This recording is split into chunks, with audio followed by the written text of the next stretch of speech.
sky, that's where you'll see it by and by. They say it's coming any day, and we're all gone the other way. Gonna live as long as I'm alive.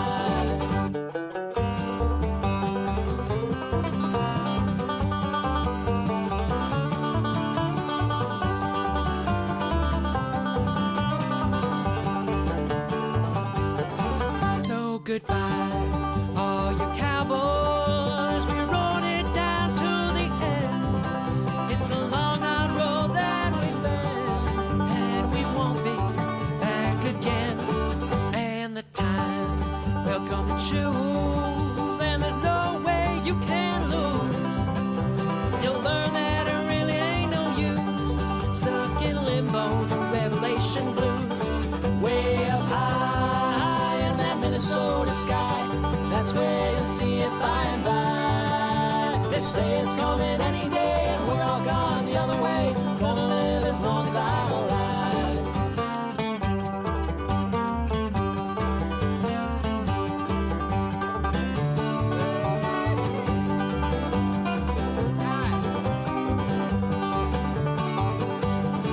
Way up high in that Minnesota sky, that's where you'll see it by and by. They say it's coming any day, and we're all gone the other way. Gonna live as long as I'm alive. Way up high in that Minnesota sky, that's where you'll see it by and by. They say it's coming any day, and we're all gone the other way. Gonna live as long as I'm alive. I said I'm gonna live as long as I'm alive.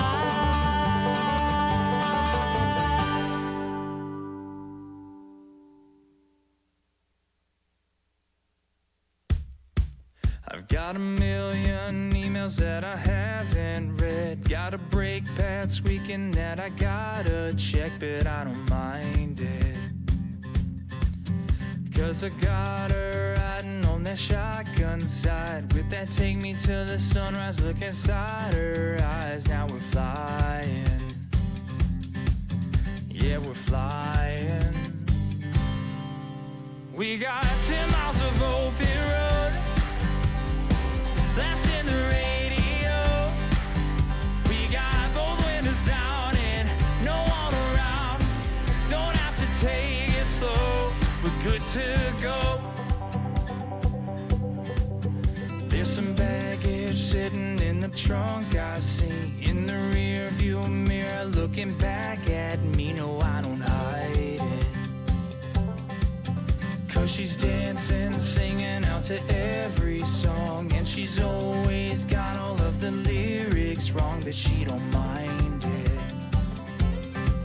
No, she's still shining. We got 10 miles of open road, that's in the radio. We got both windows down and no one around. Don't have to take it slow, we're good to go. Yeah, we're good to go. I'm not looking for a shortcut, even when it gets rough. Lean on in and give me a kiss. We got 10 miles of open road, last in the radio. We got both windows down and no one around. Don't have to take it slow. We got 10 miles of open road, that's in the radio. We got both windows down and no one around. Don't have to take it slow, we're good to go. So much that we don't know, yeah, there's so much we can't control. But we got both windows down and wide open ground. Ain't gonna take it slow,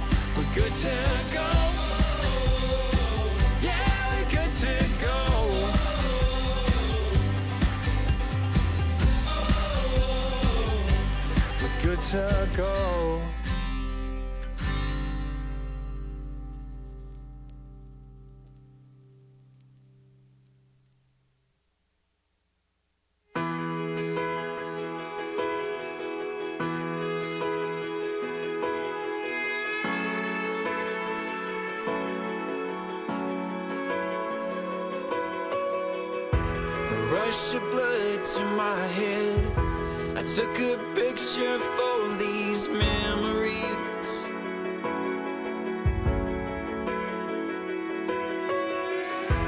I remembered what you said when you said you wouldn't let go of me. I don't wanna put you down this time and forget about everything and what we found. I don't wanna lose it all this time.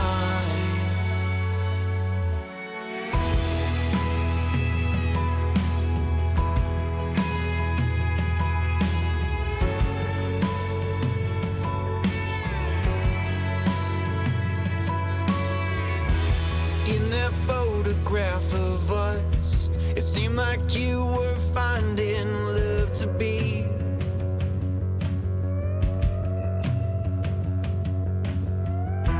Closer to you than you thought, until you thought too much and let go of me. I don't wanna put you down this time and forget about everything and what we found. I don't wanna lose it all this time and forget about everything.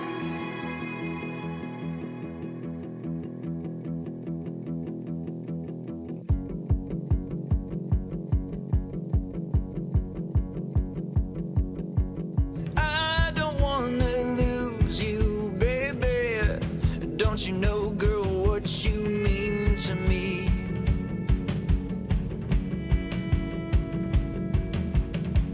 Pull apart my ribs and plant your heart inside my chest. I'll do the rest. Show you what it means to believe.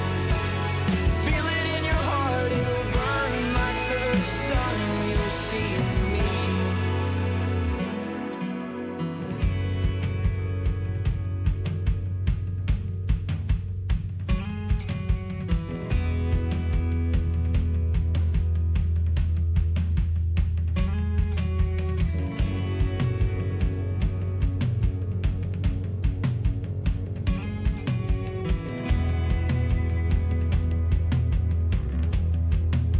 If I don't have love,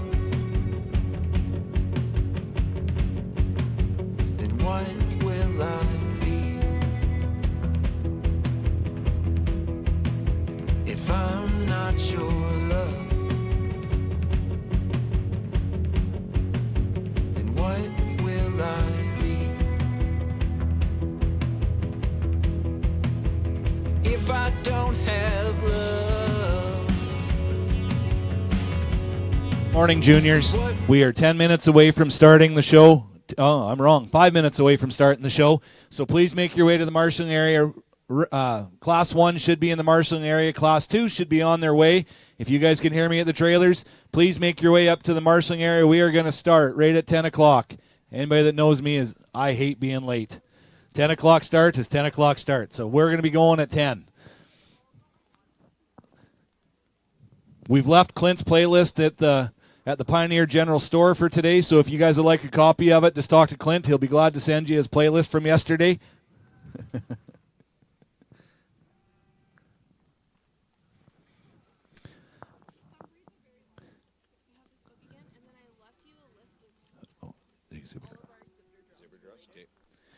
So we're starting with Simmental heifer calves. First class, we should have 5 heifer calves in the first class. 5 heifer calves in split 1. Split 2 has got 6. Please make your way up to the marshalling area. Split 1 and split 2 of Simmental heifer calves. Good morning, Sarah.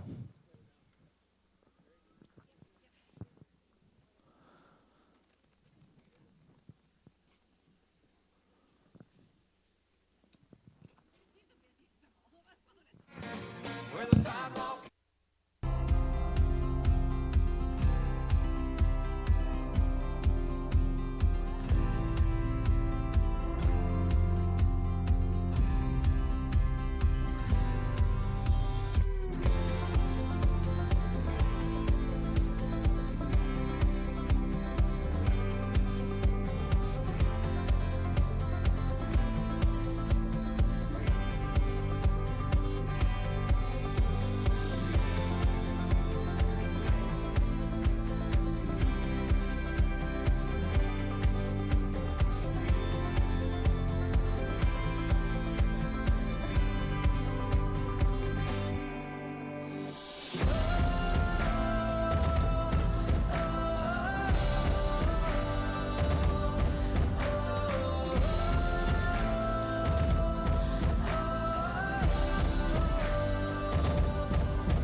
Class 1 should be in the marshalling area. Clint will be rounding everybody up. It's 10 o'clock.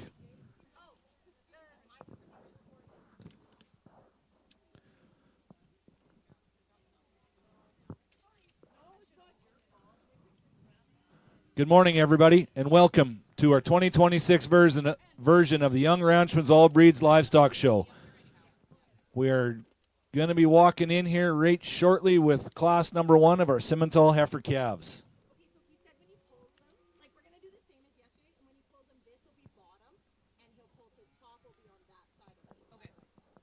Sounds good.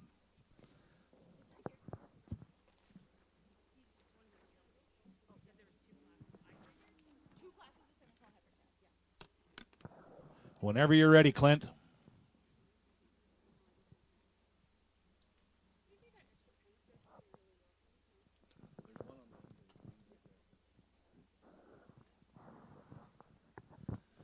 The order of events for today is we're going to start with the Simmental division, move into our commercials. Next will be Hereford, on to Black Angus, and then Red Angus, Charolais, Gelbvieh, multi-breed division, and then we'll do vie for the overall female along with our exhibitor draws. You must be present for the exhibitor draws, juniors. You must be present for the exhibitor draws. Well, welcome to our first class of the day. Looks like we're going to have a good day. We might get a little sprinkle here at noon, the weatherman Clint told me, but it isn't going to be too bad.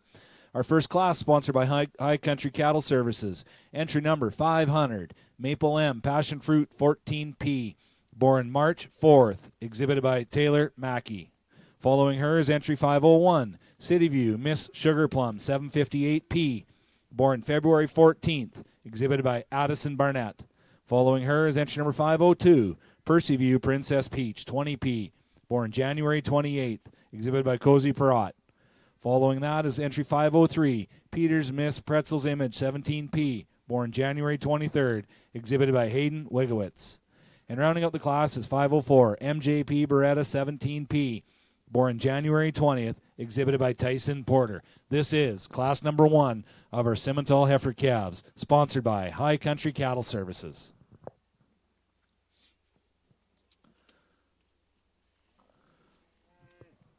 Our judge for the day is Mr. Dustin Frank. Dustin lives in a small town of Chapel, Nebraska, located in western Panhandle. There, he owns and operates Frank Cattle and Genetics along with his wife Kendra and their children Jesse and Ivy. Their business is a diverse Angus and Red Angus seed stock operation that is focused on creating bulls and females that are bred to serve the western cattlemen. Along with the cattle business, they offer IVF reproductive services as a satellite location for Vitali. When they aren't at home on the ranch, he enjoys traveling with his family to different shows and events. He has had the fortune to judge some of the most prestigious cattle shows in the world, including the North American, American Royal, and most recently the Market Steer Show at the National Western Stock Show in Denver. Let's give a big round of applause to Dustin to drive up, and he had a little trouble at the border there. He forgot that the one crossing isn't open 24 hours, so I think he had to make a major detour. But knowing Clint, he probably found a way through a pasture at home there, and he just jumped the border. So they don't even know he's in Canada right now.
IT department, we need you.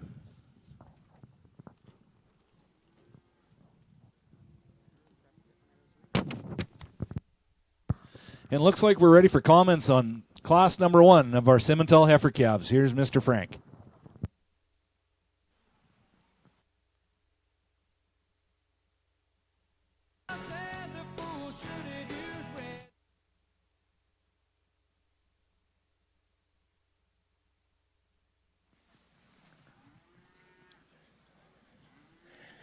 It's a beautiful morning out here in Saskatchewan. I didn't know I'd have to drive all this way to find a little rain, but sure feels good.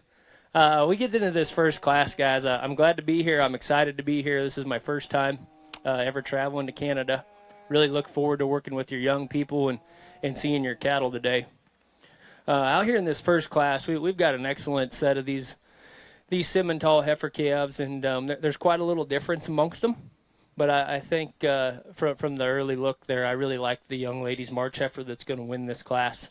I just think that she balances so correctly up through her front end. By no means is she rocket fronted, but she's still smooth and maternal in her look up there through that front end and that and the way that she balances back into her body shape and her forerib and the turn to her rear rib flank.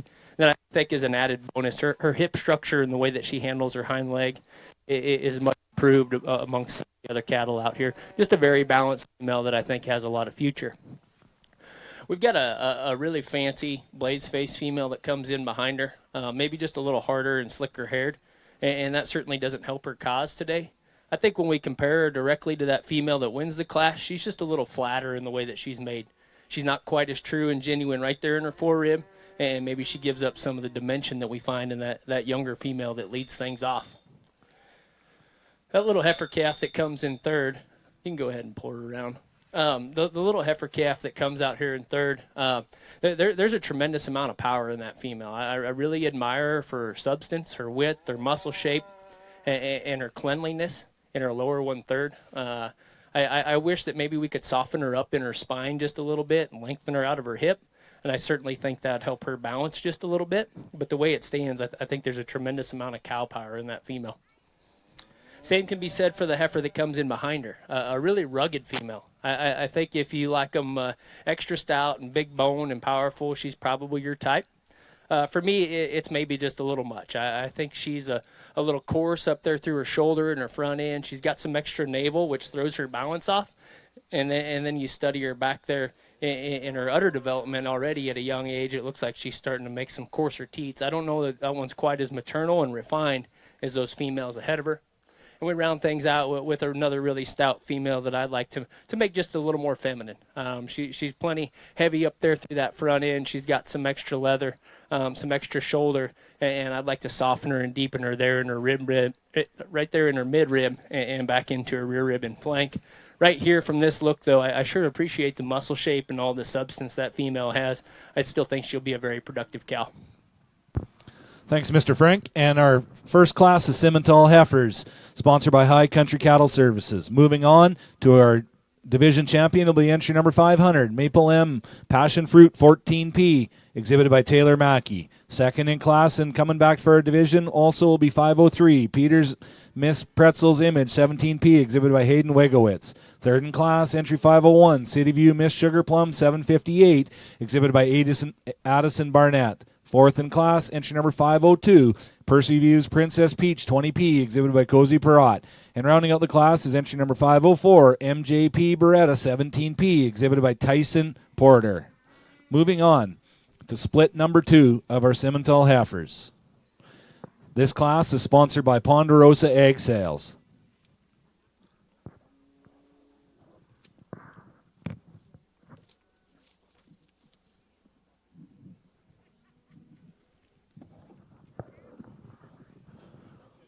While we're waiting for Class 2, I'll like to acknowledge a few of our major sponsors for the weekend.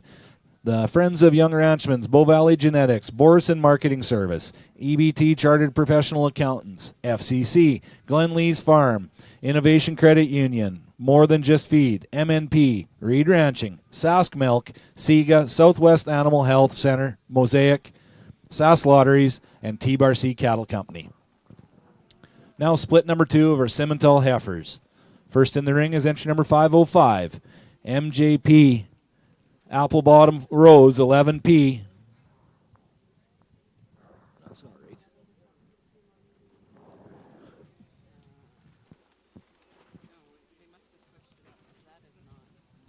Born January 10th, exhibited by Rebecca Porter. Following is entry number 535, DK Soda Pop 6P, born January 8th, exhibited by Brenna Fornwald.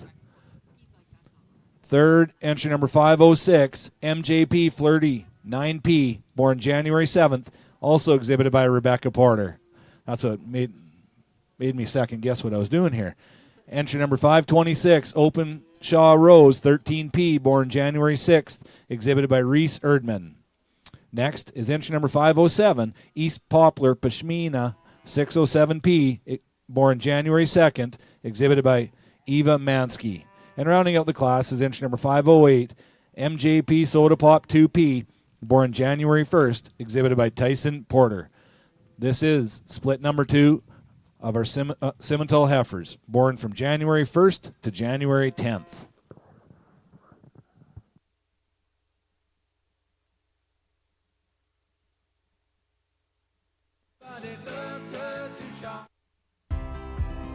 All I see is a man who's waiting for a wake-up call.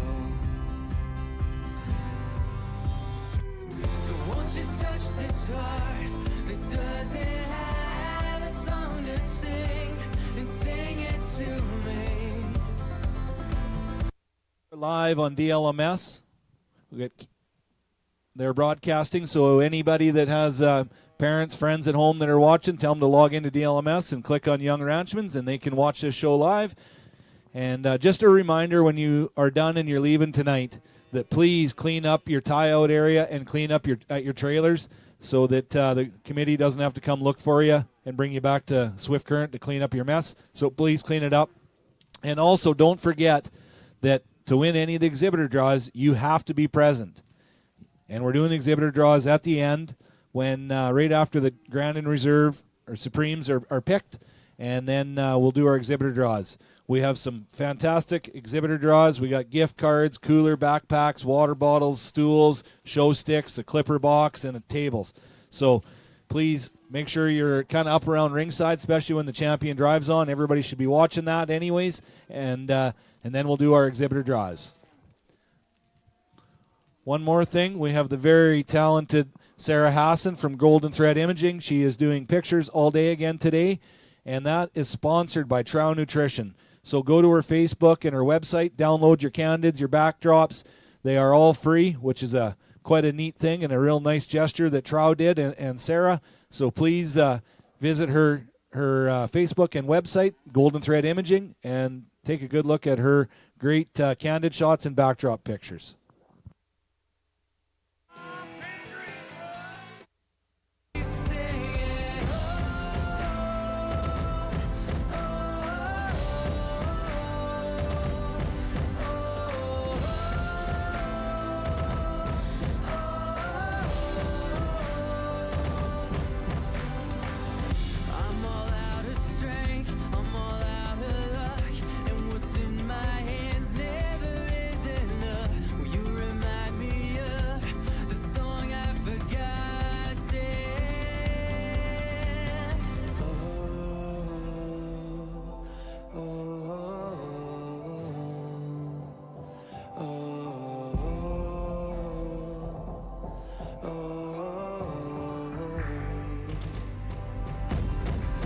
Won't you touch this heart that doesn't have a song to sing?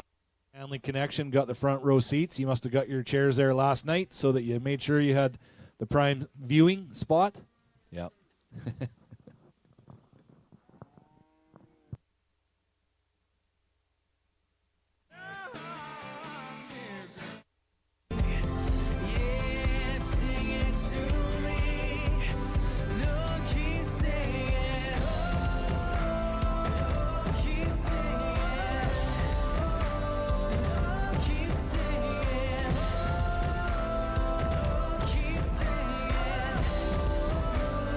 Keep saying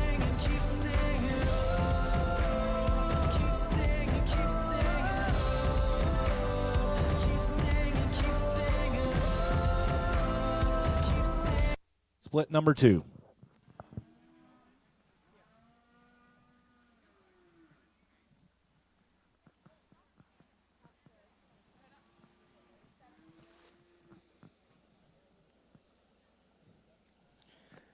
We've probably got a little more variation here in this second class of Simmental females. And with that being said, I've got quite a bit of conviction about the female that wins the class. I think you talk about one that's got broodiness and femininity and a maternal look while still balancing correctly there from the side profile. I think she wins pretty easy. You pull them out on the move. I'm most certainly the most comfortable with her athleticism as she walks around the ring. This white-faced female that comes in behind her is one that looks like she has a tremendous amount of future to her. I really like the femininity and the extension that female has ahead of her shoulder. I like the length of body that she has and the length of hip and the style that she has here from her side profile image. I guess compared to that class winner, she wants to get just a little drier and harder there in her lower rib shape. She's probably not quite as wide and stout. She's probably just a little straighter and tighter in the way that she moves off of those hind two. Young lady's female that comes out in third is one that is really, really good from her hook bone forward. She's very maternal in the sweep to her body shape. She's very feminine up there ahead of her shoulder and through her head and neck. She's laid in right in terms of her shoulder. It's from her hook bone back that I take too much issue with her. She wants to slope pretty severely out of that hip, and she just gets awful tight in the way that she moves on those hind two. Young lady's red heifer that comes in behind her is sure a brute in her own right. Very dimensional, very stout, plenty of muscle shape in that female. She's just a little coarse. She's a little coarse up there through her front end and her shoulder. She's a little tighter in her spine, and she wants to get up there in her tail head on the move. Young man's heifer that follows her is one that's moderate in her size, and it most certainly doesn't help that she's fighting the halter out here pretty good today. She don't want to give us a real true look. She's got a little extra skin up there through her front end. She's got some extra navel to her. She's just a little plainer in the way that she looks here from the side profile. I still think there's plenty of good in that female. I wouldn't give up on her. She's got a good structure in her, and she's got a good body shape. She's just a little plainer than some of them other cattle. Young man's heifer that rounds things out, much alike the one ahead of her. Just a little plainer up there through that front end, not having her best day out here in the show ring. I fully suspect that once they get done here today, they'll have more success on down the road. Thanks. And out of split number 2 and advancing to our division champion is entry number 535, DK Soda Pop 6P, exhibited by Brenna Fornwald. Reserve in class and joining back in our division will be entry number 506, MJP Flirty 9P, exhibited by Rebecca Porter. Third in class, entry number 526, Openshaw Rose 13P, exhibited by Reese Erdman. Fourth in class, entry number 507, East Poplar Pashmina 607P, exhibited by Eva Mansky. Fifth in class, entry number 508, MJP Soda Pop 2P, exhibited by Tyson Porter. And rounding out the class, entry number 505, MJP Apple Bottom Rose 11P, exhibited by Rebecca Porter. That class was sponsored by Ponderosa Egg Sales. Moving on to our division champion, sponsored by Compass Creative. There will be 4 heifers. We had 2 splits in the semis, so we got our first and second place from both splits. Out of split number 1, our first place heifer was entry number 500. Maple M Passion Fruit 14P, born March 4th, exhibited by Taylor Mackey. And second in split number 2 was entry number 503. Peters Miss Pretzel's Image 17P, born January 23rd, exhibited by Hayden Wigowitz. Out of split number 2, first in class was entry number 535, DK Soda Pop 6P, born January 8th, exhibited by Brenna Fornwald. And second in split number 2 was entry number 506, MJP Flirty 9P, born January 7th, exhibited by Rebecca Porter. Again, this is a division sponsored by Compass Creative. We have 4 heifers in this division. Moving after this, our Simmental yearling heifers should be in the marshalling area. Simmental yearling heifers, there's 4 entries in this class.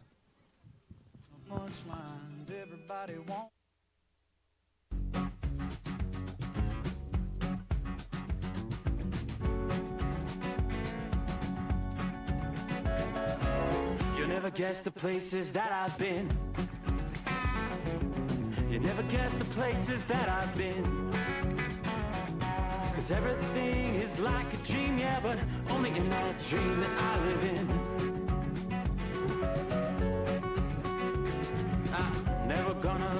day begin. Never gonna let the day begin.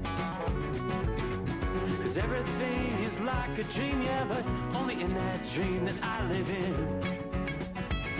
Oh, don't wake me up before you go, and I'll just make this bed my home. Oh, darling, please just let me sleep. Give me my dreams.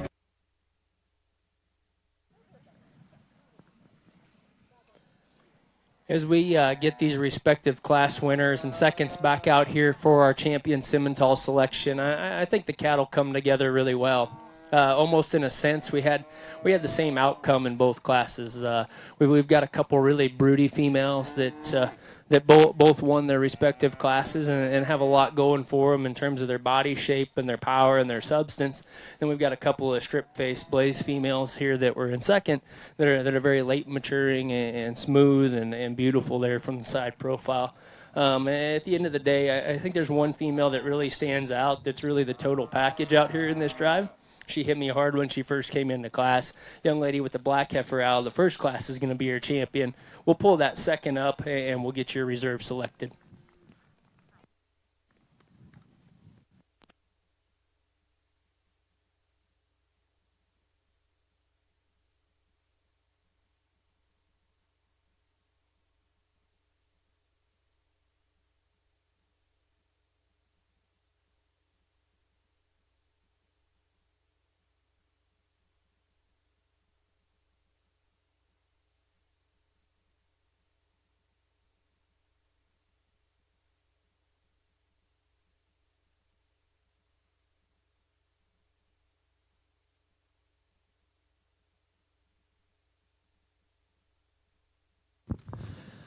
And out of split number one, our champion in reserve, come out of our champion division, sponsored by Compass Creative, is entry number 500, Maple M Passion Fruit 14P, exhibited by Taylor Mackey. And our reserve Simmental heifer calf is out of split number one, entry number 503, Peter's Miss Pretzel's Image 17P, exhibited by Hayden Wegowitz. Congratulations.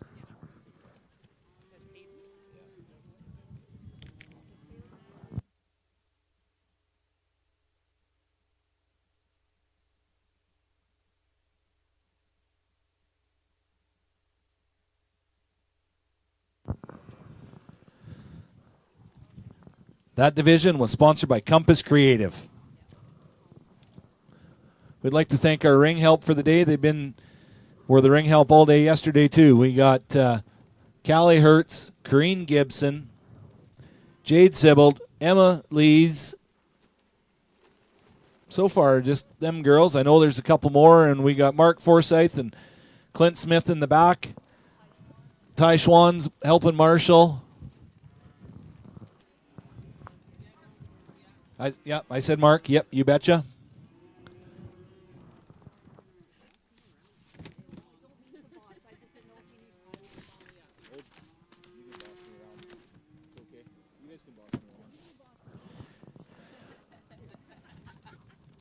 Moving into our yearling heifers born in 2025. Class 3, sponsored by Westway Farms Limited. First in the ring is entry number 672, Blair's WB, Just a Flirtin', 507N, born January 14th, 2025, exhibited by Grady Grenham. Following her is entry number 510, Open Shaw, 8N, born January 7th, exhibited by Reese Erdman. Next in is entry number 511, BGS Bar SK Soda Pop, 33N, born January 6th, exhibited by Chloe Dare. And rounding out the class, entry number 512, Black River Emmy 1N, born January 3rd, exhibited by Taylor Mackey. This is a division sponsored by Grassroots Ranch.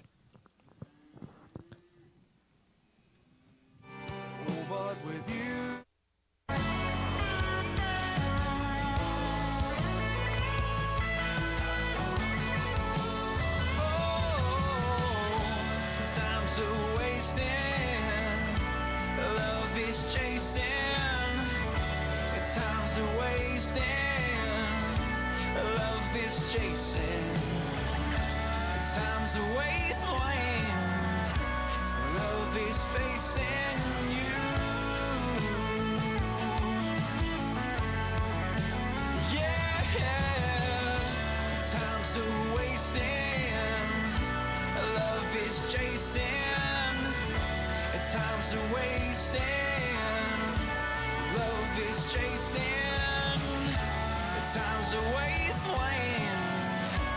Love is facing you.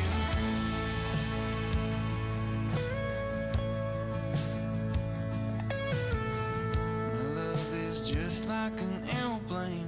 It's Give a big round of applause after we announce all these names. These folks do a ton of work to put this show on every year. This committee is a rock star committee. You know, on Pro Rodeo, they recognize committees of the year, and this one would definitely be the winner if they did this award. So our committee members for Young Ranchman's 2026 is Clinton Suzanne Smith, Jim and Lauren Bust, Callie Hertz, Nikki Henderson, and the brand new member, Emma Lees. Let's give these folks a big round of applause. Thank you so much for the work you guys do. It's wonderful.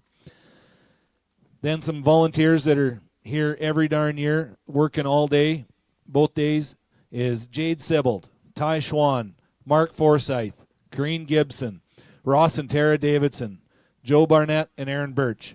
Their ring help, their marshals, Nikki's up here clerking. They're all doing a ton of work this weekend, so thanks to all of them.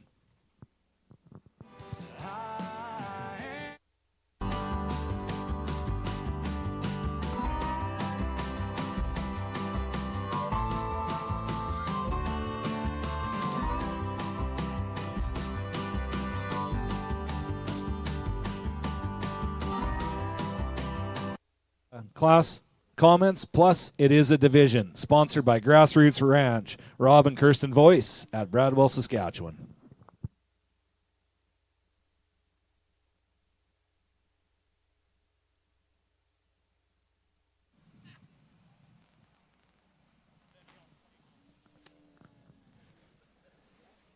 We've got a really fun class of these yearling heifers out here. These breds have come together really nice. The young lady's blaze-faced female that's going to win the class, I think she does so quite handily. You talk about freshness and femininity. She's got all that going for her. If I had a sneaking suspicion, they probably called her just a little immature when you showed her as a calf.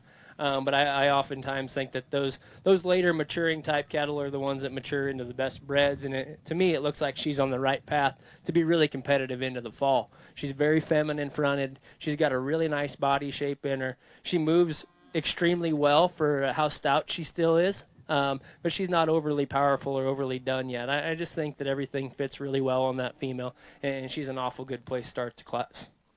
Heifer that comes in second is very flexible in her movement, and I think that's her advantage over the two below her.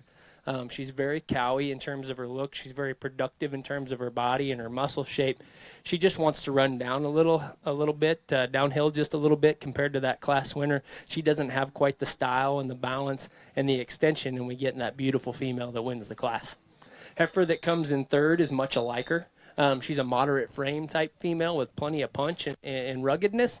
In my mind, maybe we could clean her up just a little bit through that front end. We could set her just a little more correctly in that shoulder, maybe just give her a little more femininity up there through that front end.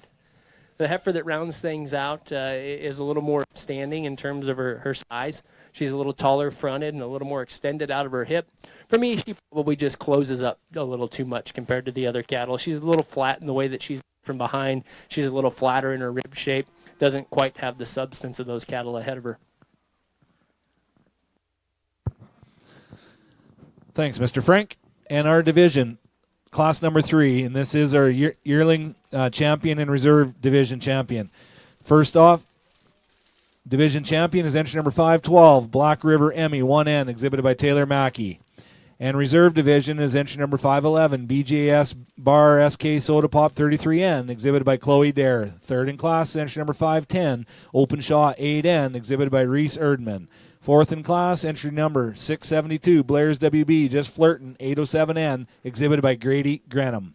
Moving in to our champion and reserve champion female, sponsored by Saskatchewan Simmental Association and Sheeger Ranching. Out of our heifer calf division, our champion heifer calf was entry number 500, Maple M Passion Fruit 14P, exhibited by Taylor Mackey. And our reserve heifer calf was entry number 503, Peter's Miss Pretzel Image 17P, exhibited by Hayden Wegowitz. And our yearling champion was entry number 512, Black River Emmy 1N, exhibited by Taylor Mackey. And our reserve Simmental yearling was entry number 511, BJS Bar SK Soda Pop 33N, exhibited by Chloe Dare. Again, this is our Grand Champion Simmental Division, sponsored by Saskatchewan Simmental Association, and Reserve Simmental Female, sponsored by Shearger Ranching. Thanks to them sponsors.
In our Simmental division. We've got a tremendous amount of quality out here in this champion Simmental lineup, and all four of these cattle come together really well. There's some differences in type and kind out here, but I think when you get them all together, I think it's pretty obvious that they're all the highest quality females that come out of their respective divisions. I think that they're the correctly structured cattle that have the right balance and the right femininity to go on and be really good cows for these young people. We've got varying degrees of challenges and qualities out here amongst them. With that being said, though, and I think as you go back and forth amongst them, I don't want to take anything away from the two young ladies that were reserved in those respective divisions, but I think the two champions surfaced pretty quickly in each of their divisions, and for different reasons. Young lady's heifer calf is really bold and correct in the way that she's made in her body shape. She's a little earlier mature in type, I think, as you study her up there through her head, the way that she is made in her rib cage and the extra power that she has at this stage of the game. But I'm okay with it because she handles it really well on the move. There's still a great deal of style and balance in that female. And I guess if you were going to nitpick her just a little bit, you'd like to extend her maybe off of either end of her skeleton. The Baldy heifer that won the big division is one that's outstanding in terms of her freshness today. She's super feminine up there through that front end. She's beautiful from the side profile. And in my opinion, she's more than powerful enough to go along with that. And I think that she's spot on in terms of her freshness today as we head into your big fall show circuit. I guess if you were going to nitpick that one a little bit, it's right in her feet there on her hind two. I'd probably like to soften her up in the way that she sets down in that pastern and maybe give her a little more security on them hind two. But I think that's being really nitpicky of a female that's got a tremendous amount of quality and value, especially as you study them from the side profile. As you go back and forth amongst those two cattle, I think that you could probably sort them either way. At the end of the day, though, I think it's really hard to make bred females that stay together this well and have this much quality and freshness. The blaze face female out of the second division is going to be your champion. Our little heifer calf's going to be reserved. Let's go ahead and give those young ladies a big hand. Congratulations to Taylor Mackey. She's having quite a day already. Our grand champion Simmental female is entry number 512, Black River Emmy 1N, exhibited by Taylor Mackey. And our reserve female out of the split number 1 of heifer calves is entry number 500, Maple M Passion Fruit 14P, also exhibited by Taylor Mackey. Congratulations, Taylor. You had a great start to your day. Dustin, your mic's on.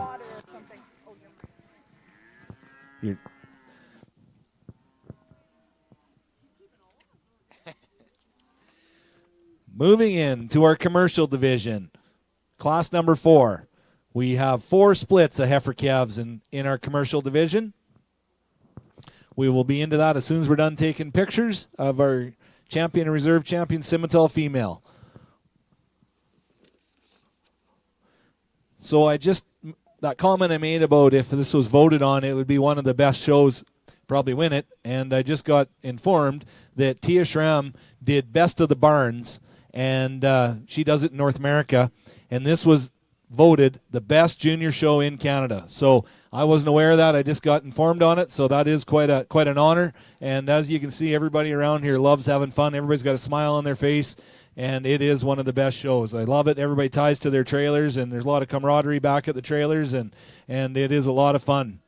We probably have the best ring help out there. He's out there right now cleaning up. He's got a better coat on today. It doesn't quite suit his role like it did yesterday. So thanks, Tyson, for making this ring look good, and nobody's getting a little bit of politician on their shoes.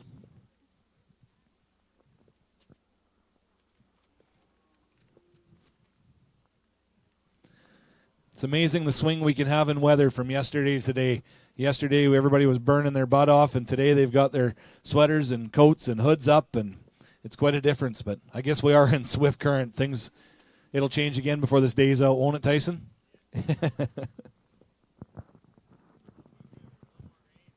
Yeah. Tyson says it's going to rain a bunch more, and he's just waiting for it.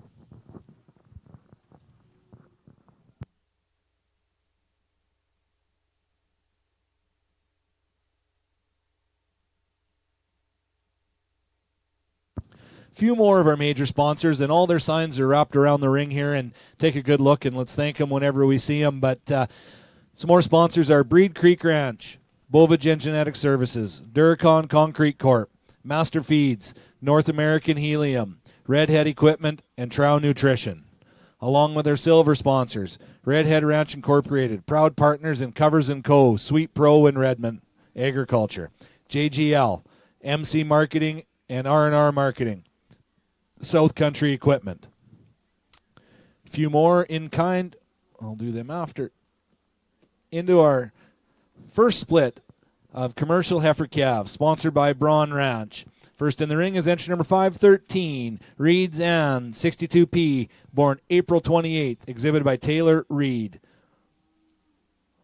Next in is entry number 514, Obsidian, born April 24th, exhibited by Ethan Curl. Next up is entry 517, Eleanor, born April 14th, exhibited by Fallon Shire. Following her is entry number 674, Blizzard, born April 10th, exhibited by Ty Eady. Next up is entry 515, Barbara, born April 3rd, exhibited by Grady Granum. Following her, entry 516, Princess Peach, born March 29th, exhibited by Laramie Greenwood. And rounding out the class is entry number 518, Reba, born March 21st, exhibited by Gibson Granum. Good job, bud. We've got a month spread here from April 28th to March 21st in our first split of commercial heifer calves.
Every day brings new light to help us on our way. Always taking my breath, whether sun or rain. The wind will carry us over that horizon we see is getting closer. This is why we live. For moments like this. This is why we live. For moments like this, yeah.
This is why we live.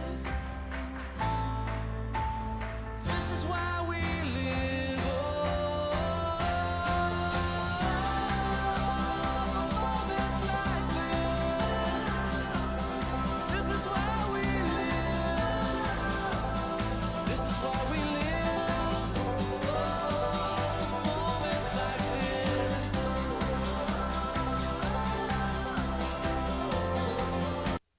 Austin Frank on split number 1 commercial heifer calves.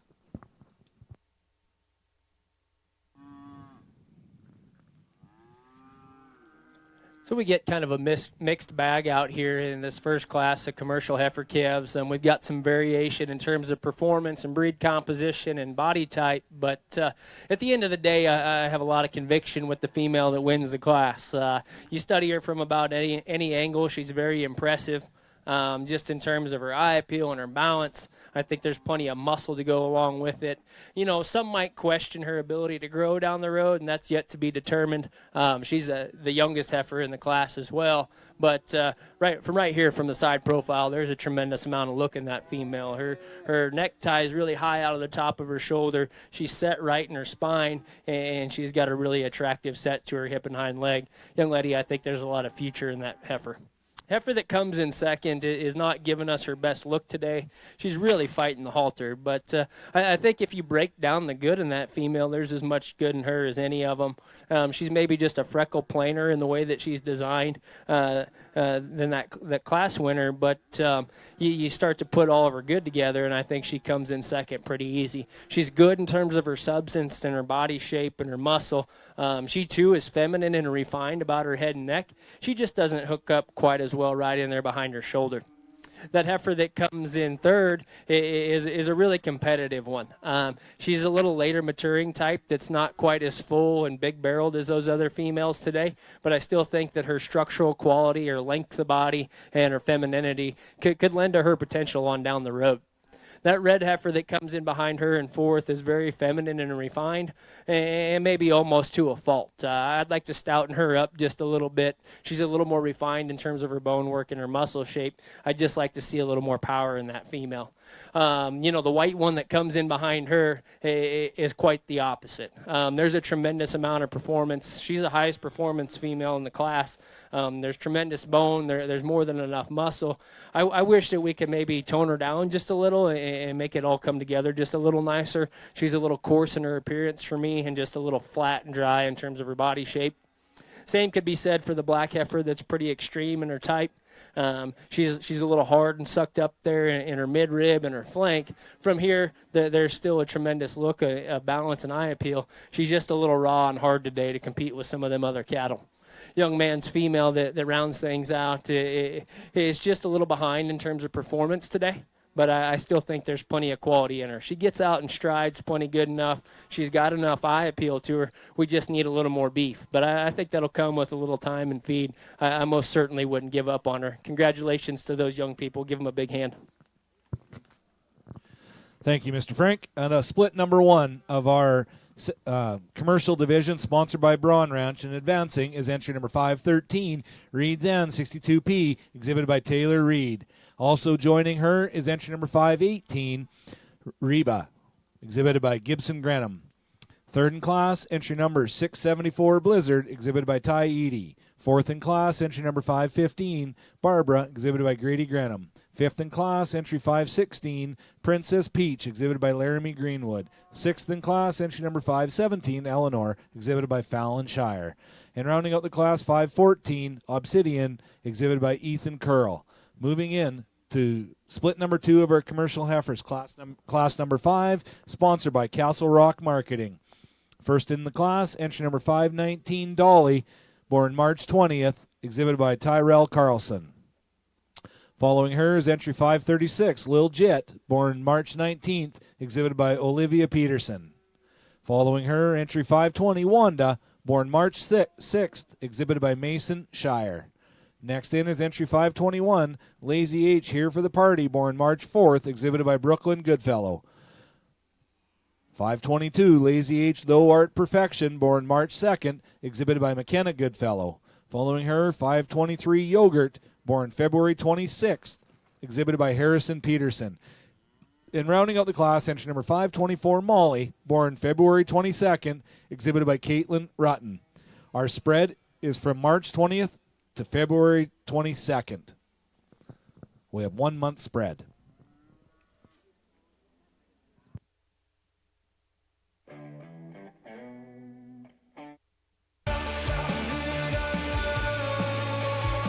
No, baby, you don't.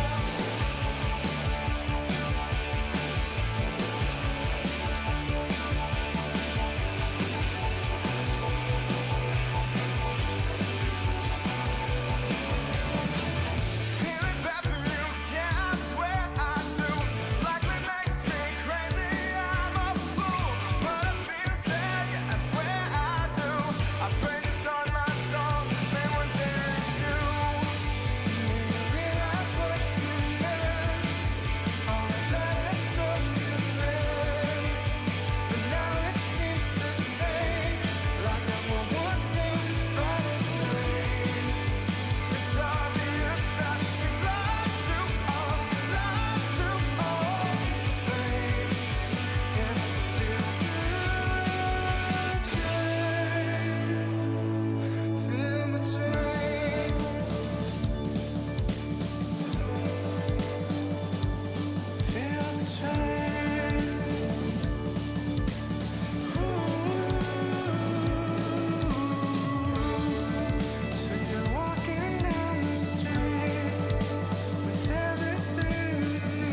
I had to take an extra lap there to kind of get my bearings about me here in this class, but I guess I was never really wavering on my class winner. I think that female comes to the front pretty handily. And there's a lot of substance in her, like you would expect from a commercial female. A lot of bone, a lot of power, and still plenty of presence and look. Now, I guess if you were going to modify her, maybe you would like to smooth her out just ever so slightly up there through her shoulder and the crest of her neck, but I think that's being really picky of an awful good one to win this second class. Heifer that comes in behind her, this little brockle-faced heifer, is just a little rougher in her general appearance today. She's got just a little brown tinge to her hair, but I still think there's a lot of good in that female. She's a feminine-made type of a female that's got some quality to her. She's got a really bold shape to her rib and plenty of muscle shape. She gets out and moves extremely well there on the go, and I think that's really what gets her ahead of that heifer in third, is just the flexibility that she has off either end. If I could modify her, I'd probably like to level her out in her hip just ever so slightly, and I think that'd really help her balance here from the side profile. That heifer that comes in third, there's a lot to like about her. There on the standstill, you like her about as good as any of them. The frozen-eared heifer's got a tremendous amount of eye appeal and look up there ahead of her shoulder. She's dead level in that hip, and she's got a lot of squareness all the way through. I think when we pull the cattle to the lead, I just take too many issues with her. I hope for your sake, young lady, that she holds together in terms of her structure. I'm just not totally convinced that she's quite set right in that hip and hind leg. She's just a little tight for me. That heifer that comes in fourth is a little more flexible on the go. She's really good in the way that she handles that hip and hind leg. She's set right in her shoulder. She's just a really true kind of a maternal type female. I guess in my mind she's a little plain compared to those other cattle ahead of her shoulder, and she doesn't do the best job of showing herself off out here. But I still think there's a tremendous amount of cow value in that female. She's very flexible in her movement. She's naturally deep-bodied and naturally has more than enough dimension to her. The heifer that comes out next put up a pretty good fight, but the young lady stuck with it and did a really good job out here this morning. An awful nice little black heifer that's really sound structured. She's just a little greener compared to them other cattle in terms of her condition, maybe just a little flatter in terms of her rib shape today and not quite as overpowering, but I still think there's a lot of future in that female. We've got quite the opposite in the young man's red heifer that comes next. She's a very high-performing type female that maybe doesn't balance up quite as well in terms of her skeleton. She's a little rounder and more open in her shoulder. She's a little rounder out of her hip and doesn't want to move quite as effortlessly as some of these other cattle out here today. The Hereford marked female that rounds things out, she's a good female. She's a little lower performing type female, doesn't have quite the stature that some of these other cattle have out here today. She's a little greener in terms of her condition, and I guess where I get critical of her is the way that she handles her top line and her structure on the move. I just like to loosen her up a little bit as she moves around the ring. But great set of kids. Let's go ahead and give them a big hand as they exit. Thanks, Dustin. And advancing on a split two of our commercial heifers is entry number 521, Lazy H, here for the party, exhibited by Brooklyn Goodfell. Second in advancing is entry number 536, Lil Jit, exhibited by Olivia Peterson. Third in class, entry number 522, Lazy H, Though Art Perfection, exhibited by McKenna Goodfellow. Fourth in class, entry number 523, Yogurt, exhibited by Harrison Peterson. Fifth in class, entry number 520, Wanda, exhibited by Mason Shire.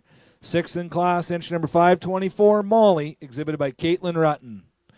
Seventh, in rounding out the class, entry number 519, Dolly, exhibited by Tyrell Larson. That class was sponsored by Castle Rock Marketing. That was split number 2, class number 5. Moving on to class number 6, sponsored by Eagle Creek Custom Meats. There's 5 heifers in class number 6. First in the ring is entry number 525, Blossom, born February 20th, exhibited by Chloe Dare. Next in is entry number 527, Lazy H Pack and Heat, born February 15th, exhibited by Georgia Goodfellow. Following her is entry number 528, Coda, born February 16th, exhibited by Olivia Peterson. Next in is 529, Dolly, born February 10th, exhibited by Kirk Rutten. And rounding out the class, entry number 530, Silver Lining, born February 1st, exhibited by Jessa Martins. We have from February 20th to February 1st in class or split number 3 of our commercial heifers, sponsored by Eagle Creek Custom Meats. We have one more split of commercial heifers.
I'll wait to see your golden smile, feel of 1,000 kisses. Oh, please stay a while. I'll reach up to hold your sunlit face. Feels like a handful of silk now. I'm in your warm embrace. Oh, I hope this feeling lasts till the oceans turn to glass and the world around us turns and fades to black. Together we'll hold back the sun in this moment, forever young. Against the stream of time we'll run, baby. We'll hold back the sun. This feeling moves me every single day. I'm captured by your charm, enchanted by your ways. In the magic of your eyes, I become lost in their spell. So come closer, my dear, because all is well. Oh, I hope this feeling lasts till the oceans turn to glass and the world around us turns and fades to black. Together we'll hold back the sun in this moment, forever young. Against the stream of time we'll run, baby. For our comments on split number 3 of our commercial heifers, sponsored by Eagle Creek Custom Meats. So we get in this next class of commercial females. I think we've got a mixed bag of traits out here in front of us. These top 3 females could probably be jumbled depending on where you place your priorities and the emphasis that you place on different traits. In my mind, the young man's white or silver heifer that wins the class is the most fault-free in terms of her structure, and that's kind of what I defaulted back to as I started to make my way through those top 3. I know that she's not the biggest bodied or the easiest fleshing female in the class, but I really believe in her structure. She's angled correctly up there through her front end. She handles her hip and hind leg with the most flexibility on the go, and I still think that she sets herself apart with some extra femininity and refinement up there through her front end. That heifer that comes in second is a little more moderate framed and a little easier fleshing type of a female, and I sure appreciate that from a practicality standpoint. My opinion, she's just a little too straight off either end of her skeleton to really go ahead and run up to the top. She's a little over in terms of her knee and just a little tight there in the way that she handles her hock. That heifer that comes in third really throws a wrench in things because she's high performing and she's stout and she's broody in her look. It's just when I pull her onto the lead that I've got some issues of her own. She's a little tight there in the way that she handles her spine. She wants to drop down in her loin and come up out of herself in her tailhead. There on the standstill, I really like the female in terms of her boldness of body and the extra muscle shape and performance that she does offer.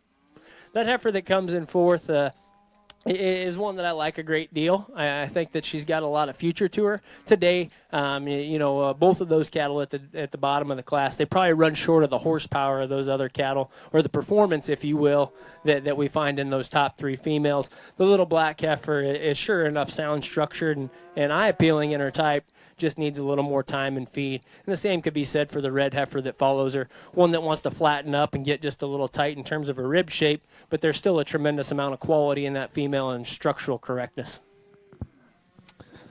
Thanks for your comments on split number 3. Advancing to our champion division will be entry number 529, Dolly, exhibited by Kirk Rutten.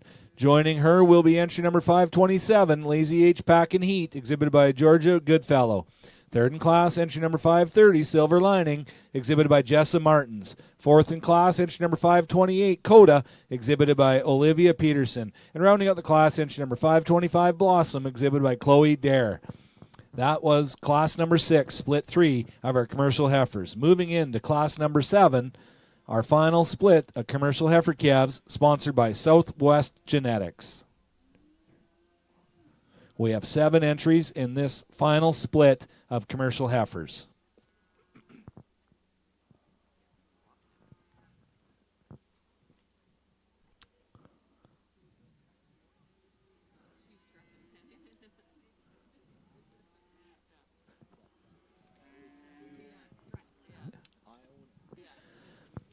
First in the ring is entry number 533. Peebles, born January 23rd, exhibited by Rayleigh Whitney. Following her is entry number 534. M.R. Paris, born January 17th, exhibited by Erica Zorb. Next in is entry number 537. Shay, born January 4th, exhibited by Autumn Wilkie. Following her is entry number 539. Boba, born January 3rd, exhibited by Lexi Martins. Next in is entry 540, Miss Polly, born January 3rd, exhibited by Briar Blanchett.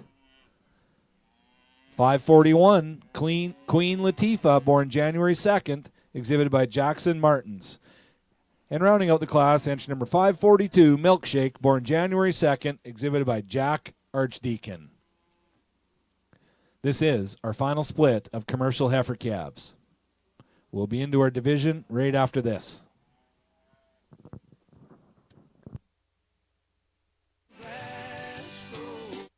Take it all, take everything from me and bring it on. It's because I am just a wandering man that I need you now to take my legs, or else I'll ramble on until I wreck the song. Take it all to set me free, I beg.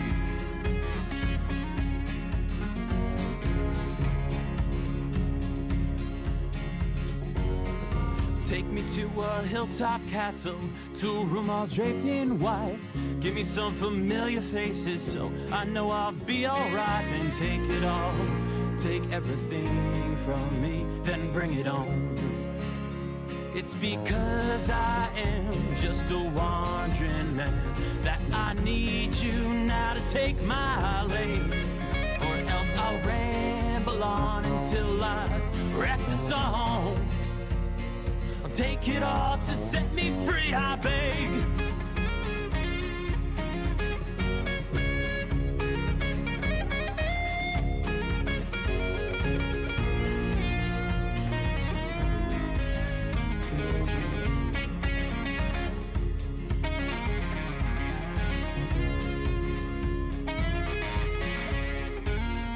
Take me to a state of mind where kings are pouring, paupers rich. Take away my trembling fingers, I'll take away that faithful itch. It's because I am just a wandering man that I need you now to take my legs, or else I'll ramble on until I wreck the song. Take it all to set me free, I beg. Take it all to set me free, I beg. Take it all to set me free, I beg. Yeah.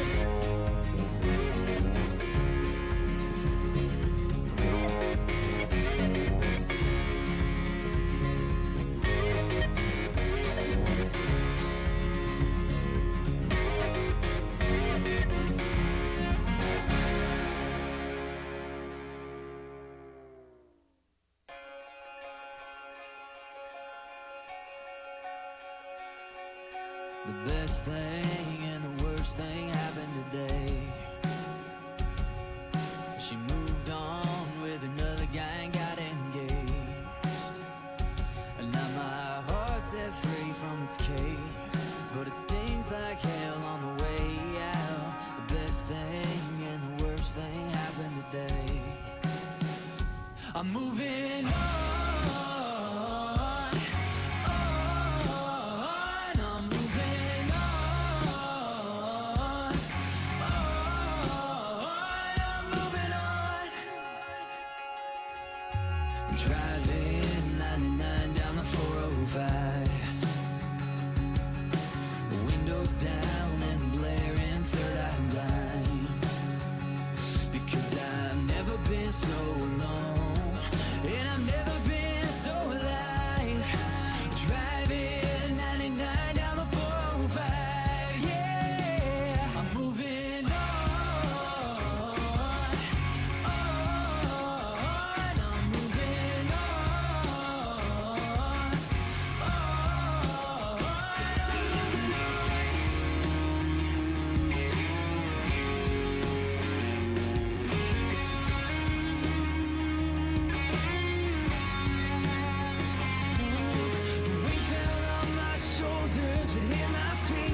best thing and the worst thing happened today. I'm moving on, I'm moving on, I'm moving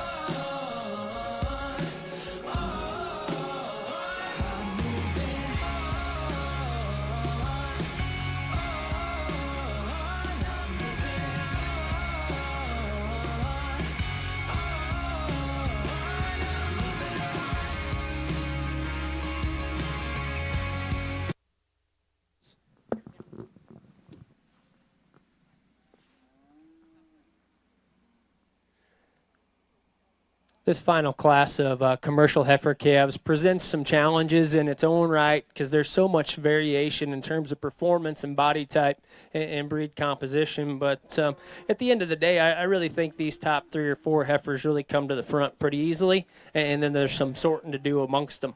At the end of the day, I'm most comfortable with the young man's kind of yellow or cream-colored heifer out here that's going to win the class. And, you know, she's got some issues of her own. I'd like to tone her down in terms of her muscle shape and the way that she handles her spine on the move, but everything else reads correct. She's right in the angle of her shoulder. She's right in her hock. She's got a tremendous amount of power to her. She's really bold in terms of her body shape, and I still think that she maintains an acceptable amount of femininity to go with that. Now, if I was to make her perfect, I would relax her in her top line and maybe tone her down in her muscle just a little bit, but I still think that the female moves good enough with the extra power that she has. The white heifer in second is one that I'm really drawn to. I really like that female just in terms of her general flexibility in her skeleton. She is better in the way that she handles her top line. She's more correct in the way that she sets down in her hock. I just don't know if there's enough to that heifer today to be more competitive. She's a little more on the moderate side than I like, and she reads plenty mature up there in her head and her jaw. I'm a little bit concerned that maybe we won't get quite as much extension and growth out of that female as some of the others in the class. The heifer that comes in third is a little later maturing type female. She's a little longer bodied. She's a little more upstanding there through her front end, and she's got plenty of femininity in her own right. With that comes some consequences, though. She's the most refined of those top 3 females. She's plenty narrow when you step in behind her. She's a little finer bone, and I just question if there's just enough true horsepower in that female as we go forward. The one that I like from a commercial beef production standpoint is the young lady's heifer that comes in fourth. Skeleton's right, body shape is right. There's more than enough power in that female and femininity. She just doesn't have quite the style and eye appeal that we get in those other cattle ahead of her. She's a little plainer in the way and more open in her shoulder. She's a little tighter right there in her forerib and doesn't balance quite as correctly here from the side profile. I still think that that's a good female that's got a lot of production value as we send them out to the real world. The heifer that comes in next is one that's got more bone and muscle shape to her and plenty of an extreme look. In my mind, it's probably just a little too extreme. I'd like to soften her up in terms of her rib and maybe tone her down in that muscle shape ever so slightly and give her a little more practicality to go with it. Same could be said for the gray heifer that comes next. The short-tailed heifer is just a little plain in terms of her look. She's not quite as fancy as some of the other cattle in the class, but I still think that there's a world of good in her just in terms of her power and her structural correctness. And then the red heifer that rounds things out. High-performing type female that's got some extra set to her hind leg. Maybe just a little plain in her overall general appearance, but that certainly won't hurt anything in terms of real-world production. Let's go ahead and give those kids a big hand as they exit the ring. Thanks. And advancing to our division champion is entry number 542, Milkshake, exhibited by Jack Archdeacon. And joining her is entry number 534, MR Paris, exhibited by Erica Zorb. Third in class, entry 540, Miss Polly, exhibited by Briar Blanchette. Fourth in class, entry number 533, Pebbles, exhibited by Ray Lee Whitney. Fifth in class, entry number 541, Queen Latifah, exhibited by Jackson Martins. Sixth in class, entry number 537, Shay, exhibited by Autumn Wilkie. And seventh in class, entry number 539, Boba, exhibited by Lexi Martins. That class was sponsored by Southwest Genetics. Moving into our division champion, sponsored by Grills Cattle Company, we should have 8 heifers, and out of split number 1, first in class was entry number 513, Reed's Ann, 62P, born April 28th, exhibited by Taylor Reed. And joining her out of split number 1 was entry number 518, Reba, born March 21st, exhibited by Gibson Grenham. Out of split number 2, first in class was entry number 521, Lazy H, Here for the Party, born March 4th, exhibited by Brooklyn Goodfellow. And second in split number 2 is entry number 536, Lil Jit, born March 19th, exhibited by Olivia Peterson. Moving into split number 3, entry number 529, Dolly, born February 10th, exhibited by Kirk Rutten. And second in split number 3 is entry number 527, Lazy H, Pack and Heat, born February 15th, exhibited by Georgia Goodfellow. Out of split number 4, first in class was entry number 542, Milkshake, born January 2nd, exhibited by Jack Archdeacon. And second in split number 4 was entry number 534, M.R. Paris, born January 17th, exhibited by Erica Zorb. This is our division champion, sponsored by Grills Cattle Company. They're vying for champion in reserve commercial heifer calf, sponsored by Grills Cattle Company.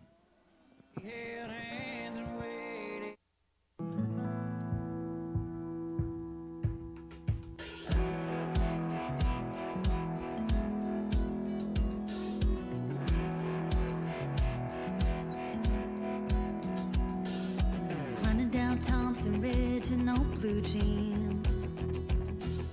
A triple backflip off a rusted tire swing. Broken arm and trophy scars. Oh, that's one hell of a way to win a heart. It might kill him for we're done. At least it keeps us young. Young like summer nights, dancing around in circles, bathing in the moonlight. Young when you fall so fast, busy being 17 and hoping. Calf division in the commercial show. Just a tremendous set of females that come together really nicely. We've got some different body types as you'd expect out here, being that they're crossbred cattle. But at the end of the day, I think that all these class winners and the seconds are really high quality. And even in some of those classes, there's some heifers on down the line that could be very competitive on down the road. I guess in my mind, that's the trick to judging these heifer calves is trying to project which ones have the look today and which ones are going to have the look tomorrow. And, things change so much from this stage as we work up into those big yearlings and senior yearling cattle. There's a lot of room for error on my end, judging and projecting these things. So I always kind of like to preface my conversations about heifer calves is what I see today, the quality and the value that I read in them today, and the things that lead me to believe they'll be the best on down the road. And as we start to do that, I think that there's several heifers in contention. And, I don't know that there's any one clear-cut winner out here. But as I start to juggle the different traits and the extremes and the quality in the cattle, the one that I keep coming back to is the young lady's heifer out of that first class. She's going to be your champion. Let's go ahead and give her a big hand. Thank you. Congratulations.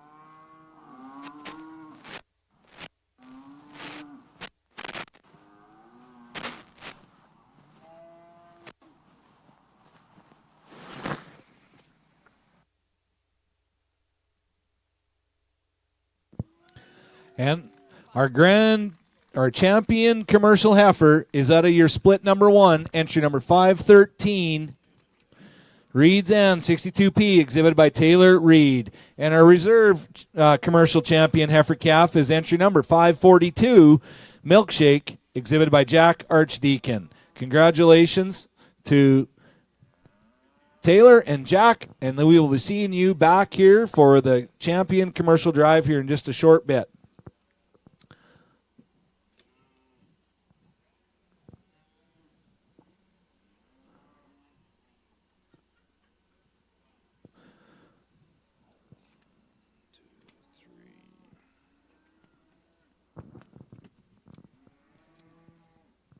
we have 4 splits of yearling commercial heifers. 4 splits.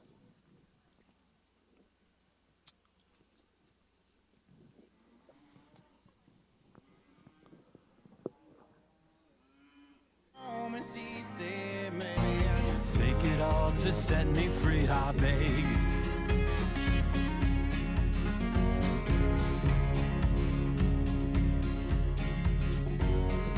Take me to a hilltop castle, to a room all draped in white. Give me some familiar faces so I know I'll be alright. Then take it all, take everything from me, then bring it on. Moving into our class number 8 of our yearling heifers, sponsored by Sask Energy. First in, entry number 543, Phoebe, born March 5th, exhibited by Nash Bohe. Next in is entry number 544, NB Molly 25P, born April 23rd, exhibited by Niev Bouchamp. Following her is entry 545, T Swift, born April 22nd, exhibited by Briar Hansen. Next in is entry 546, Ivy, born April 13th, exhibited by Paisley Allenson. Following her is entry number 548, Rosie, born April 12th, exhibited by Cassie Chubb. And rounding out the class, entry number 549, Camellia, born April 11th, exhibited by Vance Hallborg. This is split number 1 of our yearling heifers, sponsored by Sask Energy. The wandering man, that I need you now to take my legs, or else I'll ramble on until I wreck the song. Take it all to set me free, I beg. Take it all to set me free, I beg. Take it all to set me free, I beg. Yeah.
comments on our first split of yearling commercial heifers. We've got a really good trio of young showmen here at the top end of this class. They might be a little outmatched size-wise, but they're sure doing a heck of a job. We talk about this young lady's Brockle-faced heifer that's going to win this yearling class, and she's right on point, in my opinion. I don't know how much more perfect you could make a commercial female that's designed to be productive in production. Great body shape in that female, awesome structured, beautiful and feminine up there through her front end. She's probably not one that wows you with a bunch of hair and some of the extra show ring things, but I'm not necessarily fooled by that either. I like a good productive female, and the young man's sure doing an awesome job of getting one right and showing out here today. Let's go ahead and give him a big hand. The red heifer that comes in second is not far behind her. There's some extra bone and substance in that female. She's maybe just a little plainer and shorter up there through that front end, but she's still the right kind. She's rugged in her look. She looks like she's going to be a long-lasting type of a female with a great maternal characteristic to her. I really admire the productivity in both of them cattle. Young lady's black heifer that comes out in third is one that's much alike them. She runs short of the horsepower of them two cattle. She's a little more moderate in terms of her size. She don't have quite the substance to her of those other cattle, but she's really fancy there from the side profile. Young lady does a phenomenal job of getting her shown and set up, and makes her a very competitive show heifer there from the side profile. I just wish we could stouten her up. We've got a really high-performing black heifer that comes next that's got a lot of scale and size to her. I wish maybe we could tone that one down just a little and maybe make her just a little more feminine in the way that she reads up there through that front end and give her just a little more body shape to go along with it. Same could be said for the red heifer that comes next, one that's long-sided and fancy up there through her front end. She just don't have enough body shape or power for me. She's a little flatter and tighter in that mid and rear rib. Probably needs just a little more base width and power from behind. The young man's red heifer that rounds things out is much alike her. Maybe not quite as neat up there through that front end, but just needs to be stoutened up a little bit. I'd probably like to flesh her up just a little as we start to head into winter, but still productive in her type, sound structured, athletic in her movement. Let's go ahead and give all those kids a big hand. They're doing a great job. Out of split number one of our commercial heifers, advancing to our division champion is entry number 543, Phoebe, exhibited by Nash Bohe. And second in class is entry number 546, Ivy, exhibited by Paisley Allenson. Third in class, entry number 545, T Swift, exhibited by Briar Hansen. Fourth in class, entry number 544, NB Molly, 25, exhibited by Niev Bouchamp. Fifth in class, entry number 548, Rosie, exhibited by Cassie Chubb. Sixth in class, entry number 549, Camellia, exhibited by Vance Hallberg. Moving into split number 9. Sponsored by Westway Farms Limited. First in class is entry number 550, Debenham's Miami 324N, born April 10th, exhibited by Morgan Debenham. Next in is entry number 551, Sage, born April 9th, exhibited by Caitlin Coons. Following her is entry number 552, Guinness, born April 7th, exhibited by Cooper Hoglum. Following her is entry number 553, Boogie, born March 28th, exhibited by Oakley Cheddar. Next in is entry number 573, Danelda, born March 19th, exhibited by Crew Garnier. Following her is entry number 556, Merida, born March 18th, exhibited by Harley Chubb.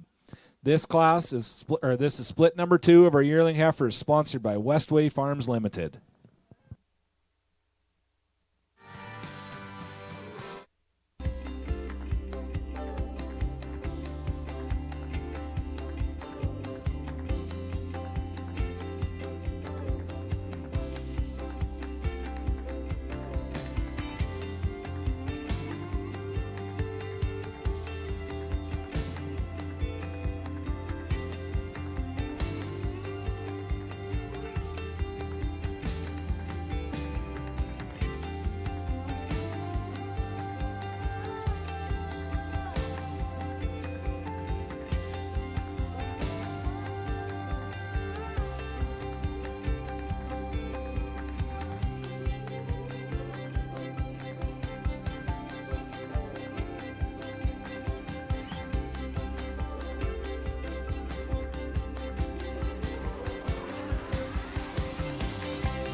People used to tell me everything must pass. Nothing here around us is ever meant to last. Grab that light around you, hold it to your breast till it's over. Way out there in the distance, revolution bells ringing out forgiveness. Stories that they tell of the mighty Father went down and wish him well in the morning. Comments on split number 2 of our yearling heifers.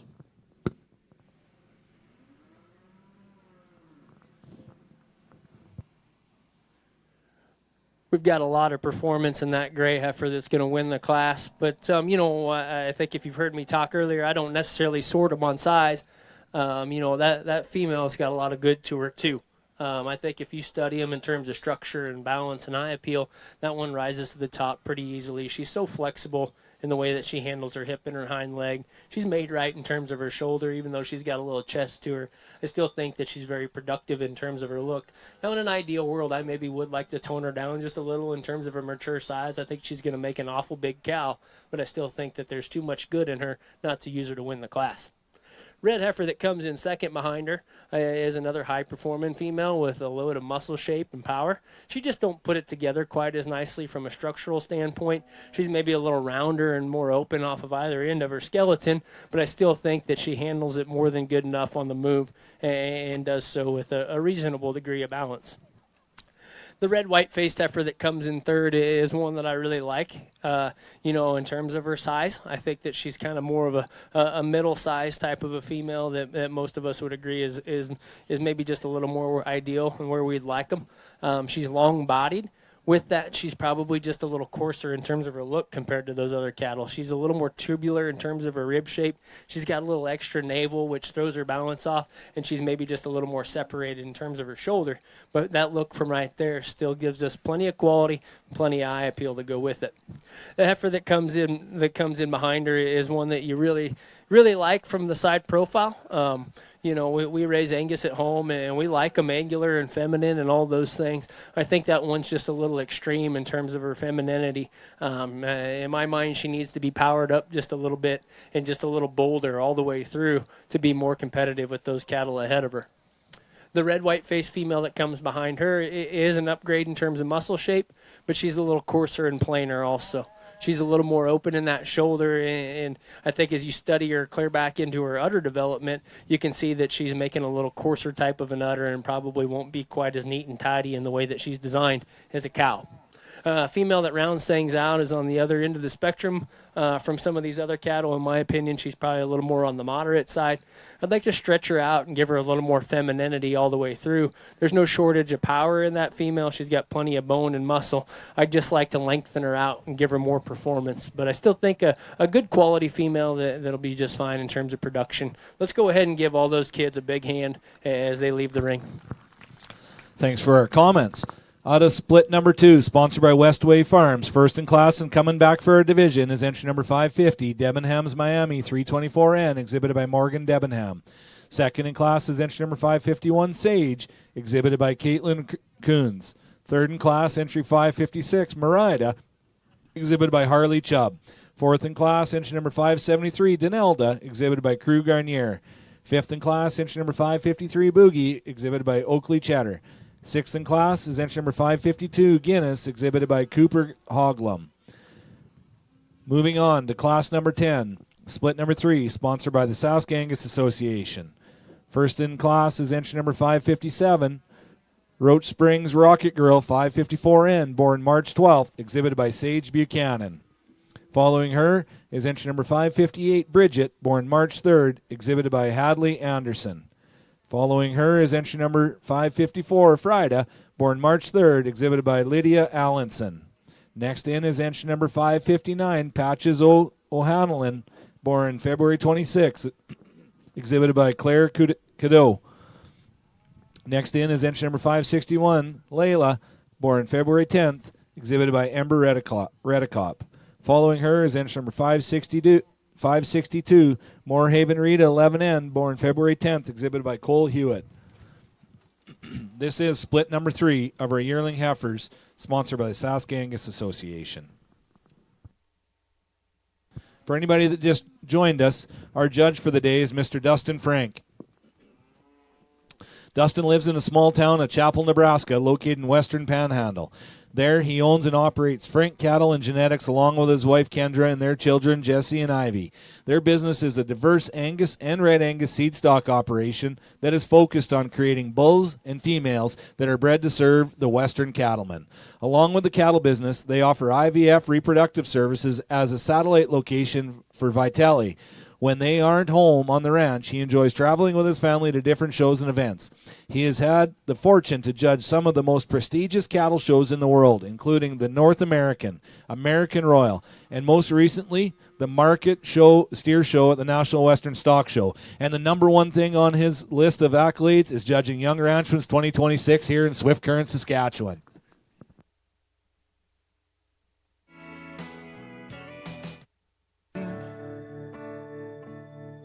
Lovers do, knowing when to win and when to lose.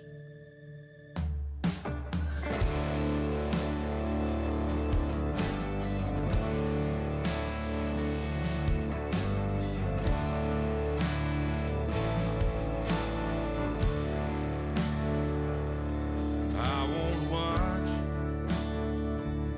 you drive away. I've never been one for standing in the rain. I'll go back in and lie to myself, pretend I'm better off with someone else. If this is love that we have both been fighting for, it's time we forgive and forget, settle the scores, raise a white flag over everything we've known,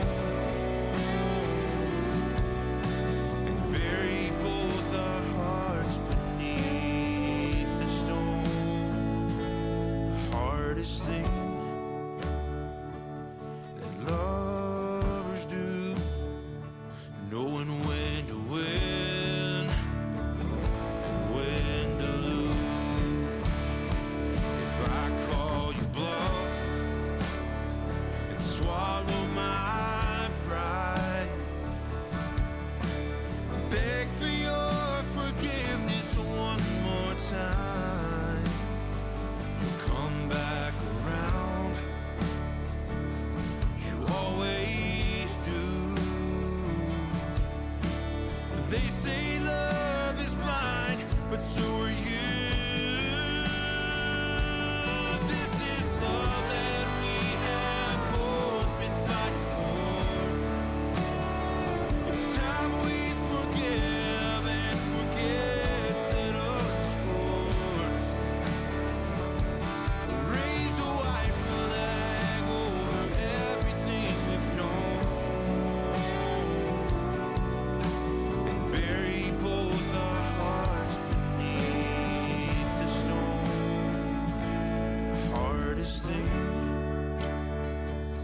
that lovers do, knowing when to win and when to lose.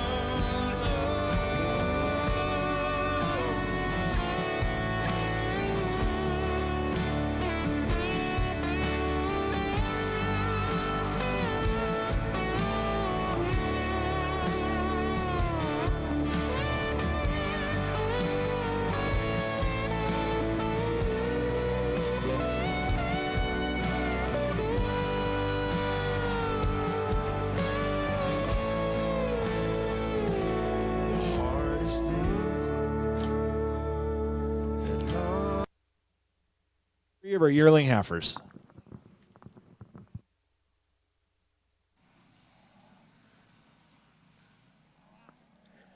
Out here in this next class of commercial females, there's some tough decisions to be made, but the one that I'm most comfortable to use to win this class is the young man's white-faced female that sets herself apart, really, in my opinion. She's kind of the total package out here. She's got femininity, she's got eye appeal, and she's got balance, and then I think more importantly than anything, she's got the structure to go with it, and that's so critical and so key to me, regardless of the type and kind of cattle that we're judging. They've got to be right in terms of the way that they're made, in terms of their skeleton, and I sure think that one's on point.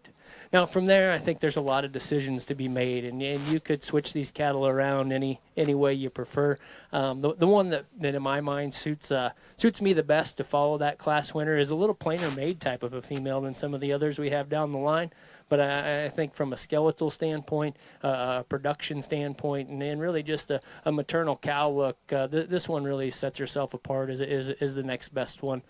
She's got femininity. She's got really good set of feet and legs on her, and then as you study her, she's starting to develop a really nice udder.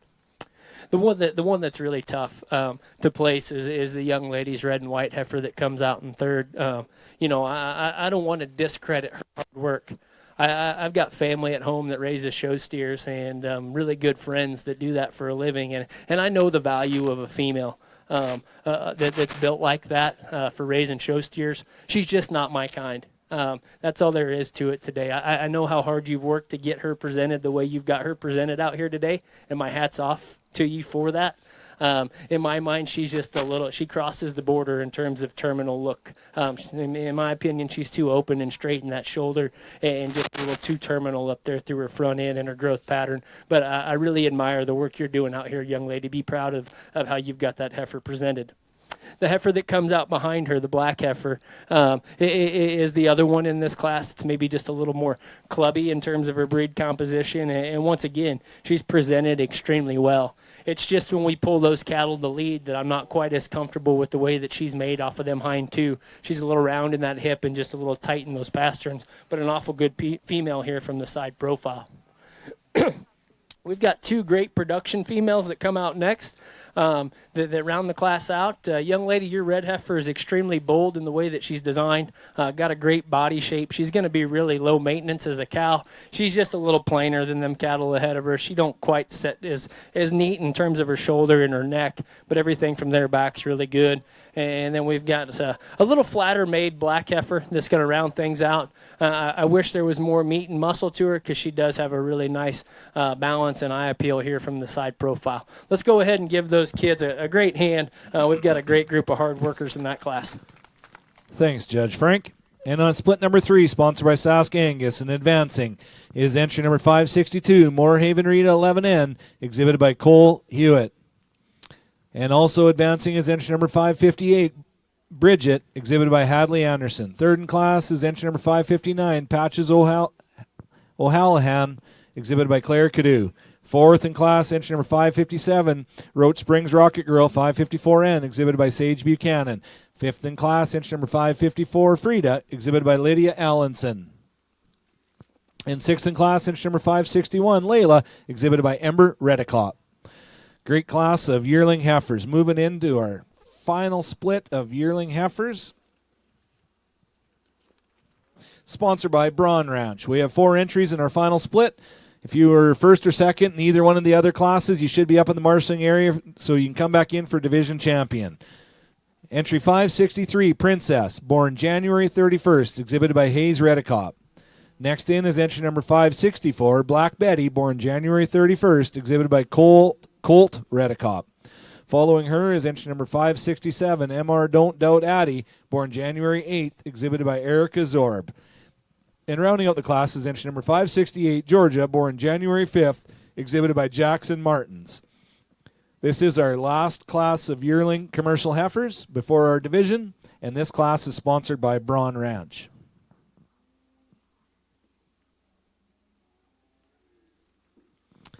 A few more of our sponsors, and they're all listed along the show rings over here to my right, is Cowtown Swift Current, DLMS, Flat Top Cattle Company, MNP, Marshland Feeds, Pioneer Co-op Swift, 6 Mile Ranch, Techmation Electric and Controls Limited, 3 Dot Holdings, Pittman Print Media, Triways Disposal, T5 Design, and Wild Slack Company. Also, there's a blue cooler over here at the show ring side that's full of water that was donated by the Pioneer Co-op. So go help yourself if you need a water. They're in that cooler. Yesterday they were flying out of there. I think today they're kind of a little slow moving, but go help yourself if anybody's looking for a water. I can still hear the sound. And I see wind that was blowing. I had to find me a hole for to climb in and live forevermore. And I heard voices calling in my delirious state. They're saying something out in Spanish. That's when I went insane. Trouble finds you and worry. It sticks around to your day. Once you found a little darling, and she takes over your head.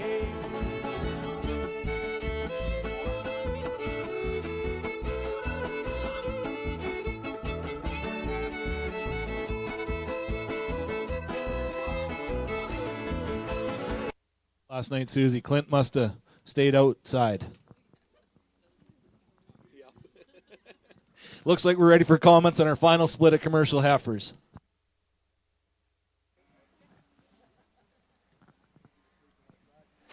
These four cattle out here in this last class of commercial heifers, they kind of split in two different pairs, in my opinion.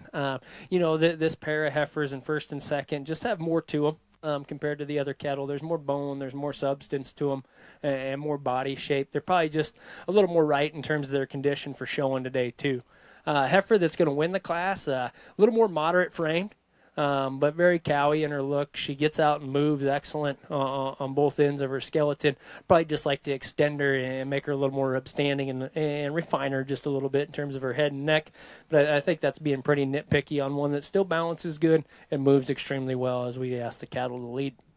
The red heifer that comes in second is one that is a little growthier. She's a high-performing female. She's definitely bred to be a performance cow. She's got some look in her own right from her shoulder back. She's set right in terms of her hip and her hind leg. She's got a good set of feet and legs under her. It's just from her shoulder forward that I don't know that she competes with that heifer that wins. She's a little more set out in her chest. She's got some more skin up there in her dewlap and probably just a little plainer in the shape to her head. Those two black heifers that come in third and fourth are good females. Those type of females that haven't been pushed hard generally last a long time. They're good cattle that are athletic in terms of their movement and feminine in terms of their look. I think as we compare them to the other showier heifers ahead of them, they probably just need to be a little bloomier in terms of their body shape. Probably like to stouten them cattle up just a freckle. But they're both good and athletic in terms of their movement. Let's go ahead and give them a big hand. Thanks, Judge Frank. And advancing to our division champion is entry number 567, MR Don't Doubt Addie, exhibited by Erica Zorb. Also joining her in second is entry number 568, Georgia, exhibited by Jackson Martins. Third in class is entry number 563, Princess, exhibited by Hayes Redicop. And fourth in class is entry number 564, Black Betty, exhibited by Colt Redicop. Now we're moving into our division champion, sponsored by Arch Holdings. Out of class number 8, split number 1, is entry number 543, Phoebe, exhibited by Nash Bohe. And second in split number 1 was entry number 546, Ivy, exhibited by Paisley Allenson. Out of split number 2, class 9, first in class was entry number 550, Debenham's Miami 324N, exhibited by Morgan Debenham. And second in split number 2, entry number 551, Sage, exhibited by Caitlin Coons. Out of split number 3, class 10, first in class was entry number 562, Moorhaven Rita 11N, exhibited by Cole Hewitt. And second in split number 3 was entry number 558, Bridget, exhibited by Hadley Anderson. Moving into split number 4, first in class was entry number 567, MR Don't Doubt Addie, exhibited by Erica Zorb. And second in split number 4 is entry number 568, Georgia, exhibited by Jackson Martins. This is our yearling division champion, exhibited by Arch Holdings.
IT department, we need you up here.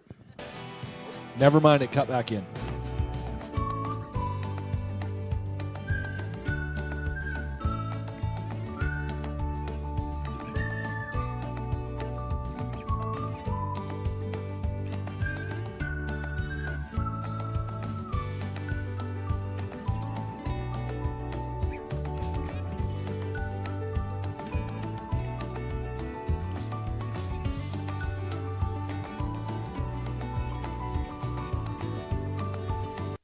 Sponsored by Arch Holdings.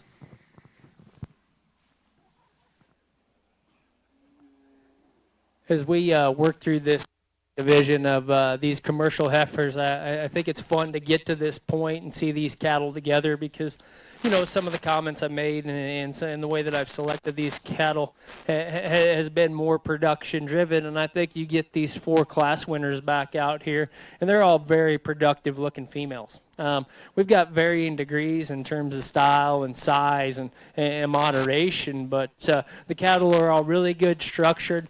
I think they're fundamentally correct and have a maternal look to them. And when you get right down to it, I think there's 2 females that hit me pretty good when they come out of class, and I still haven't made up my mind which one I'm going to use for champion and which one I'm going to make for reserve. But I think it's been a fun division to judge with plenty of challenge, and I want to go ahead and give all these kids a big hand on a job well done before I go out and select your champion and reserve commercial female in this division.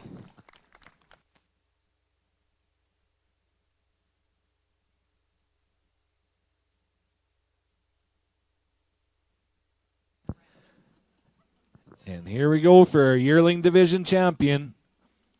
Out of split number 3, entry number 562, Moorhaven Rita 11N, exhibited by Cole Hewitt.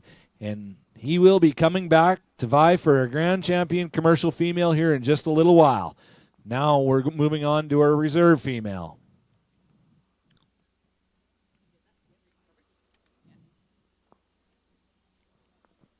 Again, this division is sponsored by Arch Holdings. They're exhibitors and sponsors, so that tells you what they think of this show. Oh, going to split number 2. Split number 2. No, split number 2. That's split number 1. Right here. Oh, sorry, that is split number 1. I'm sorry, I just got confused with the front heifer. Split number 1, 543 Phoebe, exhibited by Nash Bohe. Sorry about that, Nash. Good job. Congratulations, juniors.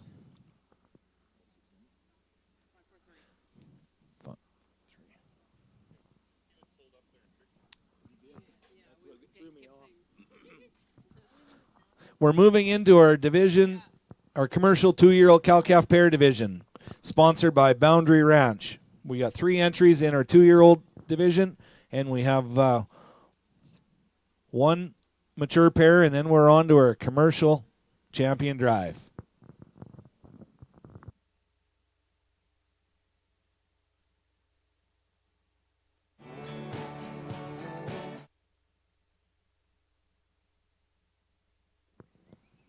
We got some real important alumni that have been texting me to say they want a shout out. They've logged in all the way from Stillwater, Oklahoma. He's at OSU. Susie and Clint's favorite child, Eric Smith, and his girlfriend are sitting there cuddled up watching online on DLMS. So good to hear that you're watching, Eric. Hope you're studying this afternoon. Aunt Nikki says you can pay her for that shout out too, by the way.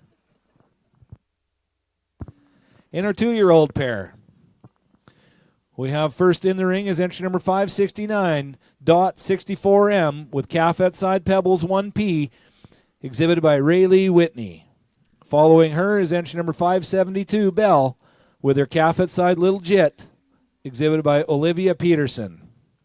And next in class is entry number 570, Oreo, with calf at side Blizzard. How do you know that that's my favorite? Exhibited by Ty Eady. We have 3 2-year-old pairs. Our calves are January 23rd, February 16th, and April 10th.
When I met her on an elevator on its way up to the hotel room of my fiancé. But I never made it there, 'cause she come tearing through my life like a tornado, coming on hotter than a big potato. She spin me around and see you later. Want to hate her, but I love her instead.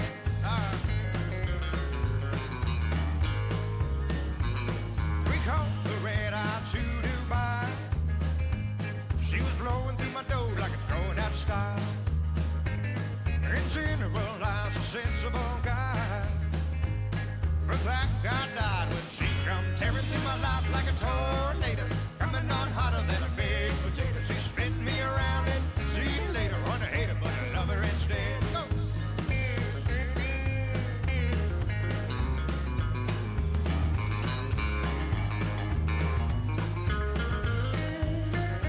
Well, I lost my job and all of my money, most of my friends and half of my mind. So messed up, it's a little funny, and I thought for sure that she was mine. But now I'm alone, just trying to get it right, picking up the pieces of my busted life.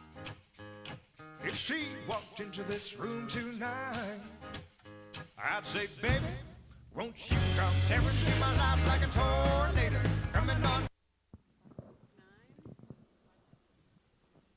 Looks like we're ready for comments in our 2-year-old cow-calf pair, and this is the division also. Sponsored by Boundary Ranch, and the division is sponsored by Ivanhoe Angus.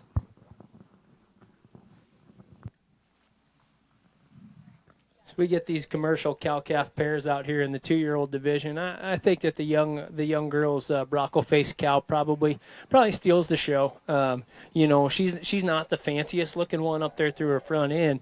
But I think as you start to study that little heifer calf that she's raised, and the udder quality and the tidier udder that she offers compared to some of the other cattle in here, the foot quality, the structural correctness, the broodiness, I think it all adds up to a win, in my opinion. You look at this little heifer calf, I think there's a lot of future in that female. Great bodied, much like mom, not the fanciest fronted, but there's tons of performance. There's a lot of production value in cattle like that. I think the real decision to be made in this class is between second and third, and you could flip-flop this pair if you don't love the cow, but I think that there's some advantages to this little stock and legged heifer. She's not the fleshiest, she's not the biggest barreled, she's not the stoutest, but I actually think that she's doing a great job of raising that heifer calf, and I specifically like that she's more correct in her udder suspension there on those hind 2 quarters. She's feminine, she's refined, she's doing a great job, and she's going to wean a high percentage of calf compared to her body weight. The big cow on the end down here, in my opinion, is maybe just a little much in terms of size. She's a big heavyweight type of cow that's really good looking here if you don't study her udder. I'd like to tidy her up in terms of her quarters and give her a little more of a level type udder, and maybe put just a little more flesh on that calf to go along with it.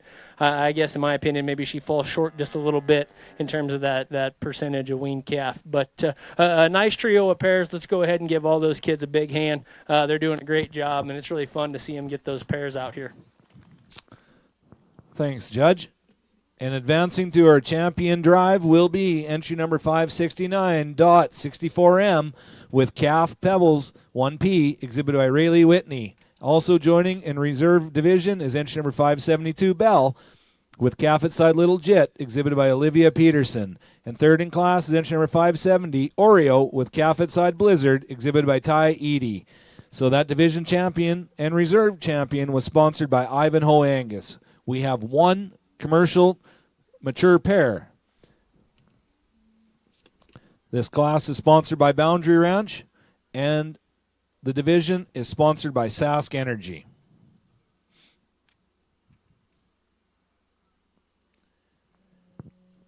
And the mature pair is coming in. Entry number 574, Barbie, with her calf at side Knox, born March 9th, exhibited by McKenna Krager. And again, this is sponsored by Boundary Ranch and Sask Energy.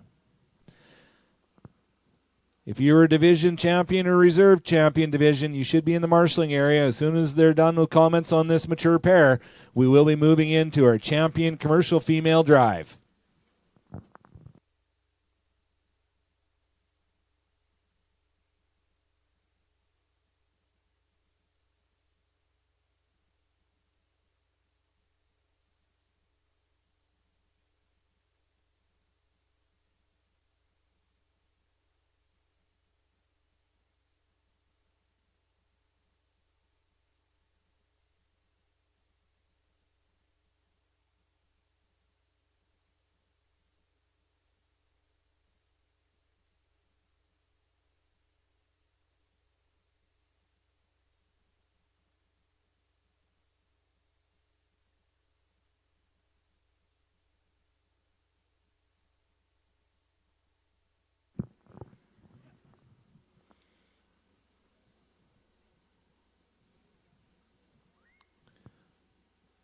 Dustin will definitely get this class right, won't you?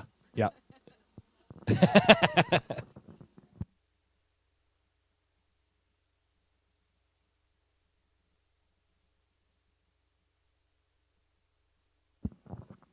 Dustin, you can escort some people out here. They were heckling already. If you need to, we'll get them escorted out.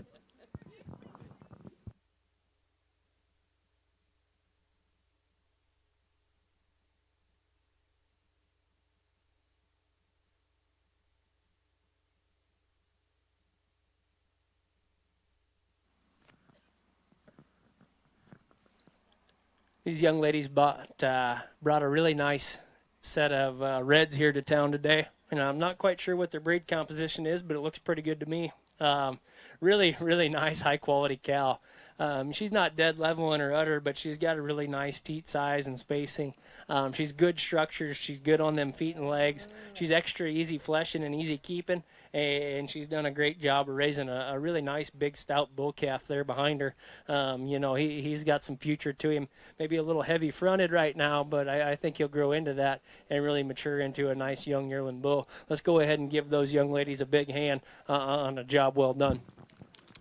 So coming back in our champion drive is entry 574 Barbie alongside our calfette side Knox, exhibited by McKenna Krieger. They will be coming back here right shortly as soon as they'll clear the ring, and we'll be bringing in our divisions, starting with our heifer calves, and then our yearlings, and then on to our 2-year-old pair and our mature pair.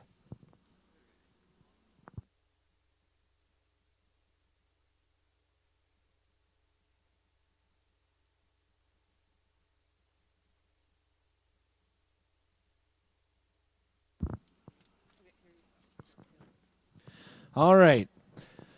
Our champion heifer calf is entry number 513, Reed's Ann 62P, exhibited by Taylor Reed. Our looks like we're following with our champion yearling heifer, was entry number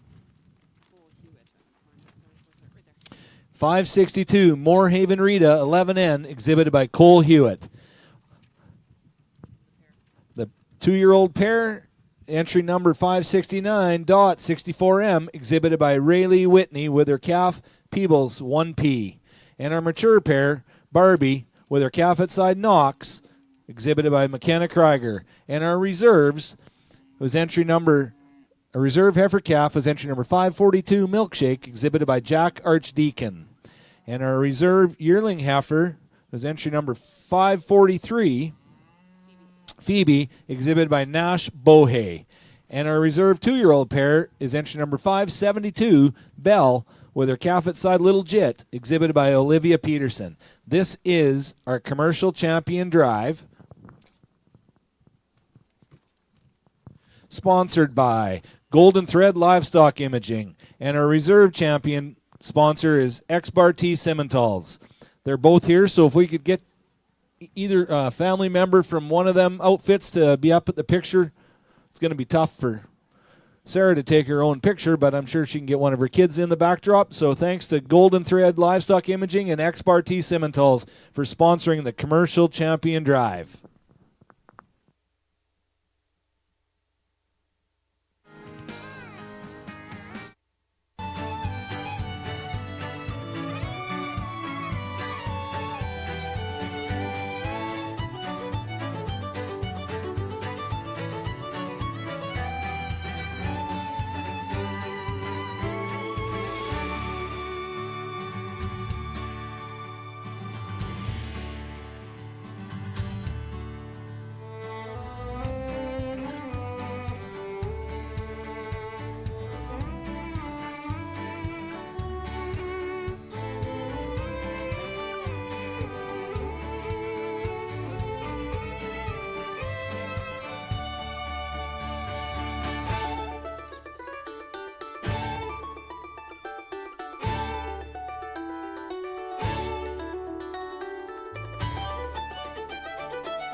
In females.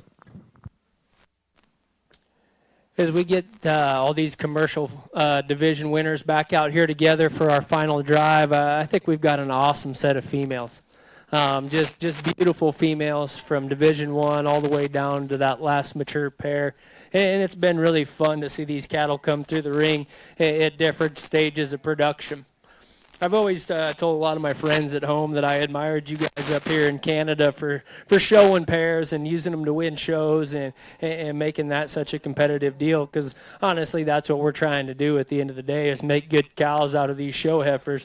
And I think it's evident that both of these pairs have a lot of quality to them. So I just want to commend you guys on that. I'm really fond of that, and encourage you to continue showing those pairs as competitively as you all do.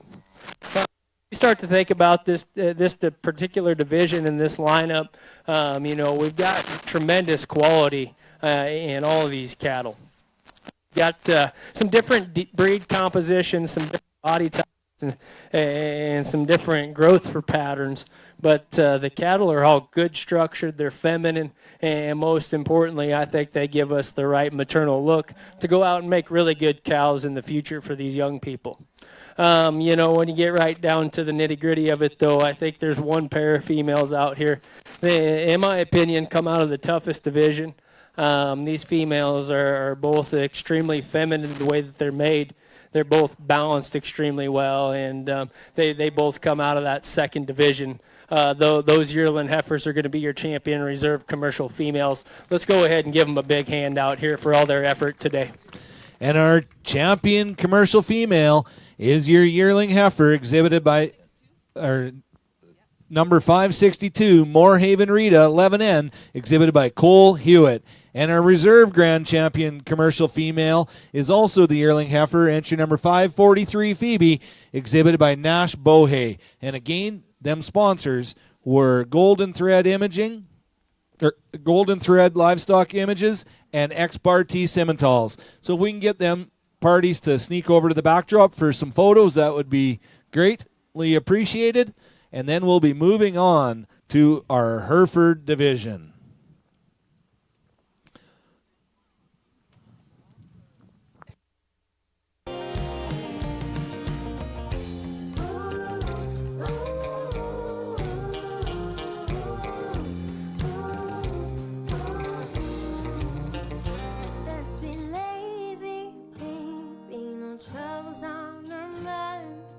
Tell me, maybe we can leave it all behind. The truth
Well, in our purebred Hereford division, our first class is Heifer Calves, sponsored BJ Cattle Company. We have 2 entries. First in the ring is entry number 575, Moorhaven 0016 Sarah ET7P, born January 30th, exhibited by Curtis Hewitt. Following her is entry number 576, KLR Clarice 3P, born January 11th, exhibited by Chloe Wagner. This is a division also, and this division sponsored by Haroldson Pulled Herefords. Chad Wilson, the legend.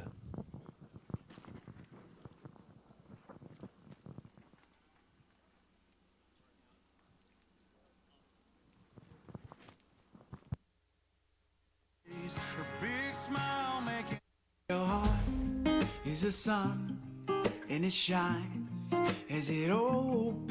Well, your heart is the sun, and it shines as it opens. Your bones are the earth, and they sing with the mountains. Well, your bones are the earth, and they sing with the mountains. Your bones are the earth, and they sing with the mountains. Well, your bones are the earth, and they sing with the mountains.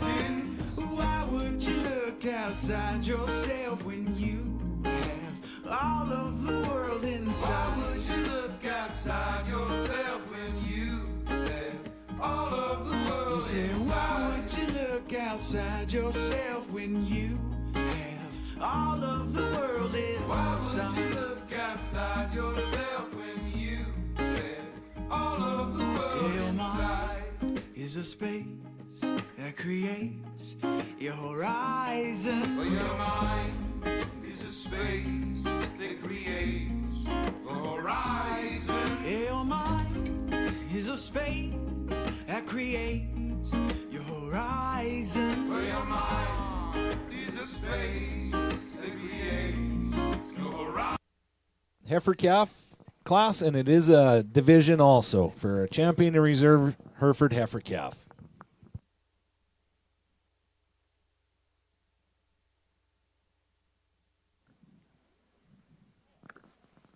In this first division of Herefords, we've got a really nice pair of females.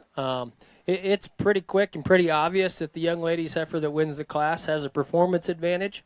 But that's not where it stops, okay? I think that's a great female that's still very maternal in terms of the shape to her body. She's got some power and punch to go along with it. And I really like the way that she's designed in her hind legs specifically. She sets down really correctly on her feet. She gets out here and moves so effortlessly. Young man's heifer there in second is one that I still think has tremendous future to her. She's a little behind in terms of performance and bloom today, and that's just time and feed.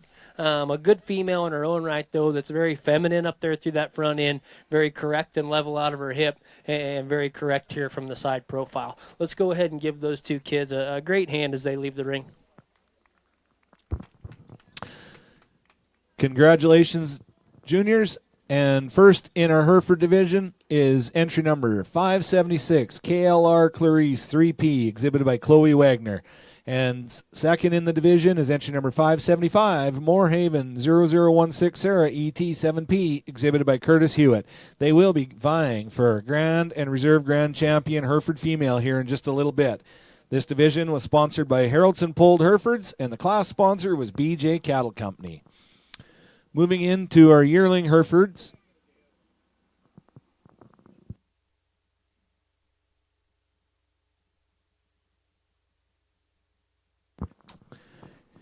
You know, while we're waiting here, I think our judge was a little confused. He is from Nebraska, so he should be a Cornhusker, but he went to CSU and became a Ram, so I don't know. He's not listening to me. Well, shoot. Dustin, you're always supposed to listen to me. I just had a good comment.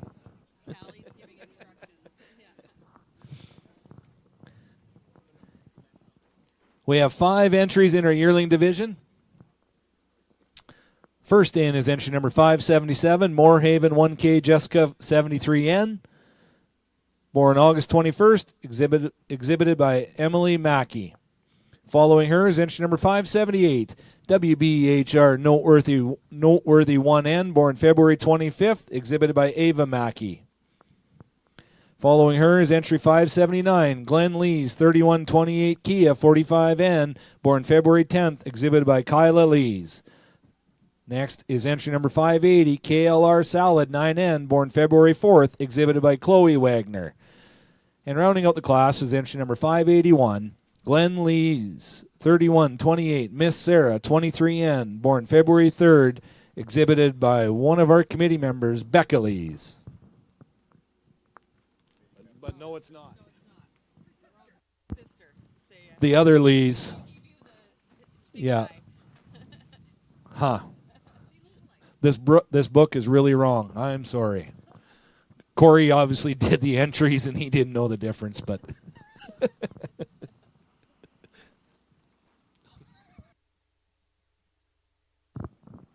you do have more than one child. You know that, eh?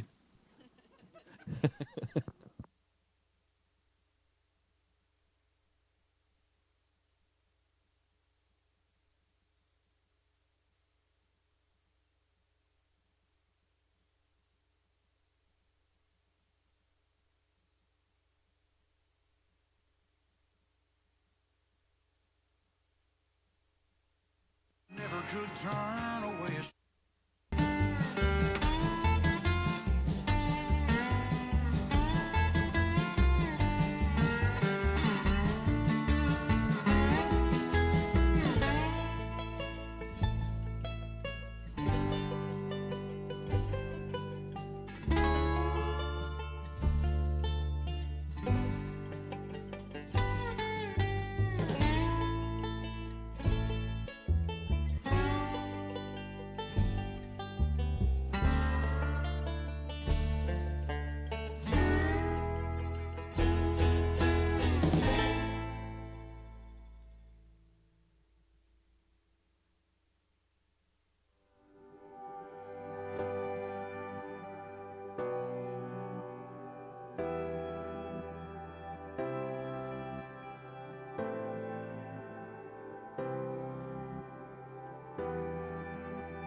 division champion comments in the yearling division.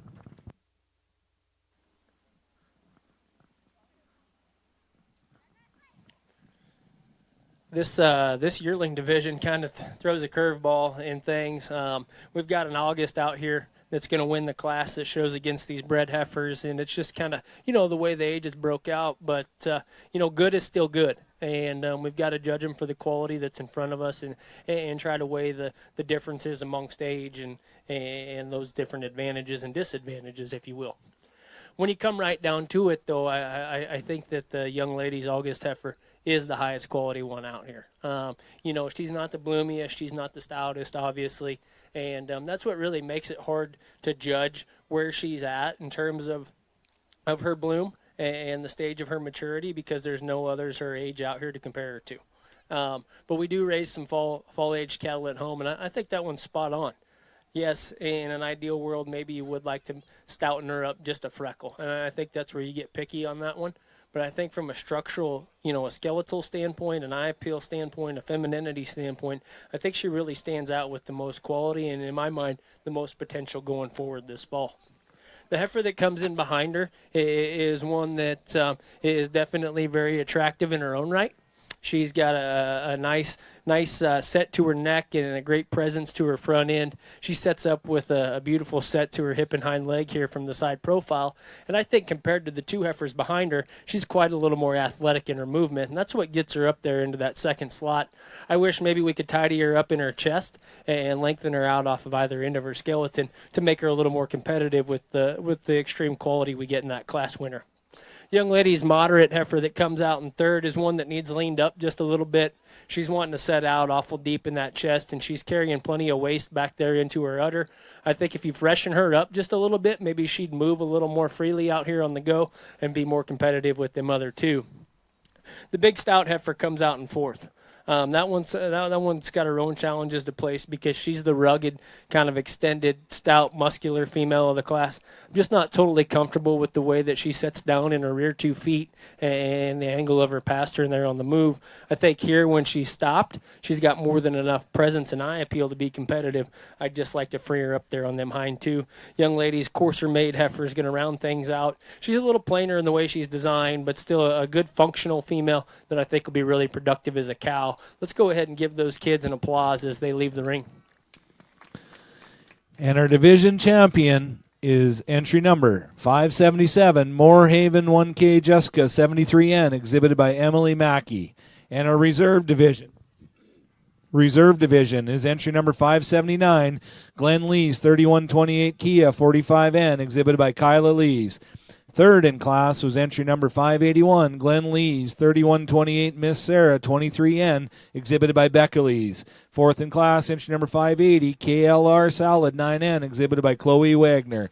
And fifth in class is entry number 578, WBHR Noteworthy, 1N, exhibited by Ava Mackey. Again, this was a division sponsored by Bar 19 Creative.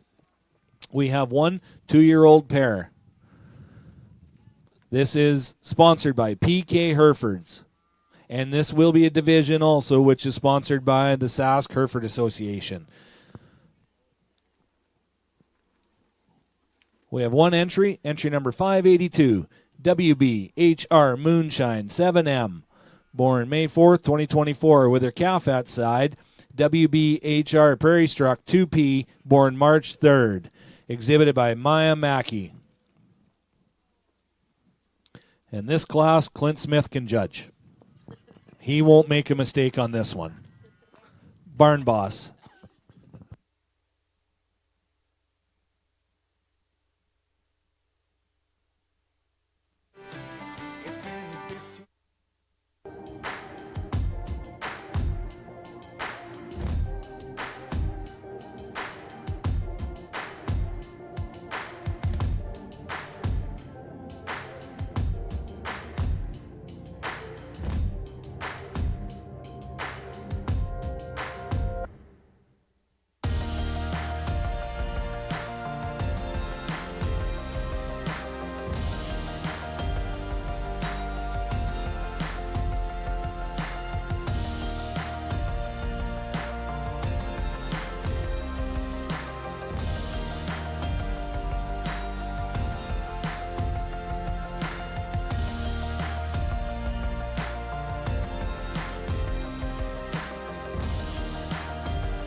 We're ready for comments with our two-year-old division.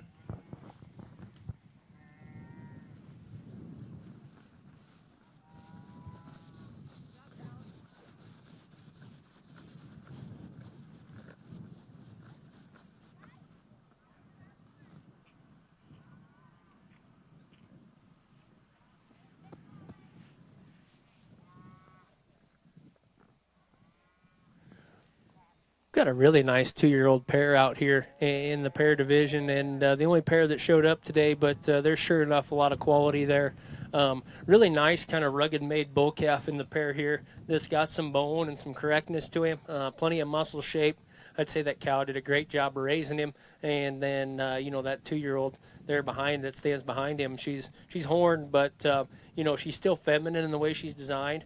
She's got some eye appeal to her, and she's got a really nice udder. She gets out and moves really freely on the go.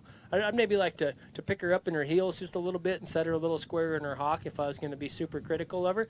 But I still think there's a lot of quality in that pair. Two really good cattle standing out here in front of us that are in production. And our grand champion 2-year-old is sponsored by South Hereford Association as entry number 582, WBHR Moonshine 7M, with her calf, WBHR Prairie Struck 2P, exhibited by Maya Mackey. They are going out the end and turning around and coming right back to vie for our champion Hereford female.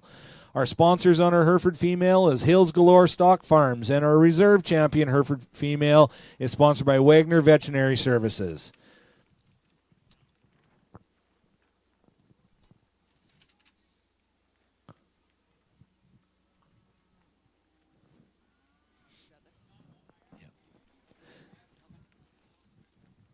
Coming in the ring is our champion heifer calf. Entry number 576, KLR Clarice 3P, born January 11th, exhibited by Chloe Wagner. And then our champion yearling heifer is entry number 577, Moorhaven 1K Jessica 73N, exhibited by Emily Mackey. Following her is our 2-year-old champion, entry number 582, WBHR Moonshine 7M, alongside with WBHR Prairie Struck 2P, exhibited by Maya Mackey. Our second in our heifer calf division was entry number 575, Moorhaven 0016 Sarah ET 7P, exhibited by Curtis Hewitt. And our reserve yearling division was entry number 579, Glenn Lees 3128 Kia 45N, exhibited by Kyla Lees. Again, this is our Hereford Grand Champion Drive, sponsored by Hills Galore Stock Farm and Wagner Veterinary Service.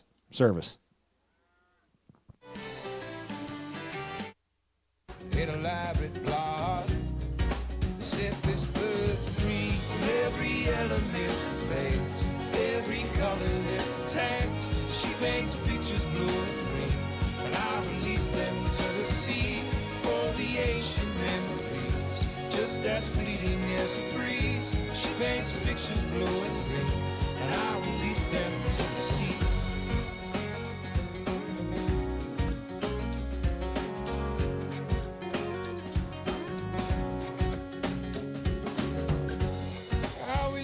Sunset, white cotton in June, her body sings, and I join the tune. All the sirens calling, crows leave their trees, but a peace pervades us, and the dreamers dream from every element of base, every color that's attached. She paints pictures blue and green, and I release them to the sea for the ancient memories, just as fleeting as a breeze. She paints pictures blue and green, and I release them to the sea.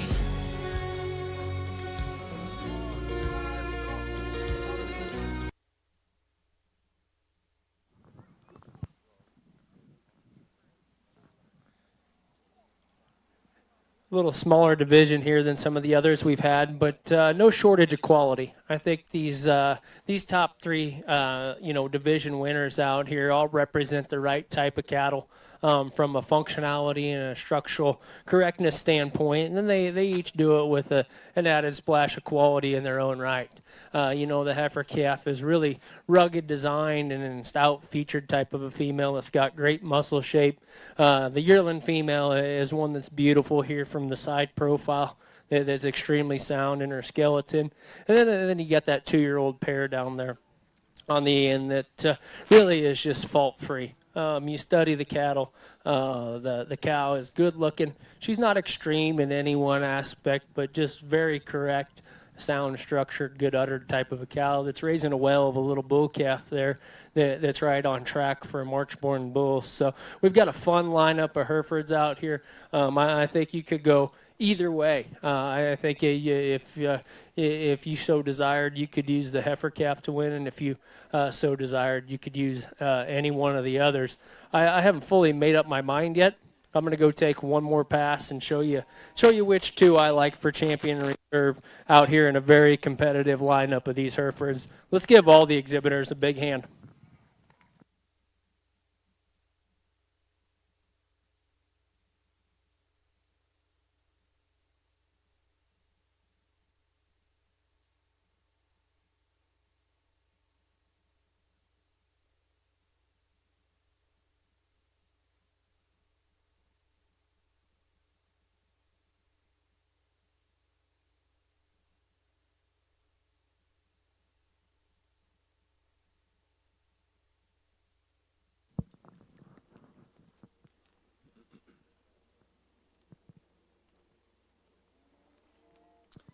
And our grand champion Hereford female, sponsored by the Sask Hereford Association, out of our 2-year-old division is entry number 582, WBHR Moonshine 7M with WBHR Prairie Struck 2P, exhibited by Maya Mackey. Congratulations, Maya. Good job.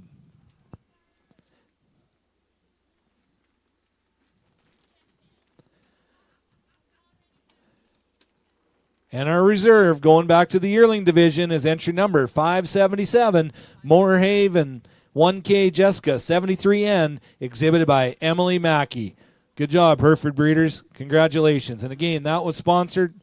Champion was sponsored by Hills Galore Stock Farm, and reserve champion was sponsored by Wagner Veterinary Service. Now, as soon as we're done with pictures, we will move in to our Black Angus division.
of Angus heifer calves, sponsored by Switzer Angus. First in is entry number 585, Boss Lake Miss Martha, 603P, born January 26, 2026, exhibited by Brooklyn Bolter. And following her is entry number 587, Riverfront Rosebud, 634P, born January 16th, exhibited by Dryden Robertson. There is 2 in this class.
And we're ready for comments in our first split of Angus heifers.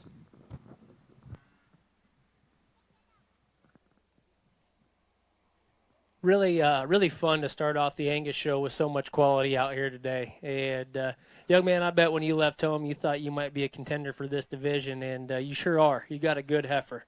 She's a really high quality female that's got a lot of future to her. But you're into a really tough class.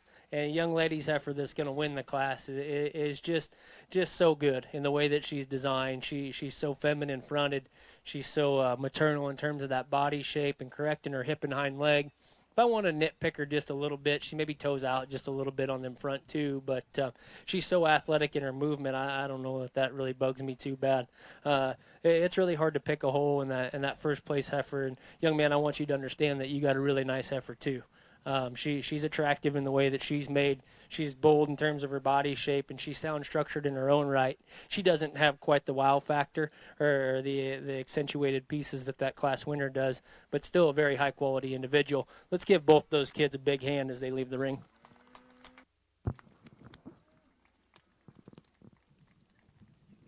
First in split number 1 is entry number 585, Boss Lake Miss Martha, 603P, exhibited by Brooklyn Bolter. And second in split number 1 is entry number 587, Riverfront Rosebud, 634P, exhibited by Dryden Robertson. They will be coming back for a division here right shortly. That class was sponsored by Switzer Angus. Moving into class number 18, sponsored by Forsyth Ranch. We have one scratch in this class. Entry number 591 is a scratch.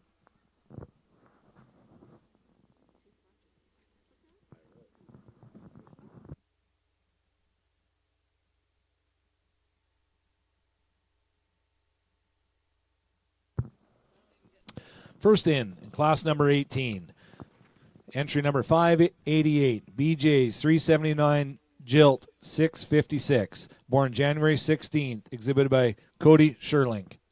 Following her is entry number 589, 3T Black Angel 6925, born January 10th, exhibited by Dane Tober. Rounding out the class is entry number 590, Riverfront Royal Lass 622P, born January 10th, exhibited by Greeley Robertson. These three, this is the final class of Black Angus heifer calves. The next will be the division.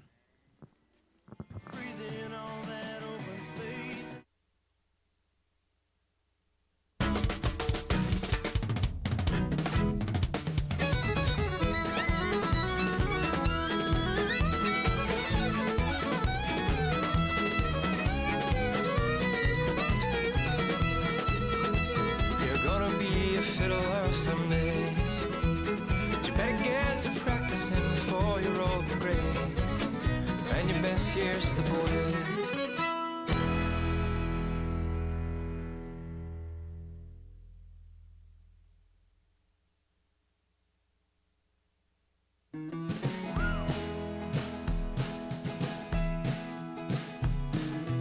If I had a car, we drive down to the ocean. You call it Elmore, and we'd lay out in the sand. And if the sun was shining, I'd cover you with lotion. Talk about the fine things and forget the second hand. Oh, Maria, dance a little closer. Close your eyes and don't say anything. Don't believe the sirens on Figueroa. Just listen to Carmelita sing Las Mañanitas, Sweet Maria. If I had a plane, we'd fly to Costa Rica, land atop a mountain, and look down on the world. And I'd learn to speak Spanish, we'd Incomita Rica, and everything would vanish that we didn't want in our world. Oh, For comments on class number 18, our last split of Angus heifer calves.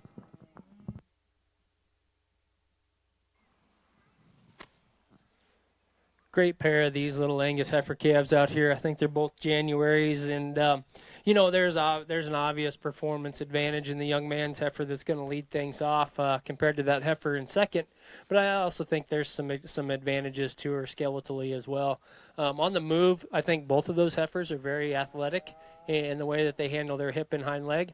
I just prefer that the way that the class winner blends from her shoulder into her forerib and the way that she hooks up right in there behind her shoulder and transitions into her spine. I think she's made just a little more correctly right there in that specific area. They both have a little bit of chest and throat to them, but I still think they're both feminine and maternal looking type females. Heifer that is in second is a really neat kind. I really love her hip and hind leg set. She too is so broody in the way she's made. Like I said there, I just wish that we could modify her right there in her forerib and the way that she hooks up in behind her shoulder. Maybe just give her a little more extension and growth all the way through to be a little more competitive with that higher performing heifer. Heifer that rounds things out does have a performance advantage. She's just a little piecey compared to them other two. She too wants to get just a little slack there in her hind leg. She's a little off in her hip. Maybe doesn't have quite the muscle shape that either of those heifers ahead of her offers. Thanks. And this class sponsor, Class 18, was sponsored by Forsyth Ranch. And advancing to our division is entry number 588, BJ's 379 Jilt 656, exhibited by Cody Sherlink. And second in class and also joining back will be entry number 590, Riverfront Royal Lass 622P, exhibited by Bob Robertson. Third in class is entry number 589, 3T Black Angel 6925, exhibited by Dane Tober. We are now into our heifer calf division, sponsored by Waldner Land and Cattle. Out of our first split, entry number 585, Boss Lake Miss Martha 603P, exhibited by Brooklyn Bolter. And then out of our second split winner, entry number 588, BJ's 379 Jilt 656, exhibited by Cody Sherlink. Out of split number one, our second place was entry number 587, Riverfront Rosebud 634P, exhibited by Dryden Robertson. And out of split number two, our second place heifer was entry number 590, Riverfront Royal Lass 622P, exhibited by Greeley Robertson. This is our division, sponsored by Waldner Land and Cattle. about 15 now.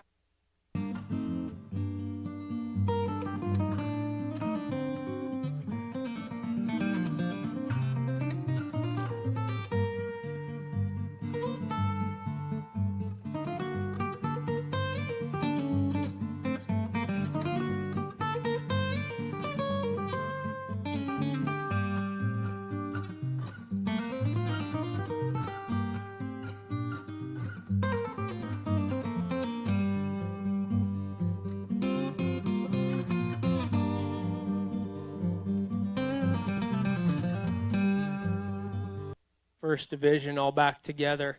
There's just a lot of productive value in these 4 cattle that stand out here in front of us, and sure enough, a lot of good in both the class winners and reserves. I'm going to keep this pretty short and sweet. There's one that hit me awful good out here, and I think the coolest part about the female I'm going to use to win this class is she might be the leanest one in her condition, and I think that adds a ton of value to her as we look ahead to her future. Young lady, that heifer out of the first class is awful good. She's going to be your champion. Let's congratulate her.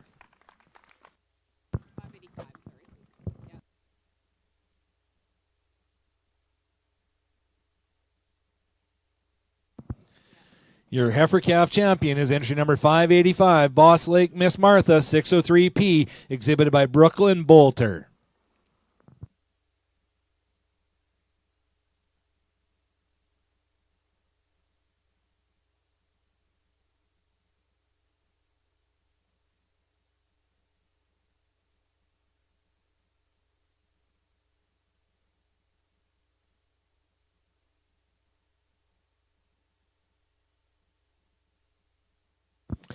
And your reserve female out of split number 2, entry number 588, BJ's 379 Jilt, 656, exhibited by Cody Sherlink.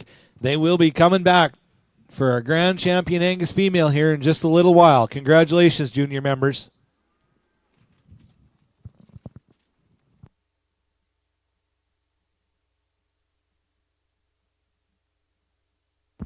Now we have 2 splits of black bred heifers.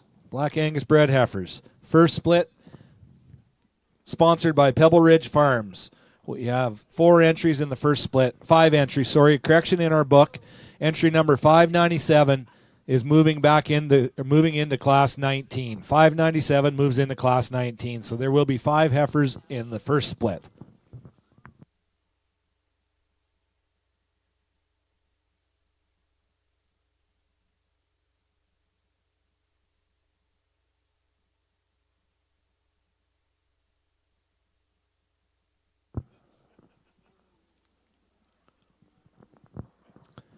Class number 19, walking in the ring. First in is entry number 592, NRHV Blackbird 6N, born April 15th, exhibited by Madison Goodfellow. Following her is entry number 593, NRHV Tibia 49N, born April 12th, exhibited by Brooklyn Goodfellow. Next up to her is entry 602, Brooking Rose 5220, born March 11th, exhibited by Cordell Morrison. Next, 594, Rideau Ever Intense 91N, born March 3rd, exhibited by Talia Perot.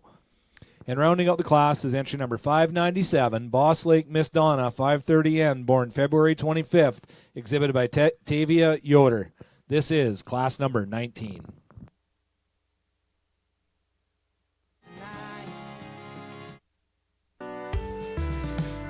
I'll be the one who gives what you want to. I'll be the one who is what you won't do. I'll be your foolish kid.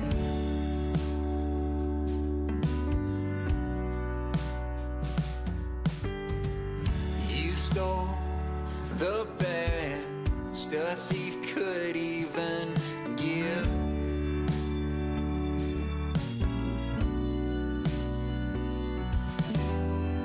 A heart of love, the blood to one last touch.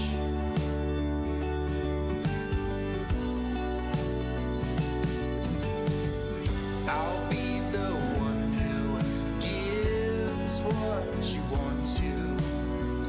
I'll be the one who is what you won't do. I'll be the one who gives what you want to. I'll be your foolish kid.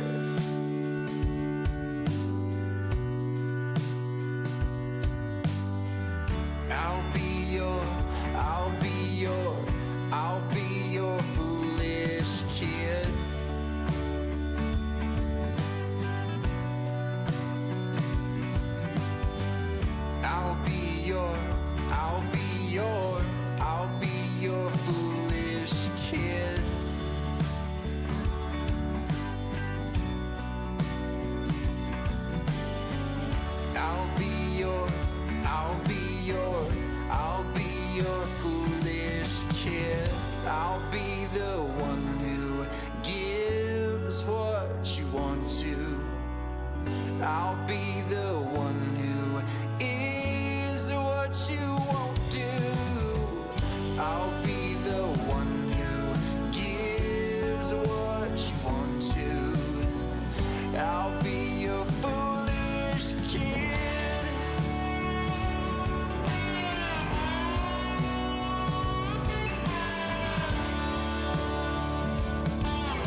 I think there's plenty challenge and struggle to this class, especially up here at the top end. I go back and forth between these two females and had them each placed at the top numerous times in my own mind.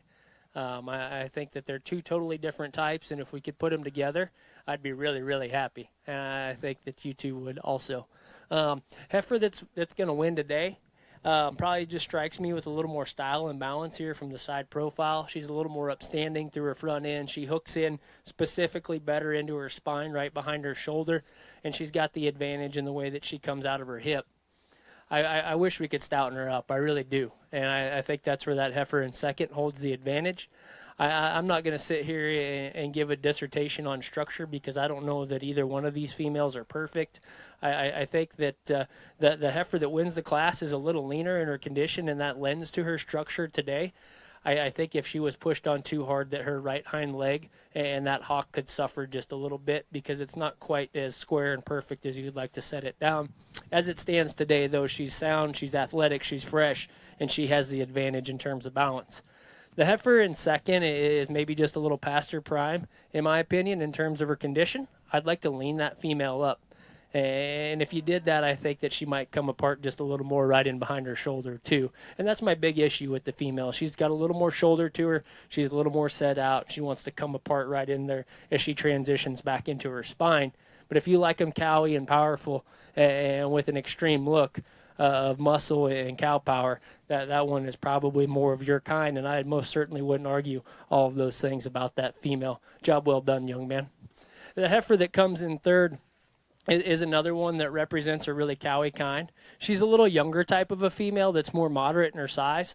She don't have the overwhelming pieces that we get in those two ahead of her, but I think amongst those bottom three females, she's the most balanced. She's attractive in the way she's designed. She's got a nice body shape to her and more than enough substance to go along with it.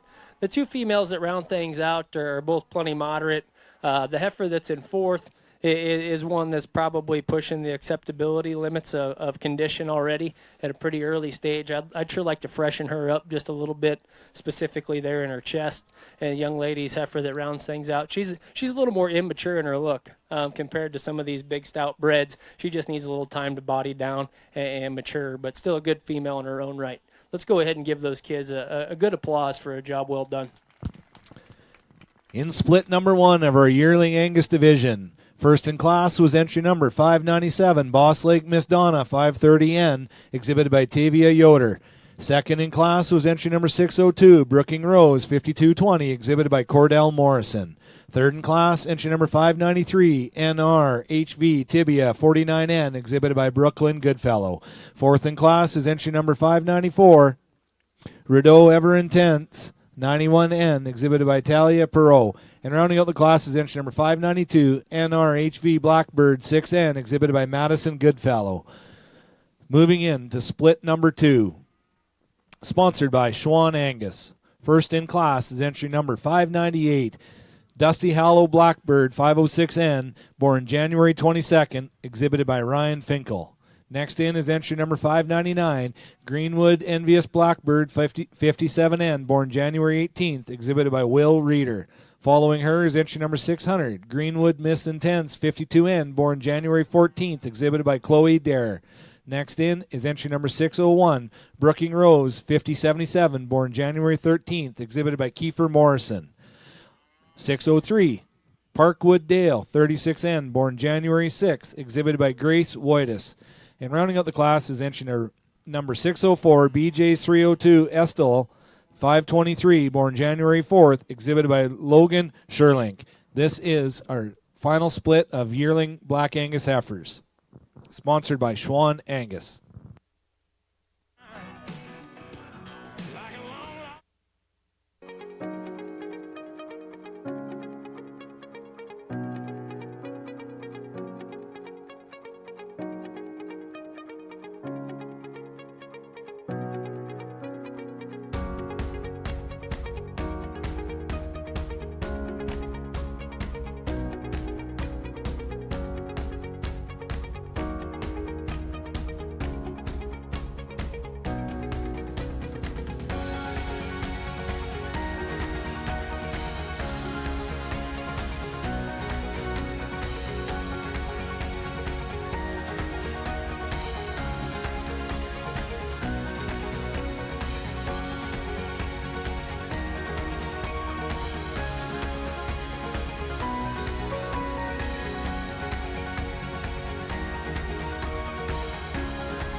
Let me tell you a little something about me. When it's Saturday night, I need to blow off some steam. 1, 2, 3, 4.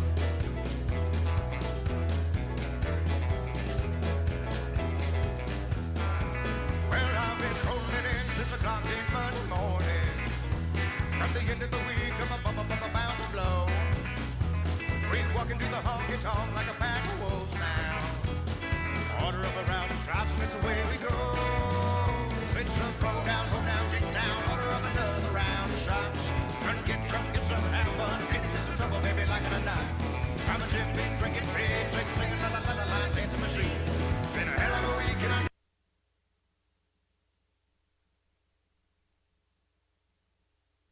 Looks like we're ready for comments in our final split of yearling Angus heifers.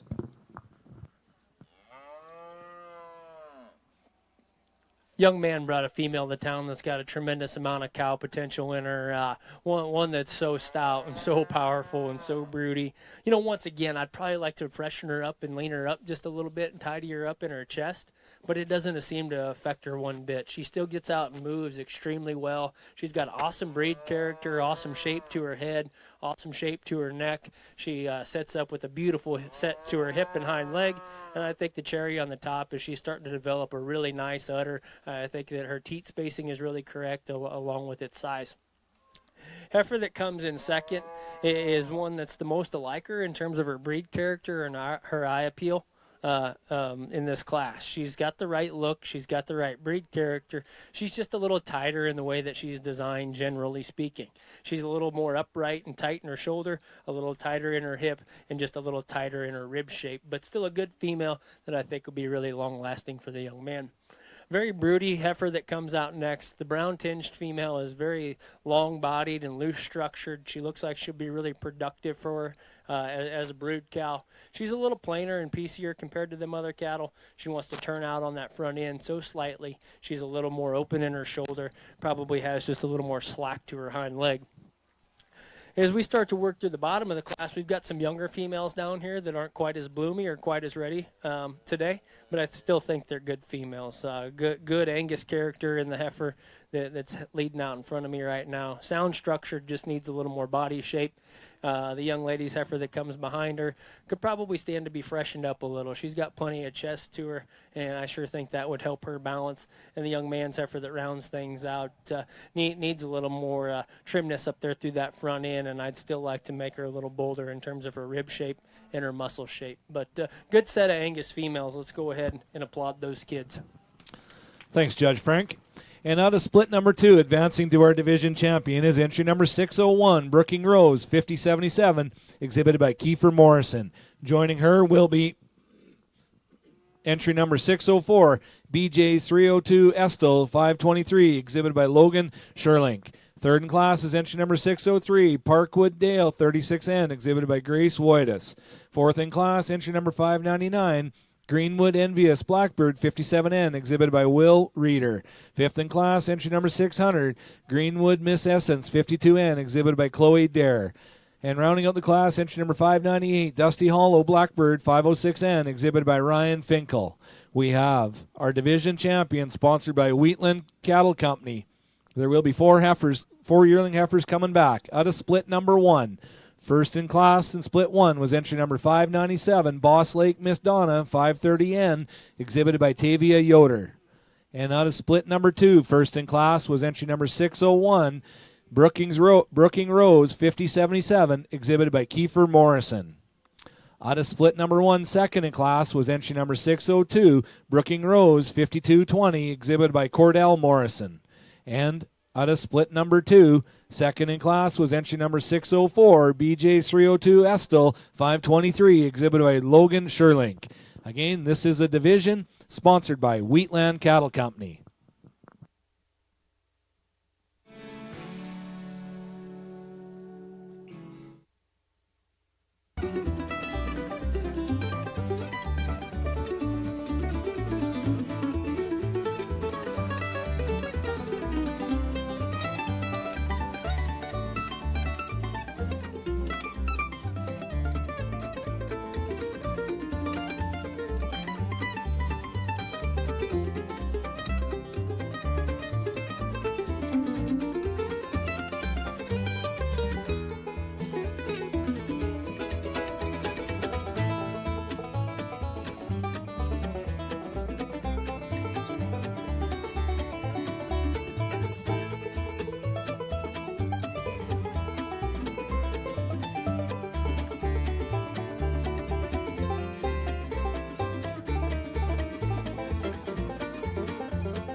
Looks like we're ready for comments in our Angus division.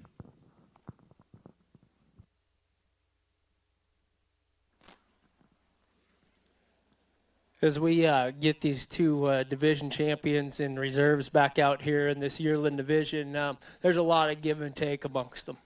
These two class winners are two totally different types of females, and they got to this point in the division for different reasons.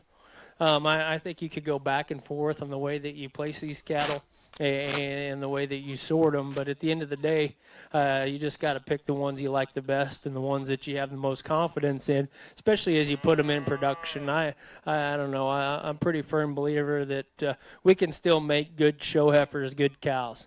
And, you know, down at home, that divide is getting greater and greater every day. And I guess that I'm committed to trying to raise show females that will still go out and do their job in production and do a good job at that. So with that being said, I'm going to go out and select you your champion reserve yearling females. Great set of females out here in front of us and an even better set of kids.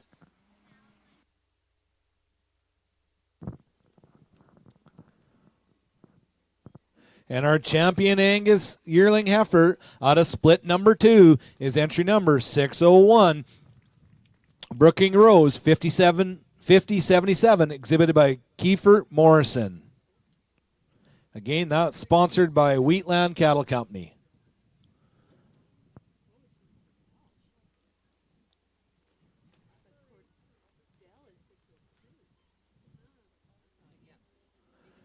And our reserve female out of split number 1, entry number 597, Boss Lake Miss Donna 530N, exhibited by Tavia Yoder. Congratulations, juniors. Again, that was sponsored by Wheatland Cattle Company.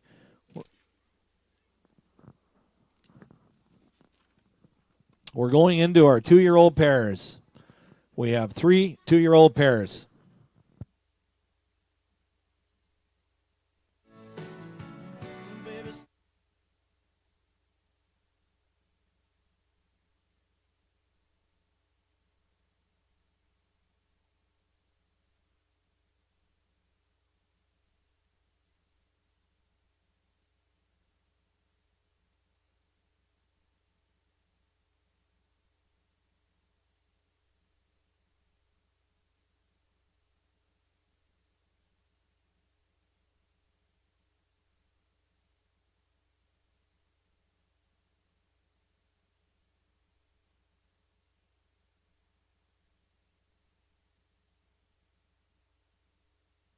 Into our 2-year-old pairs, sponsored by Ivanhoe Angus. We have 4 entries. First in the ring is entry number 606, Sunderland Lady 60M, with her calf at side, JDW Junior 2P, calf born February 13th, exhibited by Jessa Whitney.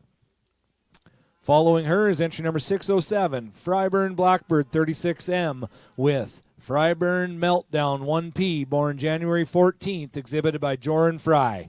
Following her is entry number 608, 6 Mile Miss Darkstar 47M, with calf outside bull, born April 19th, exhibited by Laramie Greenwood.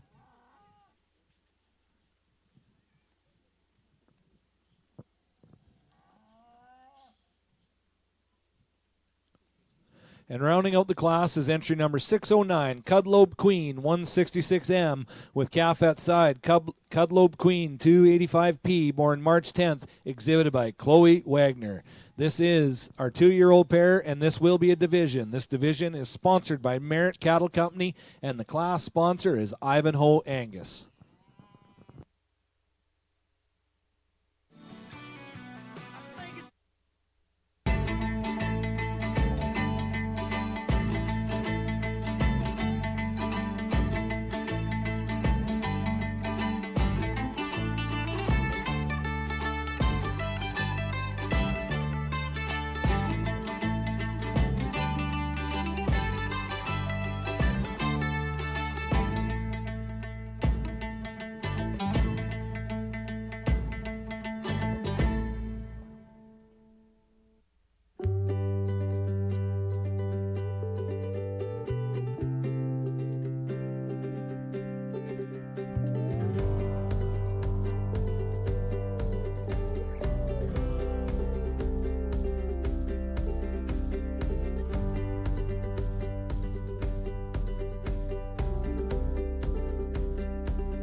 sponsored by Merritt Cattle Company also.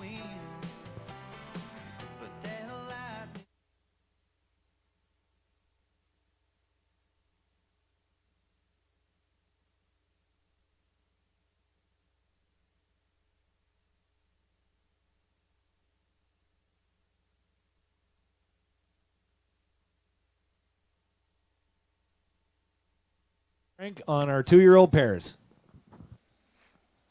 Really an outstanding pair here that leads off this 2-year-old division, and quite a bull calf.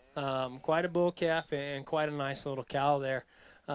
She's raising a high percentage of her body weight, which is really important to me. We like the moderate framed cows that are efficient and do their job well, and she sure looks to fit that mold. Aside from just doing a good job, she's really good looking.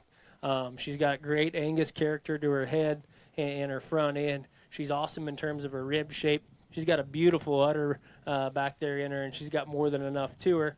I wish maybe she sat down just a little more comfortably on them hind 2 feet. I'm not saying that there's any issue with functionality. She's just got maybe a little puffiness there in her pasterns, and she's just maybe a little more tender moving on them hind 2. But an awesome pair that really looks the part out here this afternoon. That pair that comes in reserve maybe isn't quite put together quite as neatly today. But still a good pair of females here. The young cow's got a really nice heifer calf on her side.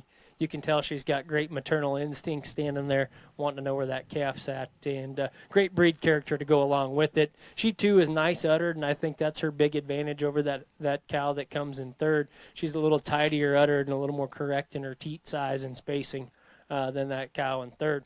That 2-year-old in third's got a really nice, big, stout bull calf on her. That's probably her most redeeming quality is the work that she's done raising that guy.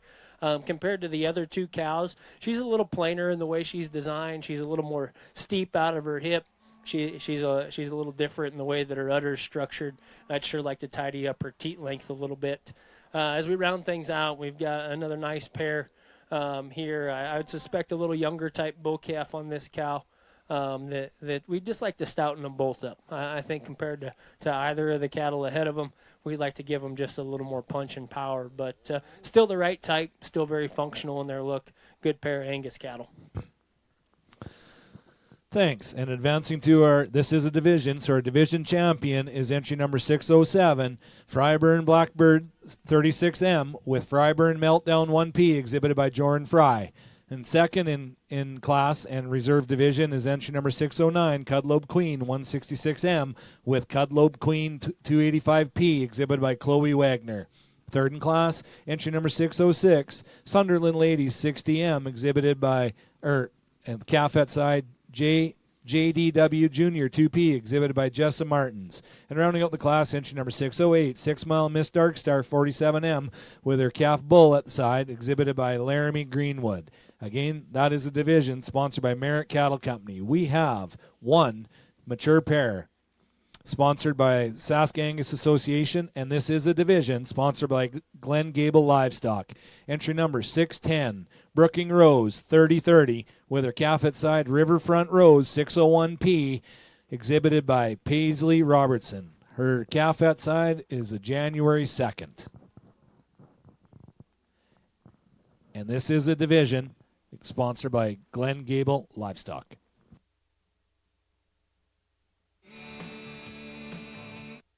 Try to let me go, go.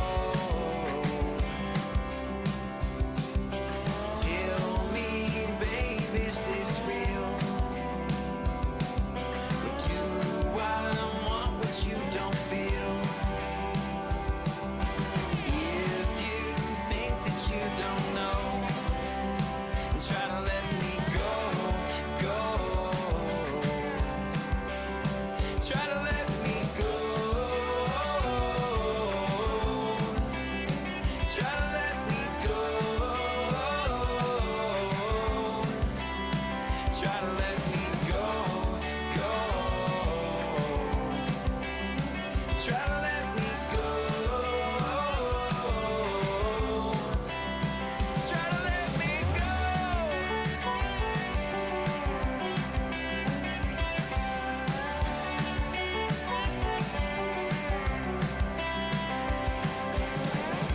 mature pair.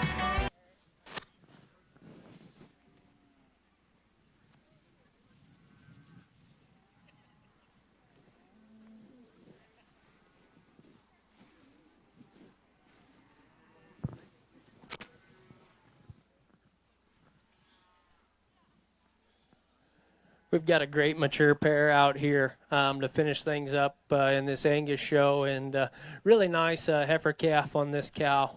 Cow's obviously doing a great job. I think she's just right in terms of her size. I think that she's got great Angus character. She's got a really nice udder on her. It's not perfect, and maybe like to tidy it up there on those back 2 quarters, but it's still right. She gets out and moves really freely, and has more than enough power to her. If I want to pick on her just a little bit, I might like to level her up in terms of her hip structure on the move and maybe give her just a shot more heel depth on those hind 2 feet. But still a good female in her own right with a lot of quality and a tremendous amount of quality in that little heifer calf to go along with it. So let's go ahead and give those 2 a big hand as we get circled back for our champion Angus division. And our champion mature cow is entry number 610, Brooking Rose, 30-30, with her calf at side, Riverfront Rose, 601P, exhibited by Paisley Robertson and assisted by Bob Robertson. And they are turning around, coming back for a grand champion drive.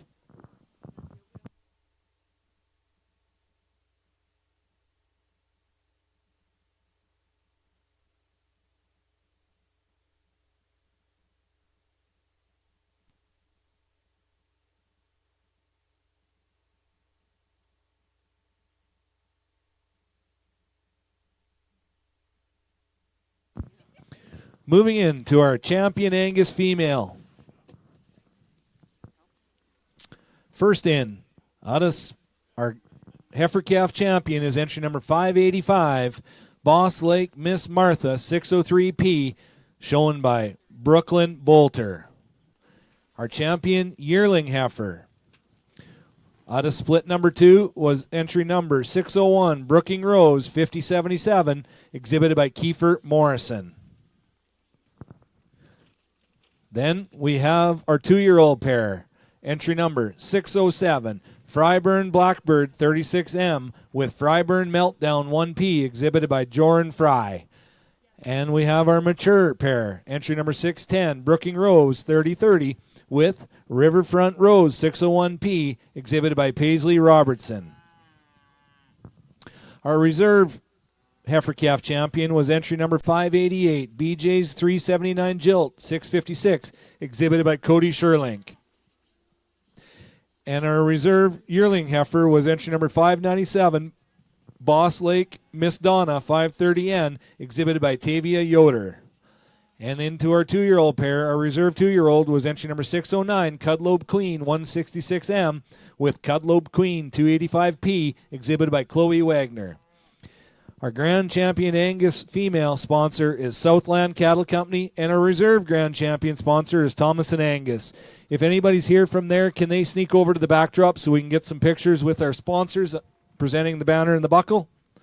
Also, anybody that's up front when you're packing up, please clean out around your trailer, and if you use the tie-out spot, please fork all your straw and hay into the tubs that we got in the back there.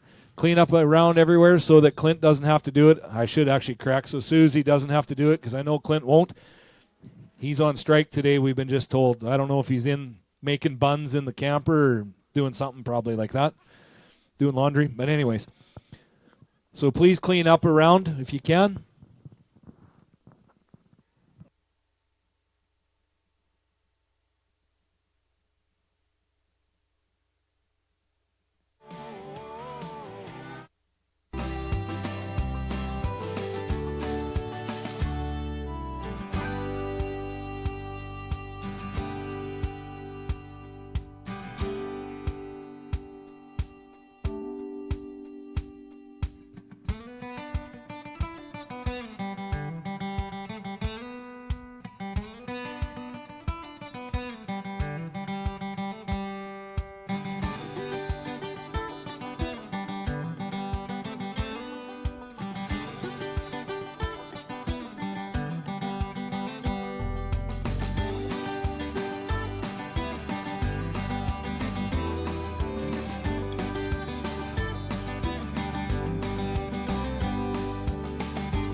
we ended up with a great lineup of these Angus cattle out here, and this division hits close to home. We raise quite a few Angus at home, and it's where our heart is. Angus cattle is what we love to do, and it's how I feed my family. So I don't take this lightly ever in any of the breeds, but I especially like to make sure we get the Angus right, because I love Angus cattle. You start to sort through these cattle, I think we've got so many variations and types and kinds out here that it made things challenging on my end, but it also made it really fun. At the end of the day, I'll never steer too far away from skeletal correctness, quality of look and breed character, and then these cattle have to function correctly in order to live in the parts of the world that they live and serve a greater purpose in the commercial, beef cow industry and creating genetics for our commercial customers. So there's a lot to weigh and a lot to balance. At the end of the day, it's also a show. So we got to pick one that's kind of pretty and put together right, too. So, there's no pressure on our end. We just pick the ones we like the best and keep moving forward. I think there's tons of quality out here. I think there's about 3 or 4 different ways you could go, and I mean that sincerely. A lot of good cattle out here, and it's been really fun to sort this division. I'm going to go out and get you your champion in reserve. Help me congratulate all these young exhibitors on a job well done.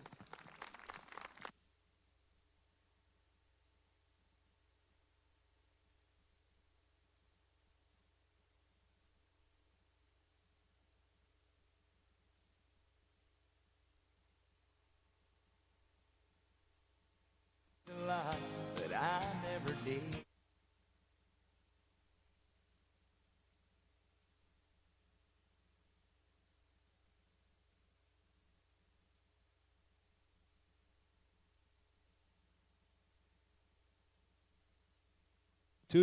Two-year-old pair, entry number 607, Fryburn Blackbird 36M with Fryburn Meltdown 1P, exhibited by Joran Fry. Congratulations, Fry family, on your champion Angus female, sponsored by Merritt Cattle Company.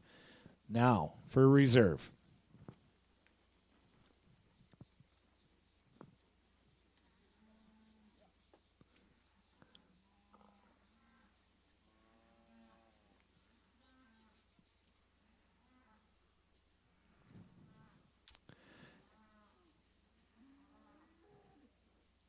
Going all the way to the other end to our heifer calf champion.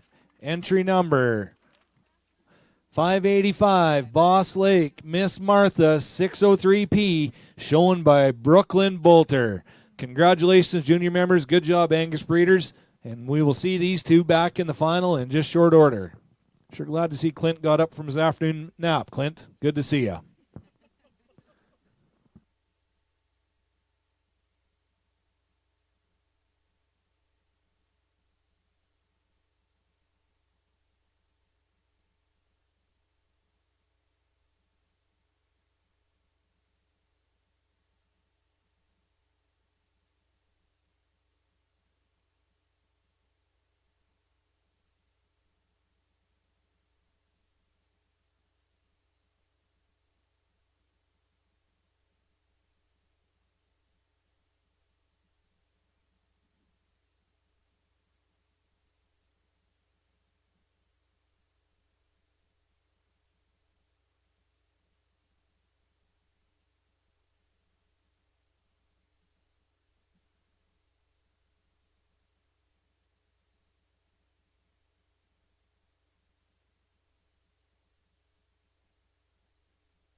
We had a little IT issue up here. We're just trying to sort out.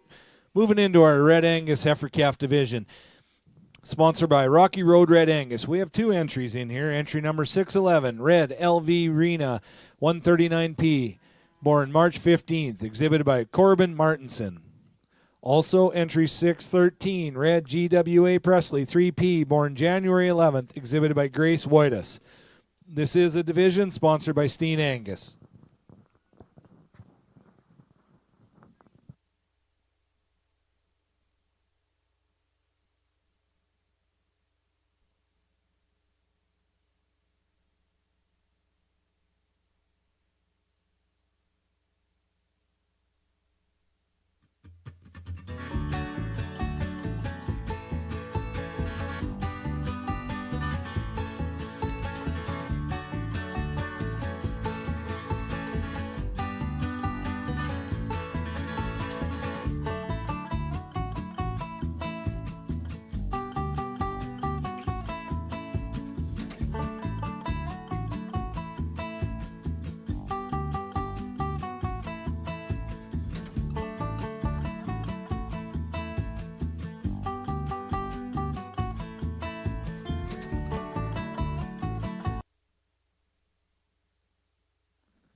Really nice way to start off our Red Angus show with a pair of really nice little heifer calves. They're both plenty green. It's hard to make too many statements about them yet, but the heifer that wins, I think she's put together really nicely. I think she gives you that look of quality here from the side profile, and she's really good in terms of her feet and legs.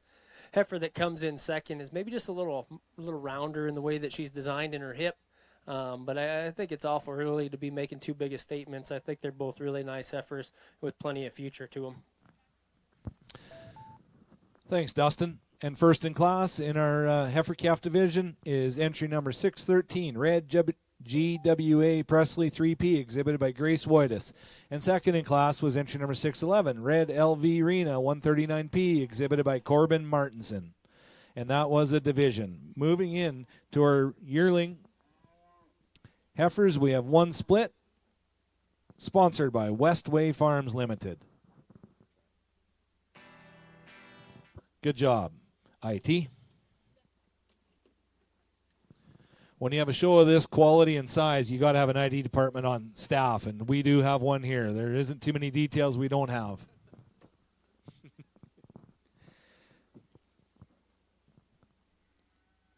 We have 6 heifers in our yearling Red Angus division. And this class, and this will be a division also sponsored by Wilbar Cattle Company.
Here's our comments on class. You can just yell at me, Dustin. Don't worry if I make a mistake. You're good. Oh, you're good.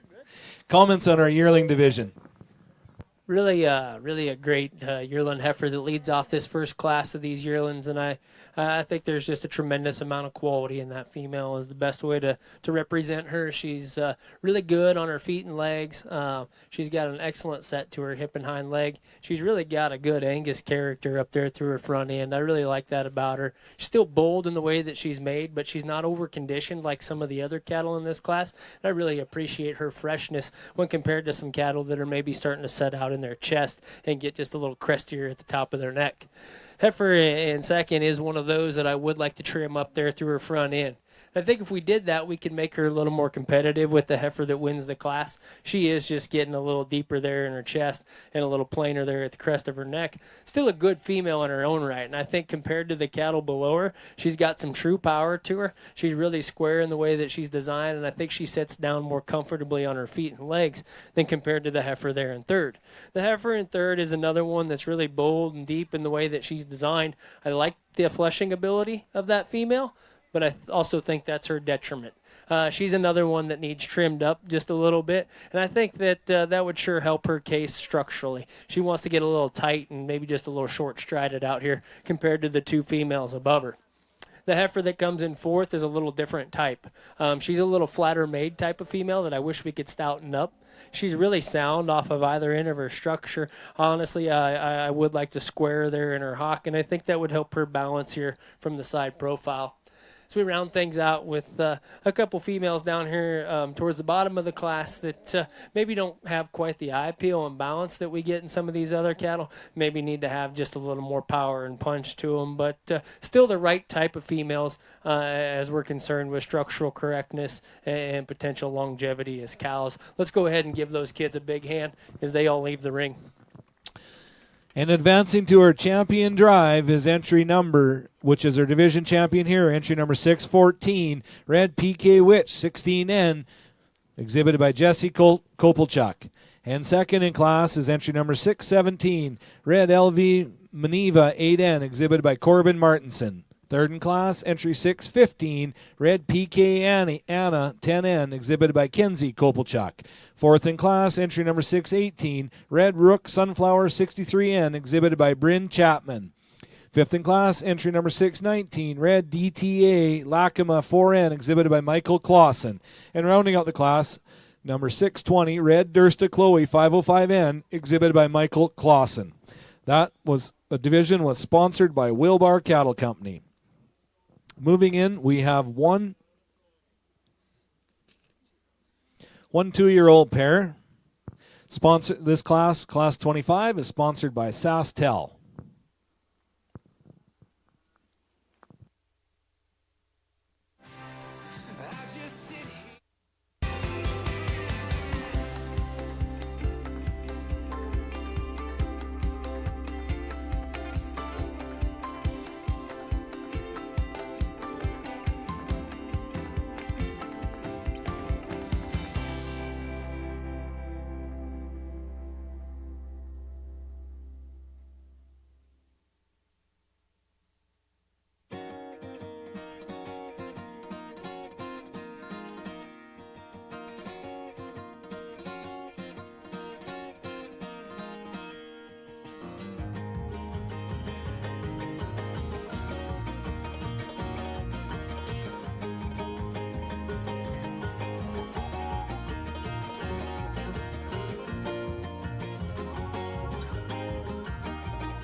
Settle down. Now ain't it hard to settle down? We have one 2-year-old pair in class number 25, sponsored by SaskTel, and this will be a division which is sponsored by Prairie Pistol Designs. In this 2-year-old pair is entry number 621, Red LV Rena 19M. With her calf at side, Red LV Rena 139P, born March 15th, exhibited by Corbin Martinson. Again, this is a division sponsored by Prairie Pistol Designs. I'd like to thank a few more of our sponsors: Breed Creek Ranch, Bovagen Genetic Services, Duracon Concrete Corp., Master Feeds, North American Helium, Redhead Equipment, and Trow Nutrition. Our silver sponsors are Hardhead Ranch Incorporated, proud partners of Covers & Co., Sweet Pro, and Redmond Agriculture, JGL, MC Marketing and RR Marketing, and South Country Equipment.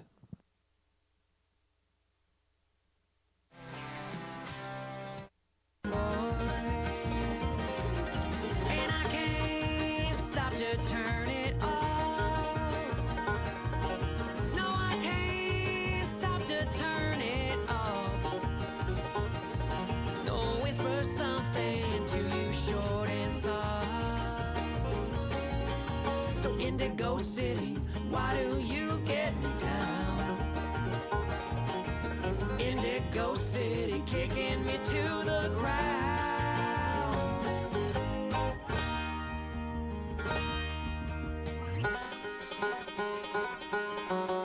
Comments in our 2-year-old pair. We've got a really nice pair out here to represent the Red Angus breed, and this cow is almost just picture perfect. She's a little lean and a little raw today, but really good uddered, good footed, great structured female that's got a lot of breed character to her. I love the femininity that she has up there through her front end, and just how flexible and athletic she is in her movement. Her calf's maybe just a little green. I'm not sure of his age or her age right offhand. If I remember right, she was maybe in April, but a good little heifer calf to go along with the cow. We talked about her in class maybe being just a little round out of her hip, but a really nice pair with really a beautiful cow out here with tons and tons of potential. Let's go ahead and give these young men a big hand for all their hard work. So our 2-year-old champion is entry number 621, Red LV Rena 19M with Red LV Rena 139P, exhibited by Corbin Martinson. Sponsor on this class was Prairie Pistol Designs. Moving in, we have one mature pair. This class is sponsored by SaskTel, and it will be a division also sponsored by Flying K Red Angus.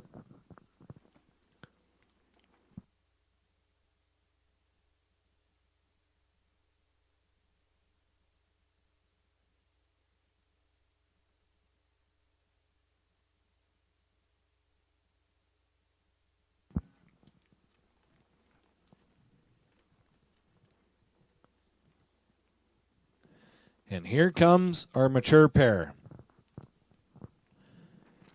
Entry number 623, Red 6 Mile, Miss Minerva 667J, along with her calf at side, Red CS Image 12P, born January 27th, exhibited by Karsten Grabler. And this is a division, the class is sponsored by SaskTel, and the division is sponsored by Flying K Red Angus.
Comments on our mature pair.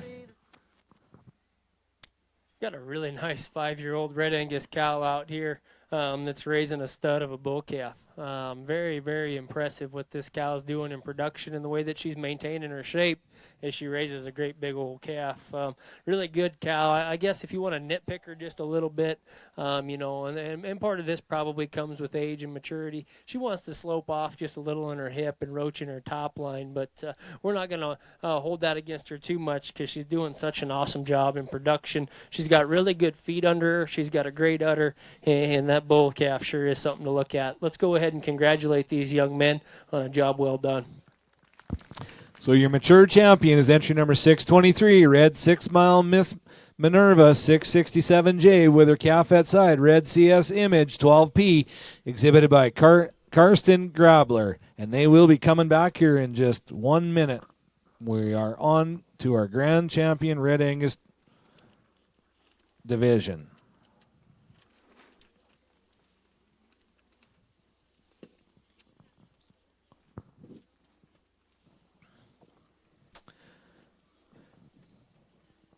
Our heifer calf champion, entry number 613, red GWA Presley 3P, born January 11th, exhibited by Grace Woitis. Following her will be our yearling champion, now entry 614, red PK Witch 16N, born February 27th, exhibited by Jesse Kopelchuk. Then we will have our 2-year-old champion, entry number 621, red LV Rena 19M, with her calf at side, red LV Rena 139P, exhibited by Corbin Martinson.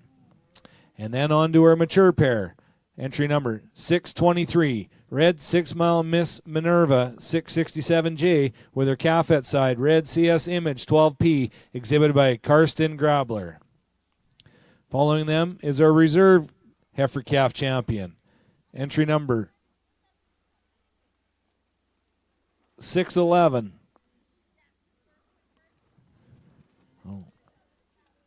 Sorry, our reserve heifer calf champion is entry number 611, red LV Rena 139P by Corbin Martinson, but it is being shown along its 2-year-old mama. So we have our reserve yearling, which is entry number 617, red LV Minerva 8N, exhibited by Corbin Martinson.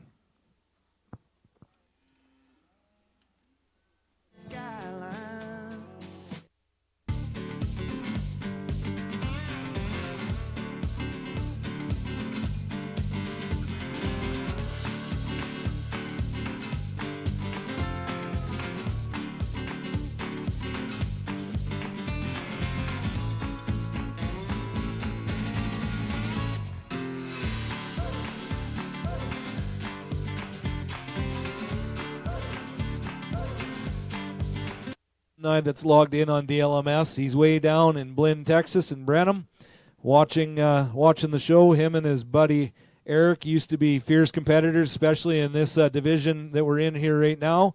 There would be some pretty heated battles between the two of them. So glad you tuned in there, Lane, and enjoy watching the show.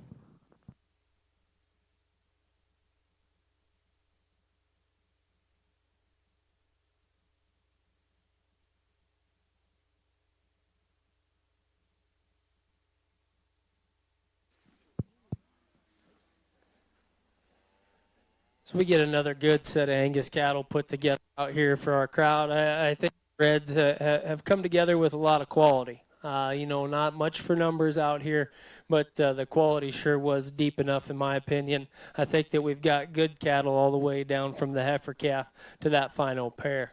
I think as you start to kind of wrestle through the divisions here and think about the different individuals, in my mind it's really a 2-horse race. Not to take anything away from the rest of the exhibitors, but the yearling heifer sure stands out with a tremendous amount of quality. I think there's a lot of cow potential in that female. I love the breed character that she maintains up in terms of her head and neck and the freshness that she has for her age. I guess I'd probably nitpick her on her feet just a little bit. Probably like to shorten her toes up just a little bit and stand her up in terms of her heel depth. But I think that's being really nitpicky on an awful good female. I think the other one that's in contention is that 5-year-old pair down there on the end. The cow's probably not quite as fancy in the way that she's designed in her hip and her hind leg, and that's sure enough where I'd modify her. But everything else is way good. She's awesome uddered. She's great footed. And the proof is in the pudding in that bull calf. I think I've made up my mind that that's going to be your champion. And the young lady with the yearling is going to be reserved. Let's go ahead and give both of those exhibitors a big hand on a job very well done. And our grand champion, Red Angus female, out of your mature cow-calf pair division is entry number 623, Red 6 Mile Miss Minerva 667J with her calf at side, Red CS Image 12P, exhibited by Karsten Grabler. And then our reserve grand champion female is going back to our yearlings, which is number 614, Red PK Witch 16N, exhibited by Jesse Kopelchuk. Congratulations, juniors. Good job, and we'll see you back in the champion drive here in just a little while. We're going to grab some pictures. Them sponsors were our grand champion Red Angus female sponsor was Wright Cattle Company, and our reserve grand champion female sponsor was Clear Red Angus. Next division is our purebred Charolais division. We will start with our heifer calves in our Charolais show here as soon as we're done with our pictures. We have 2 splits of heifer calves.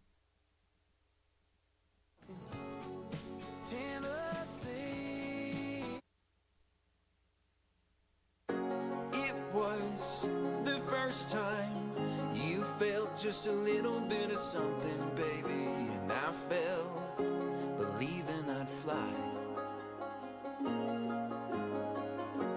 I found a reason to give you just enough of what you wanted, baby, to find you weren't willing to try.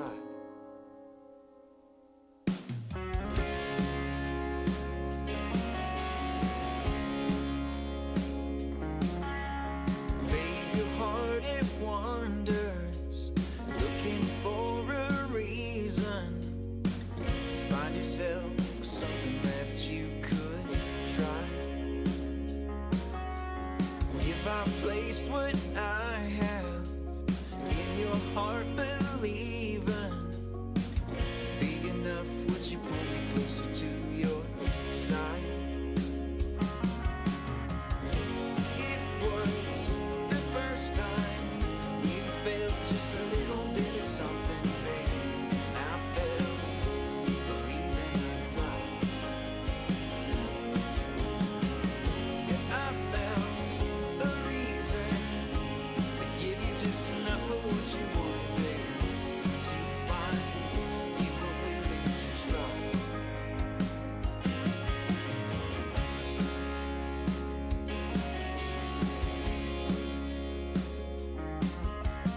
Honey, tell me what you need. Oh, they've been talking, we've been walking so far apart. Oh, if I could turn the seasons and show you ways to love with reason, we'd fall so hard. It was the first time you felt just a little bit of something, baby, and I fell, believing I'd fly. Yeah, I found a reason to give you just enough of what you wanted, baby, to find you were willing to try. It was the first time you felt just a little bit of something, baby, and I fell, believing I'd fly. I found a reason to give you just enough of what you wanted, baby, to find you were willing to try. To love and be loved. To love and be loved. To love and be loved.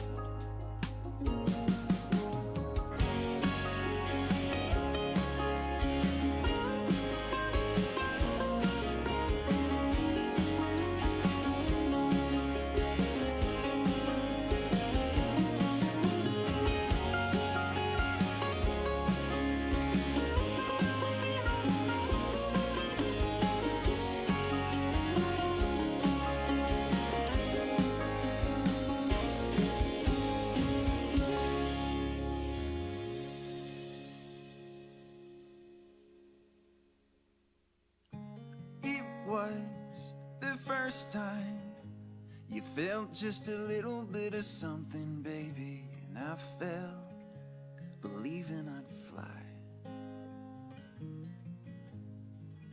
Yeah, I found a reason to give you just enough of what you wanted, baby, to find you weren't willing to try.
Purebred Charolais Division. Again, this heifer calf class is sponsored by Pinot Valley Charolais, and I think we have 2 splits of heifer calves.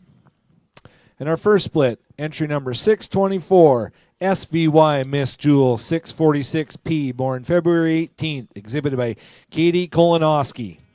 Following her, entry number 625, 6 Mile Martini 716P, born February 15th, exhibited by Fowler Hertz.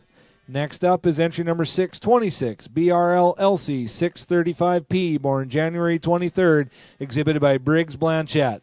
And rounding out the class is entry number 627, BRL Rain 632P, born January 21st, exhibited by Briar Blanchette. And this class is sponsored by Pinot Valley Charolais.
We've got 4 very nice Charolais heifer calves out here in front of us this afternoon, and I most certainly wasn't expecting there to be as much quality and depth in the Charolais division as there is to start things here.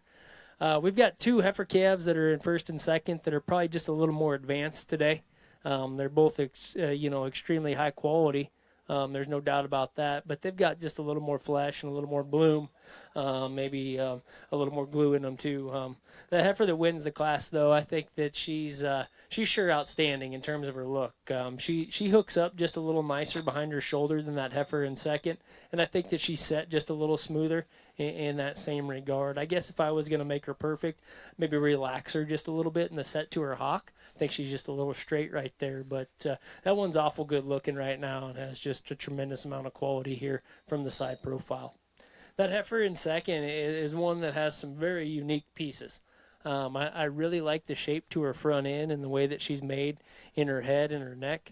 I like that she's extra wide and maybe just a little more moderate in her frame size. Today it doesn't all quite come together quite as smooth as that class winner, but I sure enough think she could have her day. I love the body shape in that female already. I love the muscle shape that she's got, and I really do think that she's very sound in terms of her structure, even though she doesn't really exactly want to cooperate. Heifer in third is a little tighter haired type that's maybe just a little plainer in her look compared to those two. But I think there's a lot of value and a lot of good in one that's so productive in the way she's made. She's awesome bodied, she's really good boned, and she's very sound structured. She's not quite as bloomy as those other cattle today and maybe doesn't hit you with quite the wow factor, but I still think that there's a lot of good in that female. I think she's very good footed, very fundamentally correct, and very right in terms of the shape and the angle of her body and her shoulder. Nothing but good things to come, I think, for that young man and his little heifer calf. Heifer that comes out there behind her that rounds things out is a stout brute. She's got as much muscle shape as any in the class, and I sure appreciate that about her. She's maybe just a little coarser in the way she's designed, a little more open in her shoulder, a little rounder about her joints, and doesn't quite give you quite as maternal of a look as some of the cattle ahead of her, but still a good type in her own right. Plenty of power and plenty of shape to go along with it. Let's go ahead and give all those kids a big hand. In our first split of Charolais heifers, sponsored by Pinot Valley Charolais, is entry number 624, SVY Miss Jewel 646P, exhibited by Katie Colonoscopy. Second in class is entry number 627, BRL Rain 632P, exhibited by Briar Blanchette. Third in class, entry number 625, 6 Mile Martini 716P, exhibited by Fowler Hertz. Fourth in class, entry number 626, BRL Elsie 635P, exhibited by Briggs Blanchette. We have one more class of heifer calves, split number 2, sponsored by OBI Livestock. First in class is entry number 628. C2 Precious 25P, born January 20th, exhibited by Fisher Cavers. Following her is entry number 629, C2 Miss Mirabella 21P, born January 20th, exhibited by Mason Turner. Following her, entry number 630, SVY Miss Door 629P, born January 20th, exhibited by Erica Zorb. And rounding out the class is entry number 632, JWX Design 1P, born January 14th, exhibited by Blake Brewer. This is our second split of Charolais heifer calves.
outstanding individual here that wins that second class. One that's just so correct in her skeleton and reads maternal from end to end.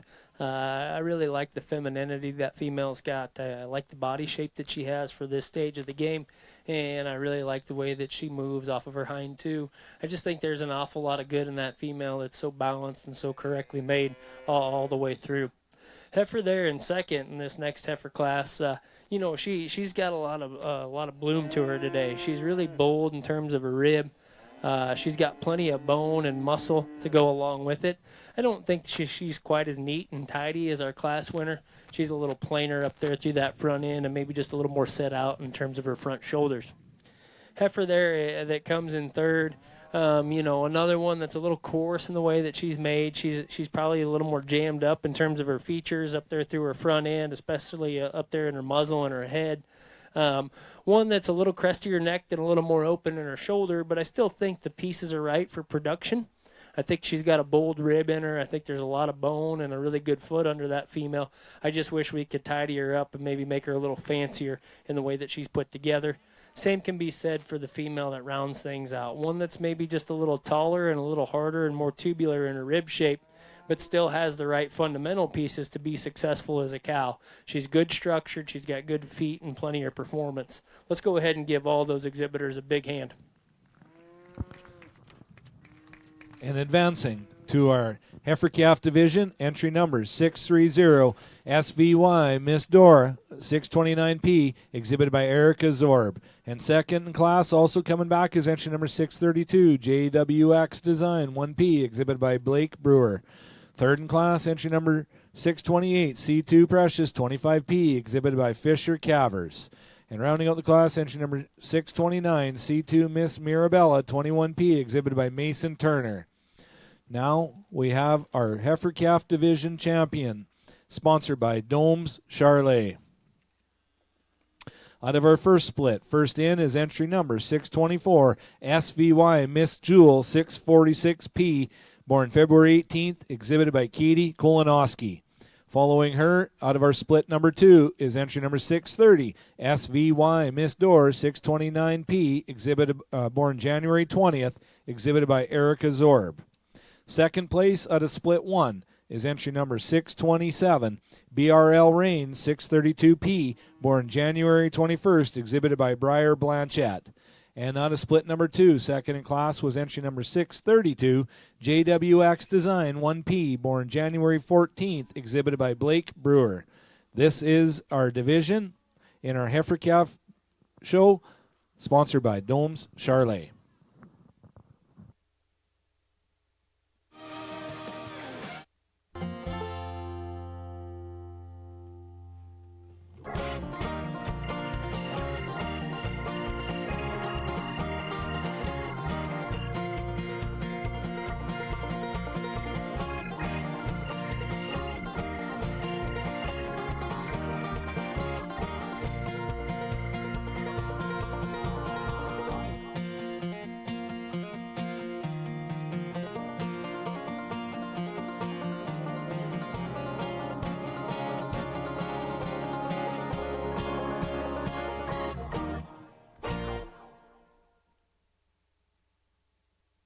Division of the Charlets. These little calves are really good, and I'll be honest, they caught me off guard just a little bit, how deep and how good the quality's been in a smaller division. You could go back and forth and nitpick these two heifers standing out here in front of us, but at the end of the day, I think there's one of them that's maybe as good a heifer calf as we've had come through this ring today. And that's not to take anything away from the young lady's heifer that's going to be reserved in this division. I just think the quality is so outstanding amongst them, and the heifer that's going to win this division is right up there at the top of the heifer calves we've seen all day, starting this morning all the way to now. I'm not going to show my cards yet. I'm going to go out and select them the way I like them. But what a fun division it's been to judge these and see these really high-quality Charlet heifer calves.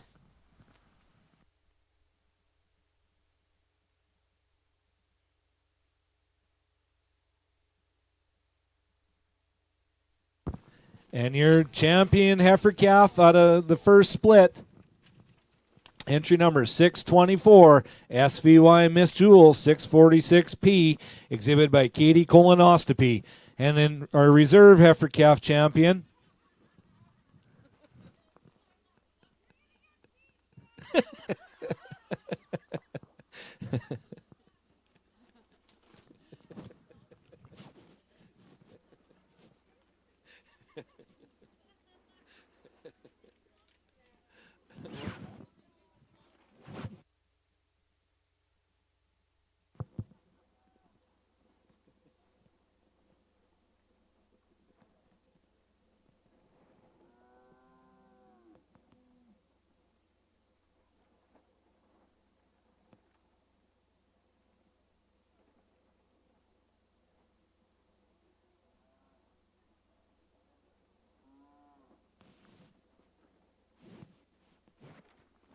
and your reserve heifer calf on a split number 2. Entry number 630, SVY Miss Door, 629P, exhibited by Erica Zorb. Congratulations, girls. Good job to all our Charlet Junior members showing. We're going to be moving into our yearling class, class number 29, sponsored by SaskTel.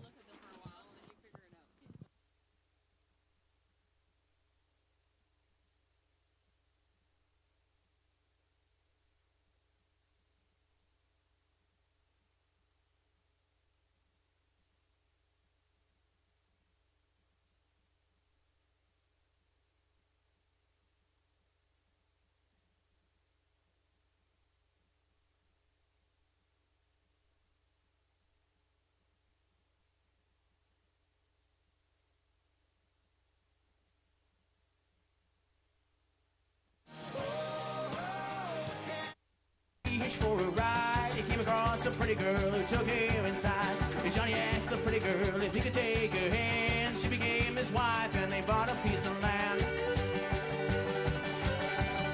Well, they raised up a family and they raised up the wood. They built their first cottage and it held like it should.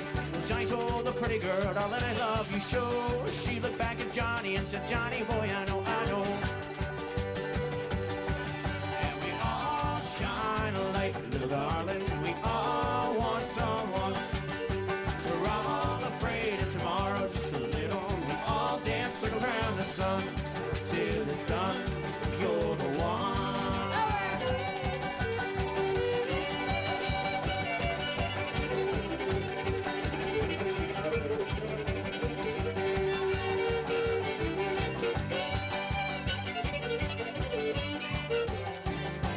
Johnny went out one day with a shotgun by his side. His family, they did trust him to keep them all alive. He stumbled upon a black bear who knocked down his gun. Johnny couldn't reach it, so he fixed up to run. The bear caught up to Johnny and knocked him to the ground. Johnny thought it was a little girl, Lord, he beat that bear down. The moral of the Into our story- first split of yearling Charlet heifers, sponsored by SaskTel. First in the ring is entry number 633, FPC Nala 519N, born March 14th, exhibited by Reese Spence. Following her is entry number 635, Longview Birkin 30N, born March 3rd, exhibited by Declan Alum. Next in is entry number 636, SVY Elsa 550N, born March 3rd, exhibited by Katie Kolonoski. Following her is entry number 637, DVY Nelly 18N, born February 13th, exhibited by Hayden Wegowitz. And rounding out the class is entry number 638, KFC Jewel 91N, born February 10th, exhibited by Blake Brewer. This is our split one of our Charlet yearling heifers. We have 2 splits in this division, sponsored by SaskTel.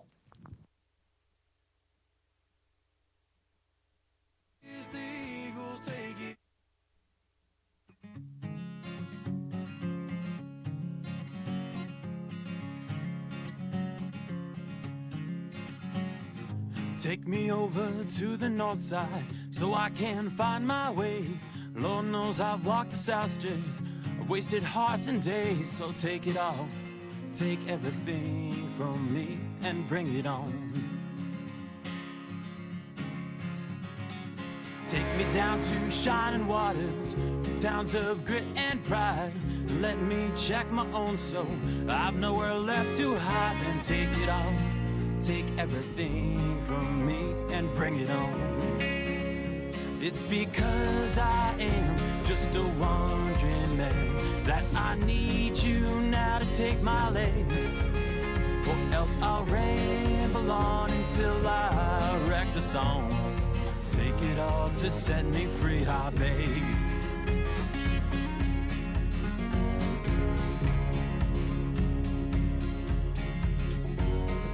Take me to a hilltop castle, to a room all draped in white.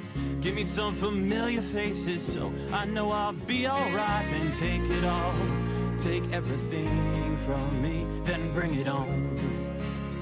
It's because I am just a wandering man that I need you now to take my legs, or else I'll ramble on until I wreck the song. Take it all to set me free, I beg.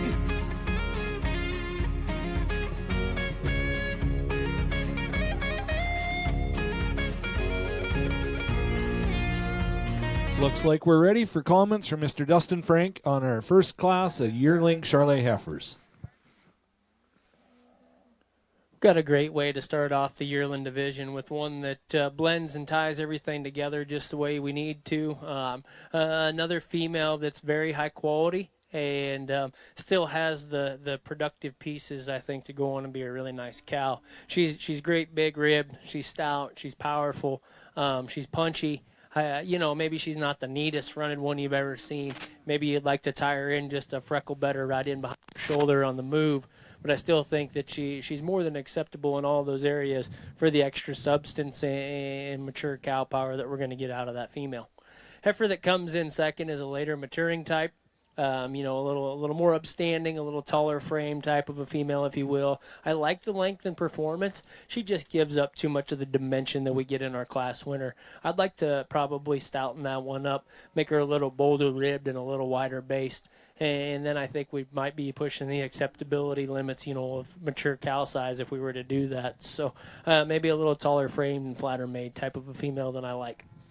Heifer that comes in third is on the opposite end of the spectrum. One that's a little more moderate framed, extremely easy fleshing. Maybe that her extra flesh is a detriment today. She wants to get a little set out there in her chest. She maybe wants to waddle a little bit off of either end of her structure. I think if we could lean that one up and freshen her up, then I think she could be a little more competitive with those other two females. Same could be said for the one that comes behind her. One that's got a little extra chest and a little extra bark on her. I think she could stand to be leaned up and freshened up a little bit as well. Probably would really like to modify the way she moves off of them hind too. She's pretty craked up there in her tail head and pretty tight in the way that she gets off of those hind feet and pasterns. Heifer that rounds things out is a good productive type female. She sounds structured and long-bodied. She's just a little plain compared to those other cattle. Probably like to tidy her up off both ends of her structure, give her a little fancier look up there through her front end. Still a good production type heifer, though, that'll go out and make a great cow for that young lady. Out of split number one, advancing, coming back for our division champion will be entry number 636, SVY Elsa 550N, exhibited by Katie Kolonowski. Also joining her will be entry number 638, KFC Jewel 91N, exhibited by Blake Brewer. Third in class was entry number 637, DVY Nelly 18N, exhibited by Hayden Wegowitz. Fourth in class, entry number 635, Longview Birkin 30N, exhibited by Declan Alum. Fifth in class is entry number 633, FPC Nala 519N, exhibited by Reese Spenst. Moving in to class number 30, split number 2 of our yearling Charolais division, sponsored by Elta Genetics. Dustin, one thing about Swift, we'll catch every season here today yet. You'll be back having a parka on shortly. First in the ring is entry number 639, Val N. Tequila 40N, born January 25th, exhibited by Caden Hurd. Following is entry number 640, C2 Elzada 53N, born January 23rd, exhibited by Mason Turner. Next in is entry number 641, Elders Design 577N, born January 22nd, exhibited by Rosalind Boone. Next in is entry number 642, C2 Katie Girl 16N, born January 11th, exhibited by Fisher Cavers. And rounding out the class is entry number 643, Vale N Silky 2N, born January 4th, exhibited by Nash Oram. This class is sponsored by Elta Genetics. Take it easy. I wanna see it. Can I feel your kryptonite? Can't get this off my mind. Does it own you, control you? Let me in, I'll help you out. I won't lose you this time.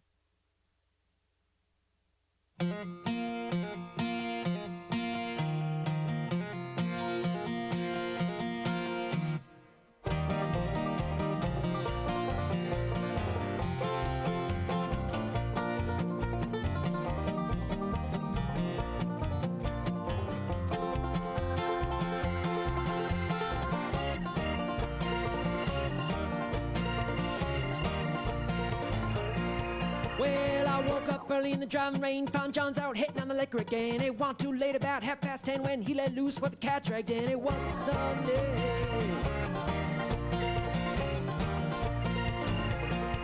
And then morning came in, morning when he tried to make me pay the rent. Said, I ain't got no money for you, can I pay my way with these dancing shoes? Thought I was kidding.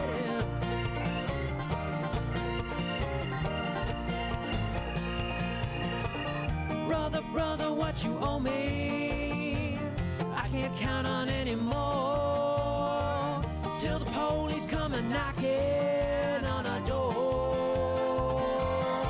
We'll be burning down the house, tear it to the ground, burn it up, tear it down, burning down the house. Well, I spent some time in a backwoods town, ain't nothing to do 'cause there's nothing around. Deputy sheriff ran around the block, but the streets are empty and the doors are locked. Got pretty lonely.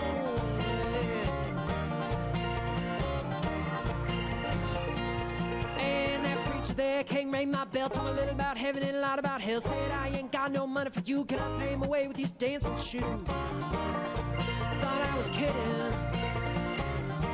I was not kidding. Father, what you owe me, I can't count on anymore, till the angels come and knocking on our door. We'll be burning down the house. Looks like we're ready for some comments on our second split of Charolais yearling heifers. Two real cowy females here at the top end of this second class of yearling females, and they're very similar in the way that they're designed. They're both good structured cattle that are great in terms of their body shape. They're just right in terms of size and fleshing ability, and breed character goes right along with it.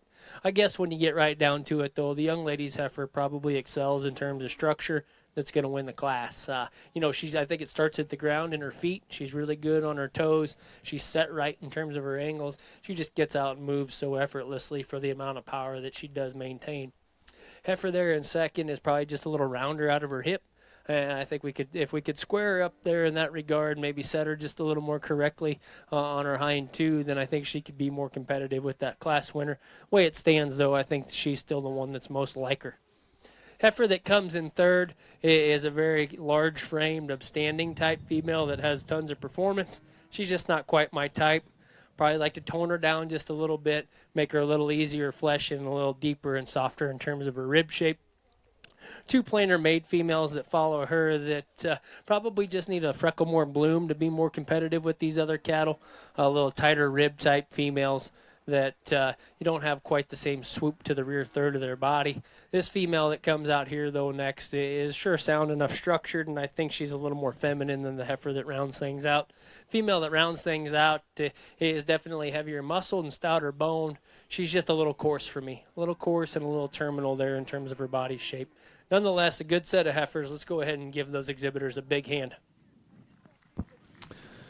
Advancing to our yearling division is entry number 641, Elders Design 577N, exhibited by Rosalind Boone. Joining her in second in class was entry number 643, Vale N Silky 2N, exhibited by Nash Oram. Third in class, entry number 639, Vale N Tequila 40N, exhibited by Caden Hurd. Fourth in class, entry number 640, C2 Elzada 53N, exhibited by Mason Turner. And rounding out the class is entry number 642, C2 Katie Girls 16N, exhibited by Fisher Cavers. Now, our division. Sponsored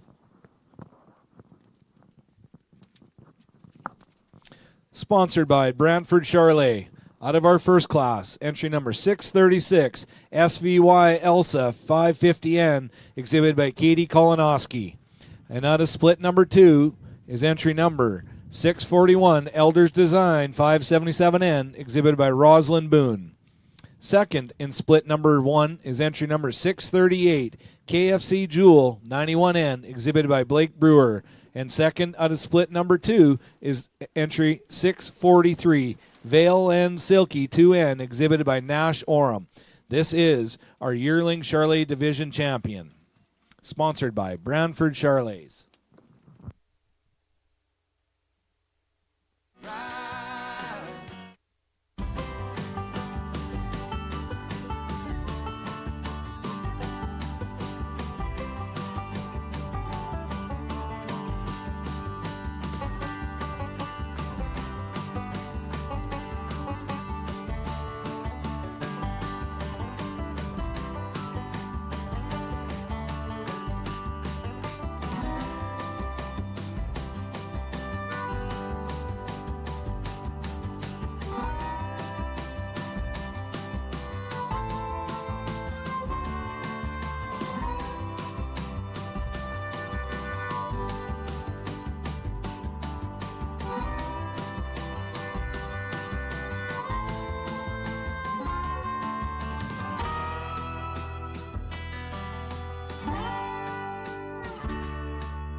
Show, and I honestly think that these two division winners are more alike than they are different. Both very cowy females, both moderate sized, easy fleshing type heifers that got plenty of width to them and tremendous amount of rib shape. There's some differences amongst them.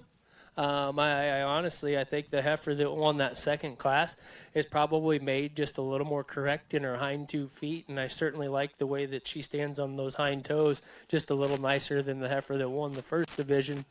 But I think that, you don't want to get carried away either, because the heifer that wins the first division is one that has the power plus the look, and I think that's what really sets her apart amongst her contemporaries here. She does combine the total package. Now, if I were going to make her ideal, I would fix her there on those hind 2 feet, but I still think that they're good enough and more than acceptable enough for all the other good that you get out of that female. Young lady, you're going to have the champion yearling female. Young lady there out of the second class is going to be reserved. And she's having quite a day. Out of the first split, your champion yearling heifer is entry number 636, SVY Elsa 550N, exhibited by Katie Kolonowski. And your reserve division champion is out of split number 2, entry number 641, Elders Design 577N, exhibited by Rosalind Boone. Again, that was sponsored by Brantford Charlets. Now we have 3 pairs. In our 2-year-old division, we have 3 pairs.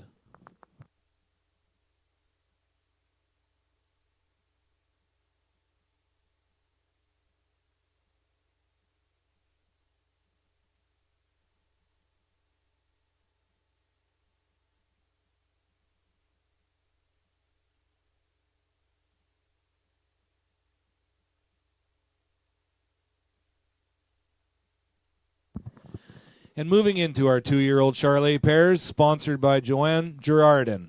And I said it right this year. Entry number 645, JWX Winemakers 47M with her calf at side. KFC Winemaker 48P, born January 18th, exhibited by Riley Brewer.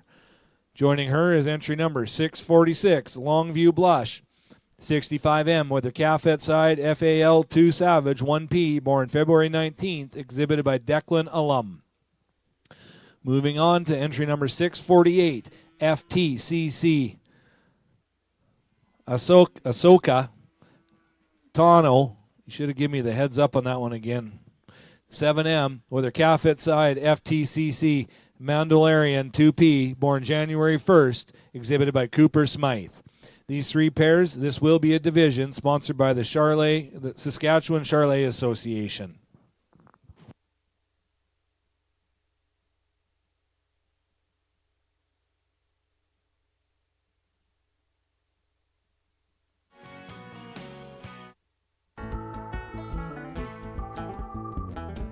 I started that story, I forgot that this is a live recording, so now we can't use this song either. But she's gonna hear it eventually.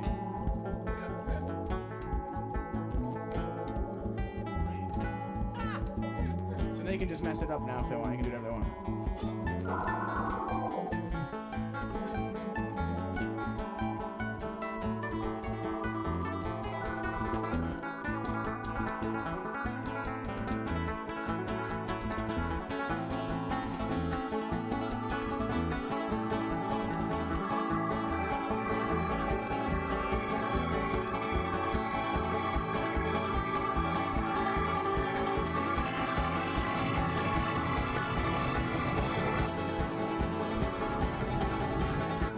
Down from that mountain, I had to find me a job. Come in and live while selling gas and soda pops. One afternoon I was bothered because those thoughts, they don't end. Set me back up.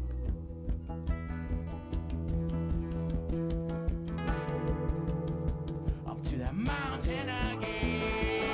Trouble finds you and worry, it sticks around till you're dead. Once you found a little darling, she takes over your head. Trouble finds you and worry, it sticks around till you're dead. Once you found a little darling, she takes over your head. She will.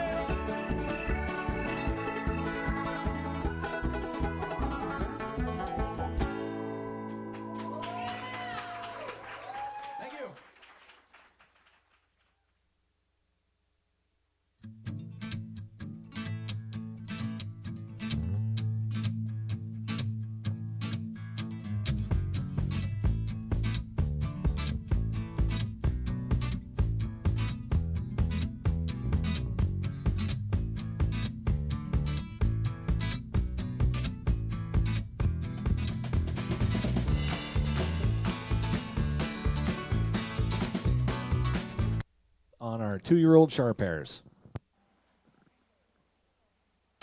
We've got a beautiful pair of females here at the top end of this pair class, and an excellent little heifer calf that's really a testament to what this cow's able to do.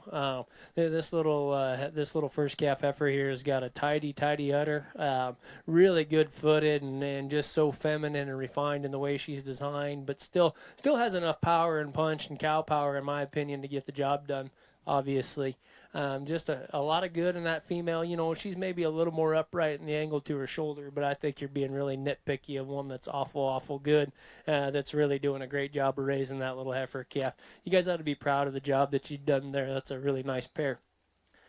I think second and third get kind of close, and you could toss them back and forth. I guess I probably prefer the bull calf on the pair in second. He's a little more my type. He's a little more powerful type. There's a little more muscle shape in that guy. The cow is doing a nice job.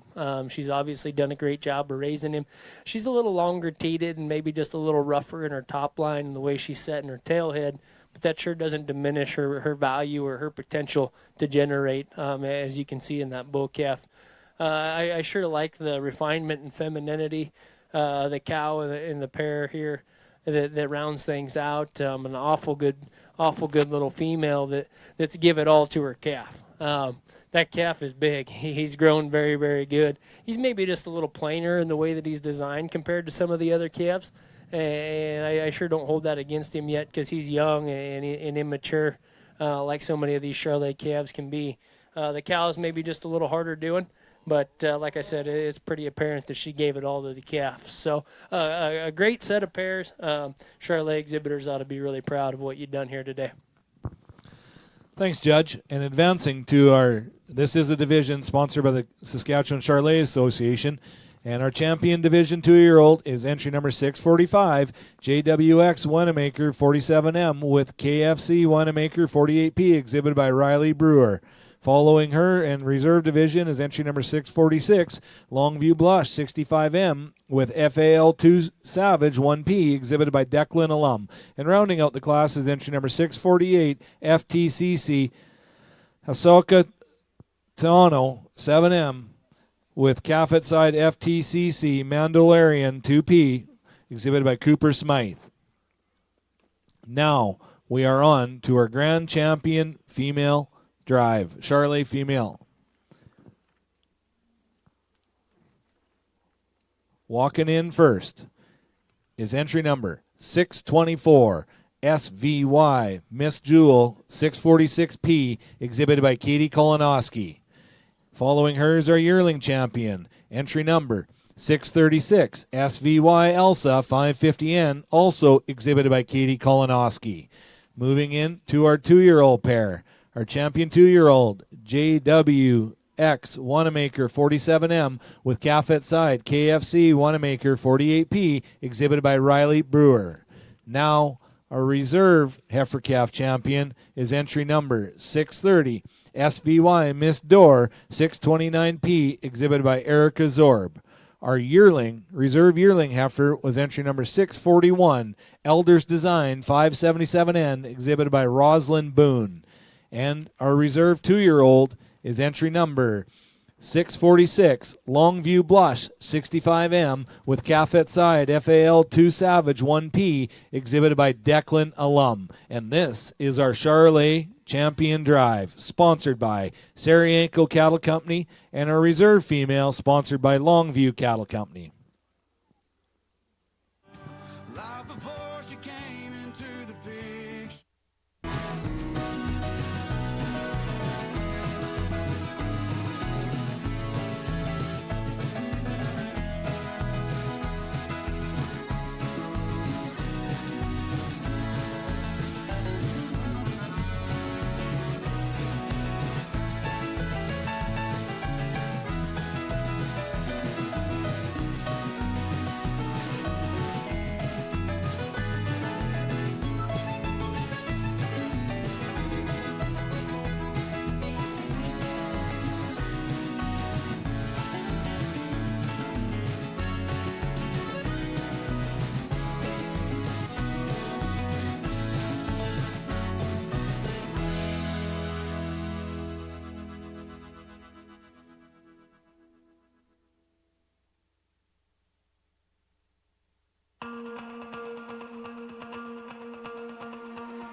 Comments on our champion Charolais Drive.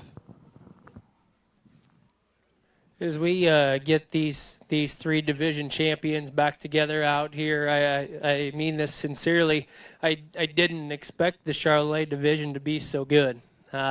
It's not that I didn't believe you guys could raise good cattle up here. I wasn't aware that the Charolais were as good as they are. I pay more attention to different breeds, and I've been very pleasantly surprised by how good this division's been from top to bottom. So I think that's a testament to the breeders and the young people that are putting the work in, and just the quality of the Canadian Charolais Association up here. I think these cattle are awful nice. You start to think about them and weigh the good and bad in them. I still haven't even completely made up my mind. That heifer calf hit me awful hard when she come in. I think there's a lot of quality in that female.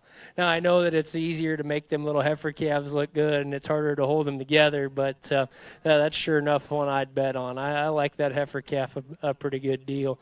That yearling's just powerful. If you like them stout and punchy, she's your kind. That one's got as much red meat in her and body shape and moderation and all the things cowy that you like. I picked on her feet a little bit, and I still wish that we could fix the way she sets down on her toes. I think that's her biggest issue, because everything else is really, really good. And then we rounded out the day there with the pair.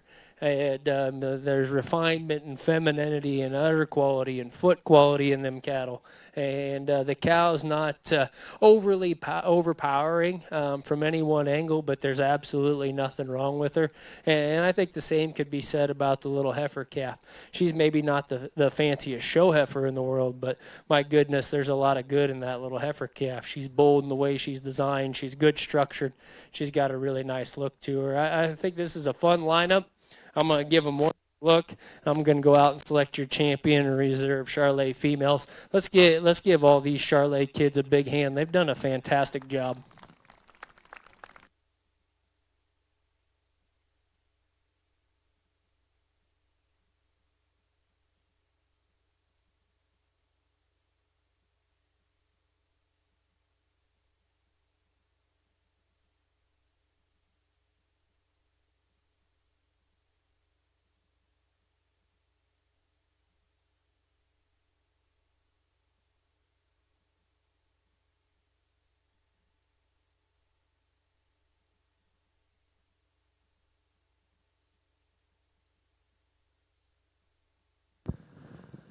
And she has started a new legacy within the Charolais with her heifer calf. Entry number 624 SVY Miss Jewel 646P, exhibited by Katie Kolonowski. And that is your grand champion Charolais female.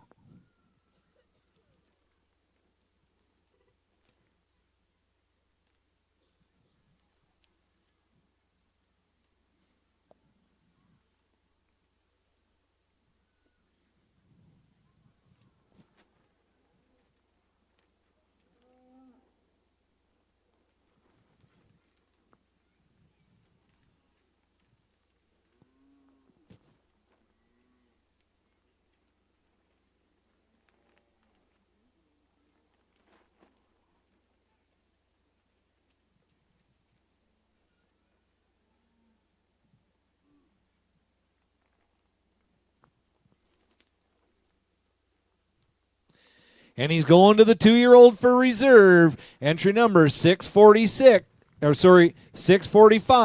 JWX Winemaker 47M with the calf outside, KFC Winemaker 48P, exhibited by Riley Brewer. Katie, it looks like the Jewel is over past the Elsa. Watch out. Congratulations, juniors.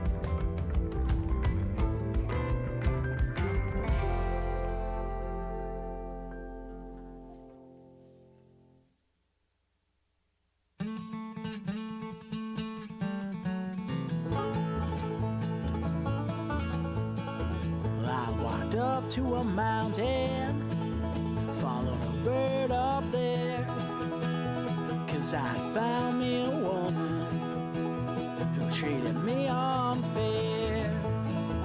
And I woke to the sunrise, remembered an awful dream of lightning and thunder, and hearing someone scream.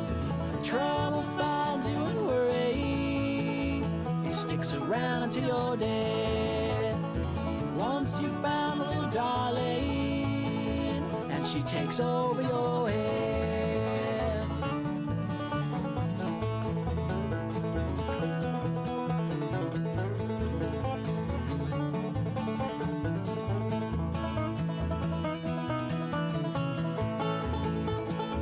And I see when it was blowing, I had to find me a hole for to climb in and live forevermore. And I heard voices calling in my delirious state, saying something out in Spanish. That's when I went insane. Trouble finds you and worry, it sticks around until you're dead. Once you found a little darling, and she takes over your head.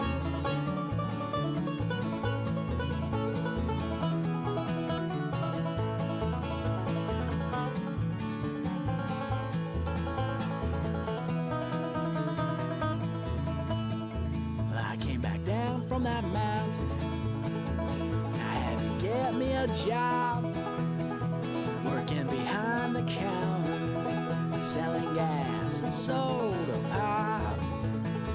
One afternoon I was bothered, because those thoughts never end.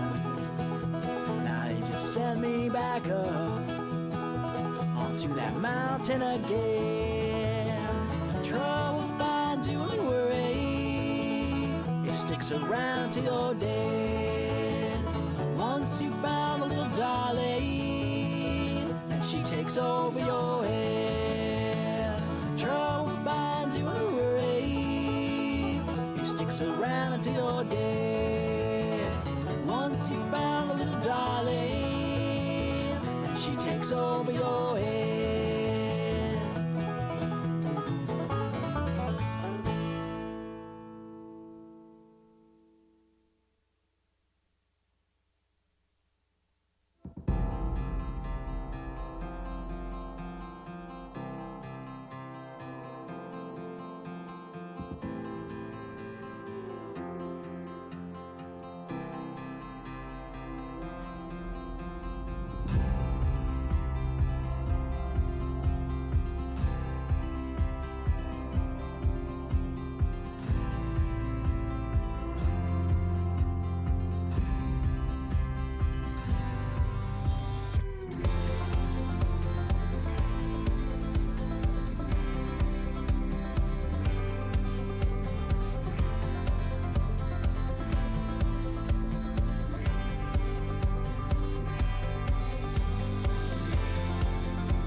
finish off here. Our purebred Geltby division is starting now in our first class of heifer calves, sponsored by Lonesome Dove Ranch. And they have been volunteering their time here all weekend also, the Lonesome Dove Ranch. First in is entry number 649, LCF Penelope's Edition, 347P, born March 14th, exhibited by Keegan Little. Next in is entry number 650, DRT Lonesome Girl Boss, 279P, born February 13th, exhibited by Cameron Davidson. And this will be a division also, sponsored by LCF Geltby.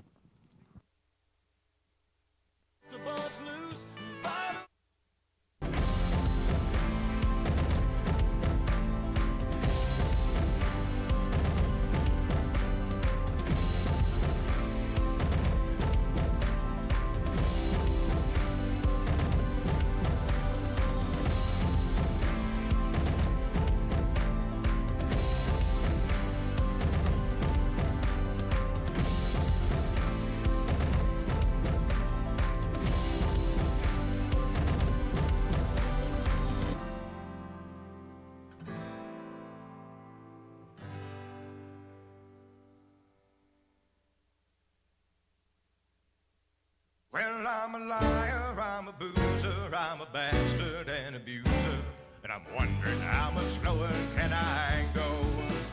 I've been beaten, I've been bloodied, I've been broken and betrayed, and I'm wondering how much lower can I go?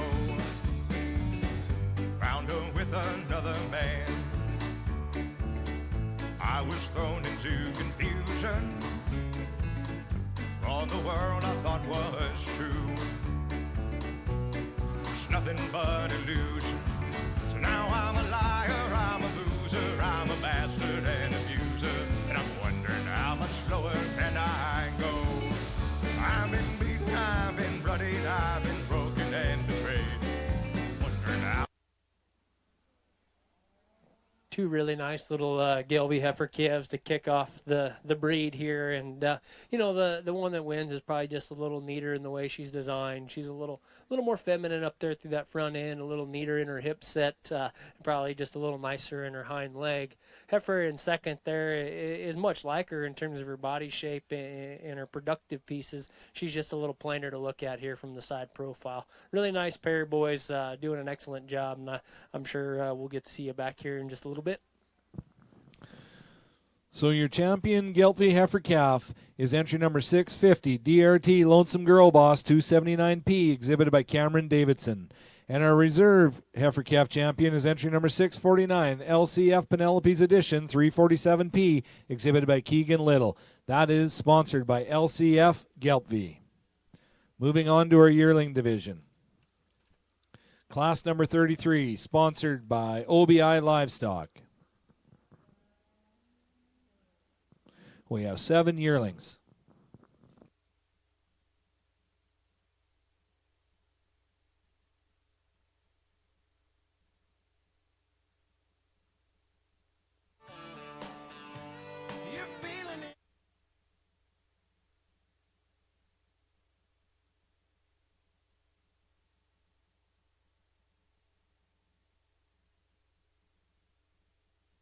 Class 33.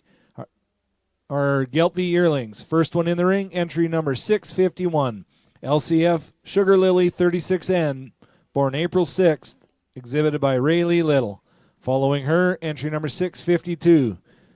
Zal Diamond Z Temptress 43N, born March 11th, exhibited by McKenna Krieger. Following her is entry number 653. Lonesome Cece 148N, born February 8th, exhibited by Flynn Davidson. Following her is entry number 654, AWB Twin View Baugh, 56N, born February 7th, exhibited by Cale McKenzie.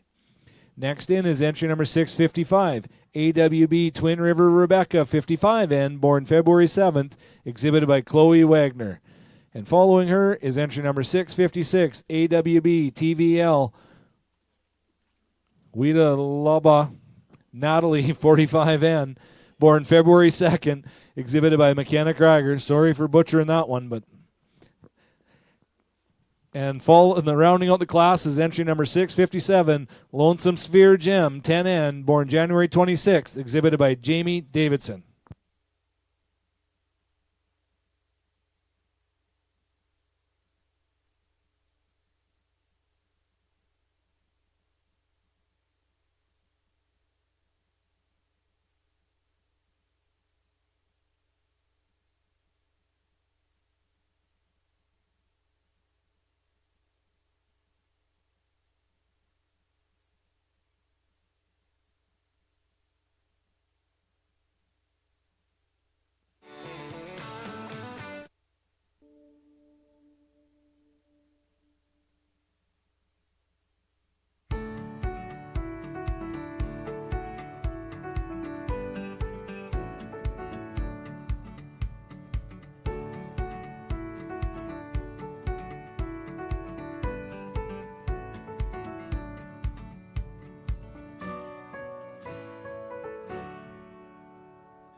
And we're ready for comments on our yearling Geltvies from Judge Dustin Frank.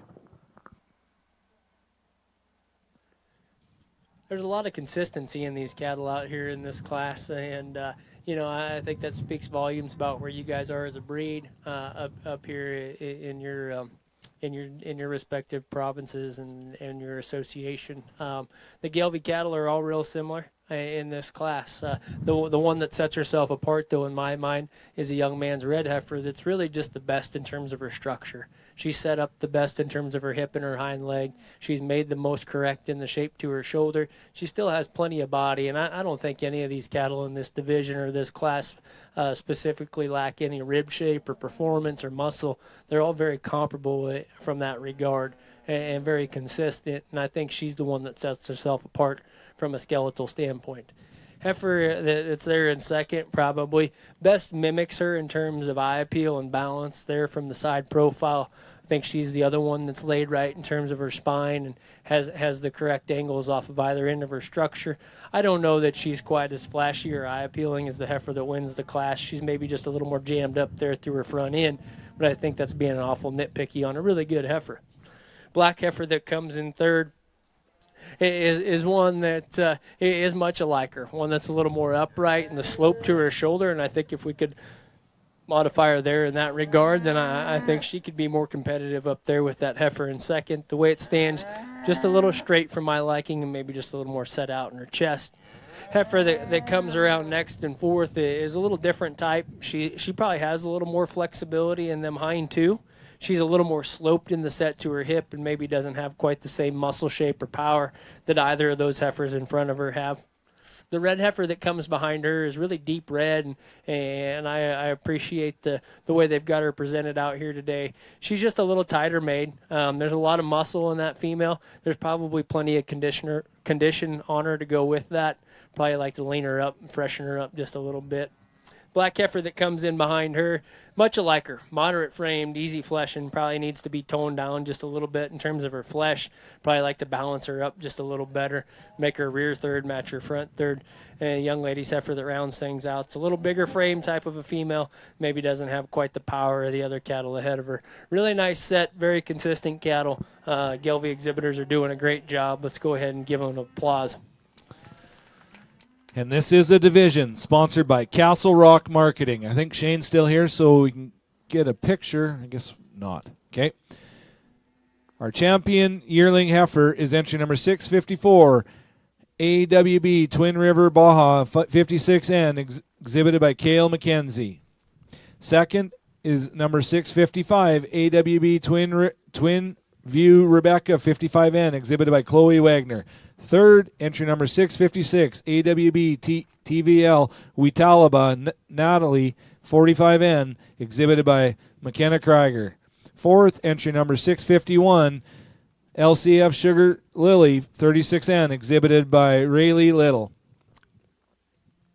Fifth, entry number 653, Lonesome Sissy 148N, exhibited by Flynn Davidson. Sixth, 652, Zale Diamond Z Temptress 43N, exhibited by McKenna Krieger. And rounding out the class is 657 Lonesome Sphere Gem 10N, exhibited by Jamie Davidson. Now we have a 2-year-old pair, a mature cow-calf pair, sponsored by Elta Genetics. Entry number 658, LCF Lavender 347L, with her calf at side, LCF Penelope's Edition 347P, born March 14th, exhibited by Keegan Little. This is a division sponsored by Mankota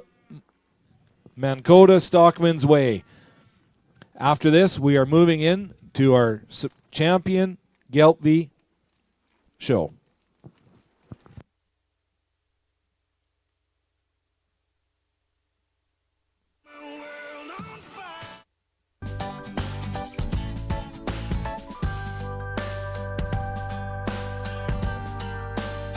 Division. Nice little cow doing a good job. She's going to wean a high percentage of her body weight. A good functional cow. She's not, the most picturesque up there through her front end, and maybe we'd like to tweak her just a little bit in her hip. But I still think that there's a lot of production value in cattle like that are sensible sized and wean a big calf. She's good at the ground on her feet and has a nice udder. Just really covers the basics extremely well. Let's go ahead and give those two kids a hand on a job well done. So your champion mature Gelbvieh cow is entry number 658, LCF Lavender 347L, with her calf at side, LCF Penelope's Edition 347P, exhibited by Keegan Little. They will be coming back right now for our grand champion Gelbvieh. Our Gelbvieh female sponsor is Twin View Livestock, and our reserve Gelbvieh female sponsor is Mansass Gelbvieh Association.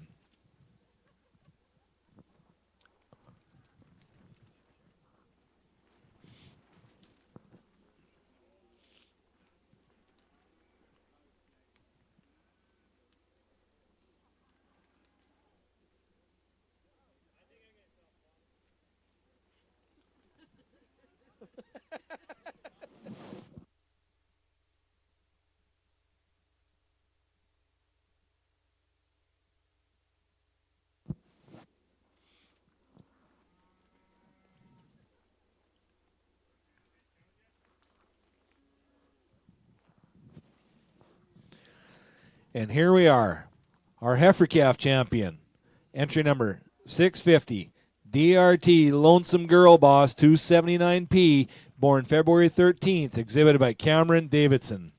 Following her is our yearling champion, entry number 654, AWB Twin View Baja 56N, born February 7th, exhibited by Cale McKenzie. And then our champion mature cow, entry number 658, LCF Lavender 347L with calf at side, LCF Penelope's Edition 347P, exhibited by Keegan Little. Our reserve heifer calf champion, 649, LCF Penelope's Edition 347P, exhibited by Keegan Little, which is on the cow. And then our reserve yearling heifer is entry number 655, AWB Twin View Rebecca 55N, exhibited by Chloe Wagner. This is our champion Geltby females, sponsored by Twin View Livestock, and our reserve champion is sponsored by Mansas Geltby Association.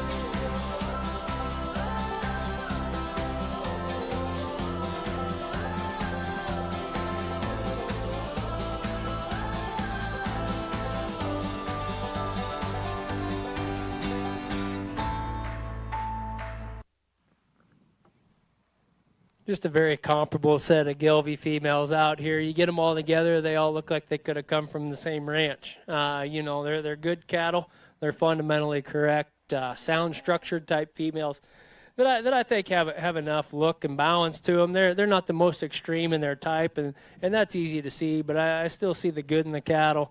I think they're good-footed, good structured cattle that do balance in their own right and their own respect, with plenty of performance and muscle. I might add. You get down to these division winners, and I think there's some variation in them. We just talked about that pair. That cow is plenty lean, but she's doing a nice job of raising that heifer calf. And then you've got these two up here in front of me that are probably just a little more alike in their kind.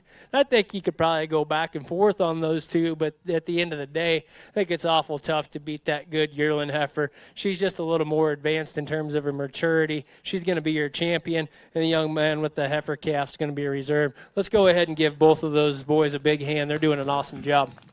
And your grand champion Geltby female, sponsored by Twin View Livestock, is your yearling heifer, entry number 654, AWB Twin View Baja 56N, exhibited by Cale McKenzie. And your reserve grand champion heifer comes out of your calf division, entry number 650, DRT Lonesome Girl Boss 279P, exhibited by Cameron Davidson. And that was sponsored by Mansas Geltby Association. Congratulations, Geltby breeders. We are moving into our multi-breed show now. I don't have it. It says multi-breed right at the top. Moving into our multi-breed show next.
Our multi-breed, we're starting with our heifer calves in our multi-breed show, sponsored by Steve and Deanne Retzlaff. First in is entry number 659.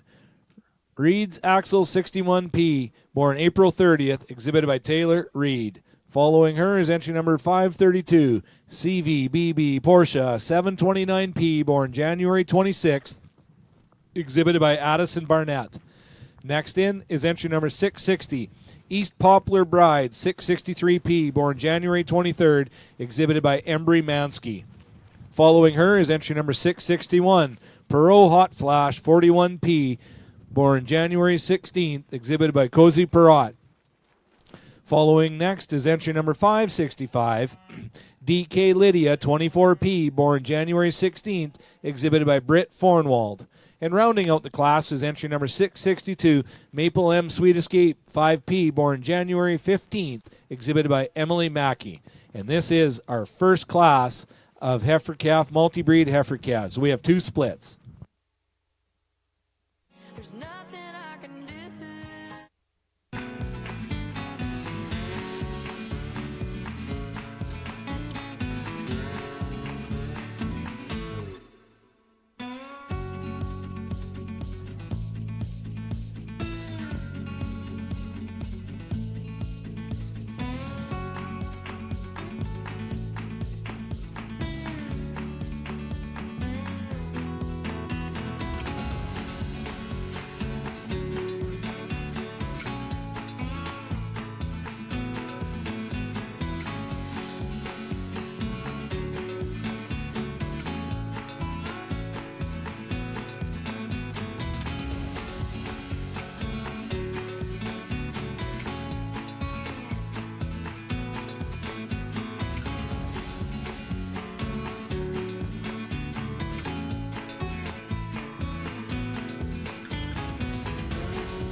for comments in our first class of multi-breed heifer calves.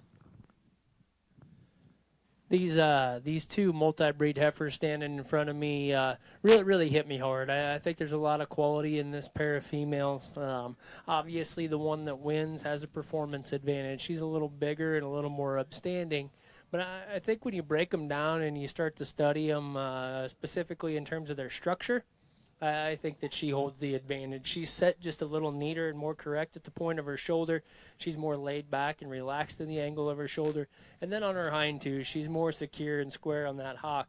And specifically, she sets it back there where she should. Set heifer in seconds, maybe just a little bow-legged for me from behind. I think they're both beautiful females that are extended and feminine in the way they're designed. I think they both have plenty of body shape.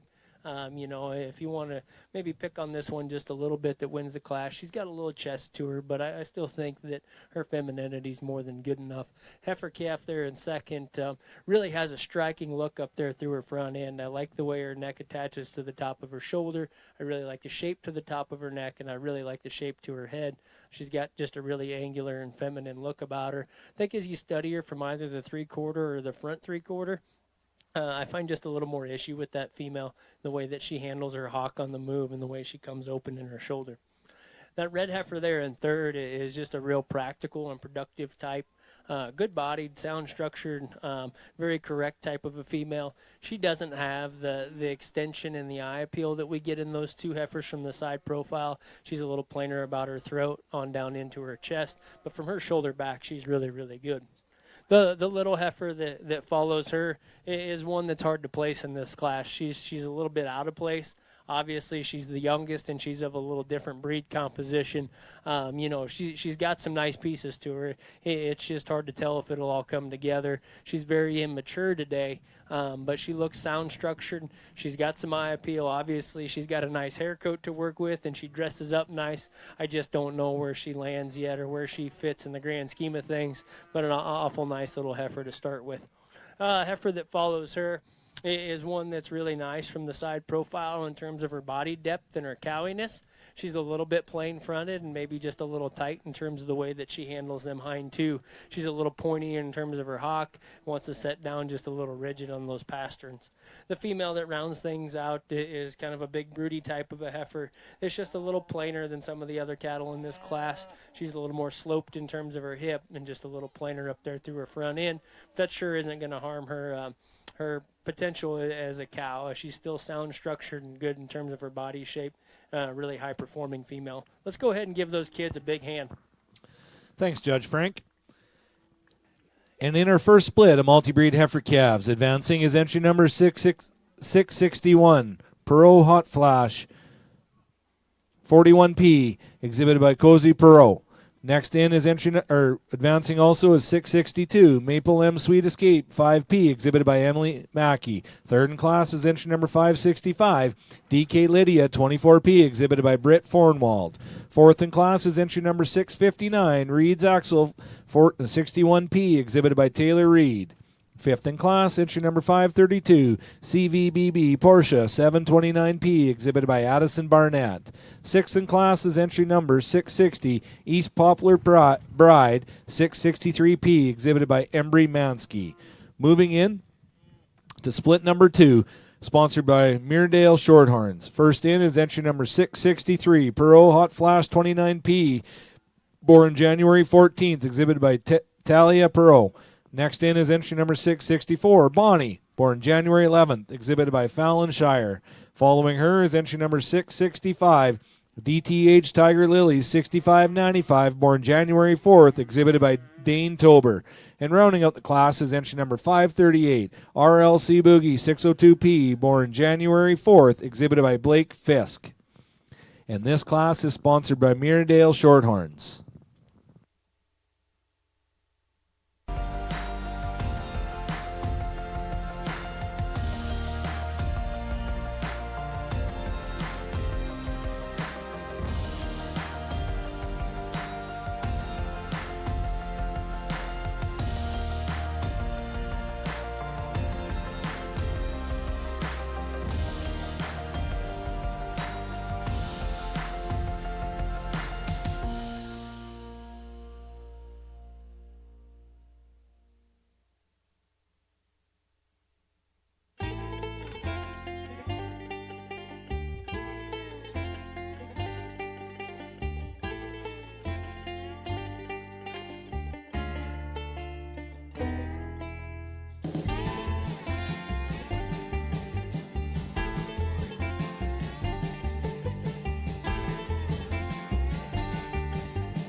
Ready for comments in our second split of multi-breed heifer calves.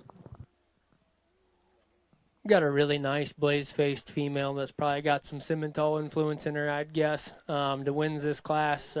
Really good female. She's green. You know, she's not overly conditioned by any means, and I'm totally okay with that.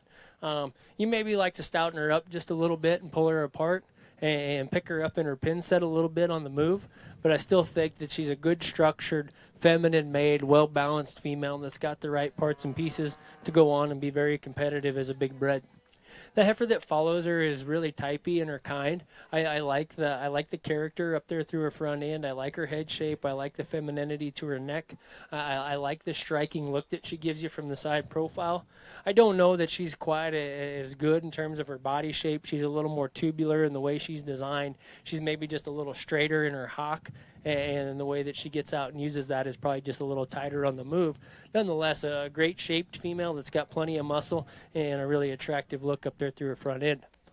The short-eared heifer that comes next looks like she's going to be moderate and easy fleshing. She's not the biggest heifer in here, and I'm okay with that. I like moderate cows. Good-bodied, plenty sound enough structured. She's just a little rougher and coarser in the way she's designed, just a little bolder up there through that front end and that chest, a little tighter and more roached in her spine. Young lady's heifer that rounds things out, has a little different type of a look, a really extreme look, if you will. Really small-necked, really extended up there up front.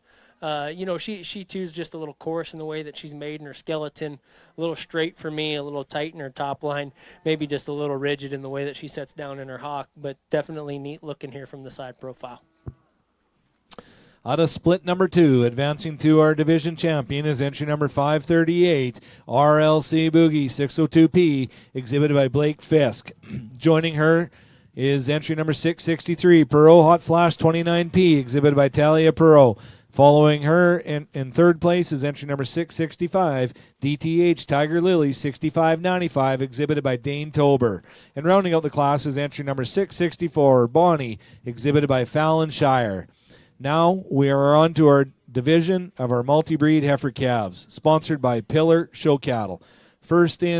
Winner of our first class is entry number 661, Perot Hot Flash 41P, born January 16th, exhibited by Cozy Perot. And then our first place in split number 2 is entry number 538, RLC Boogie 602P, exhibited by Blake Fisk. Second place in our first split was entry number 662, Maple M Sweet Escape 5P, exhibited by born January 15th, exhibited by Emily Mackey. And second in split number 2 is entry number 663, Perot Hot Flash 29P, born January 14th, exhibited by Talia Perot. And this is a division sponsored by Pillar Show Cattle.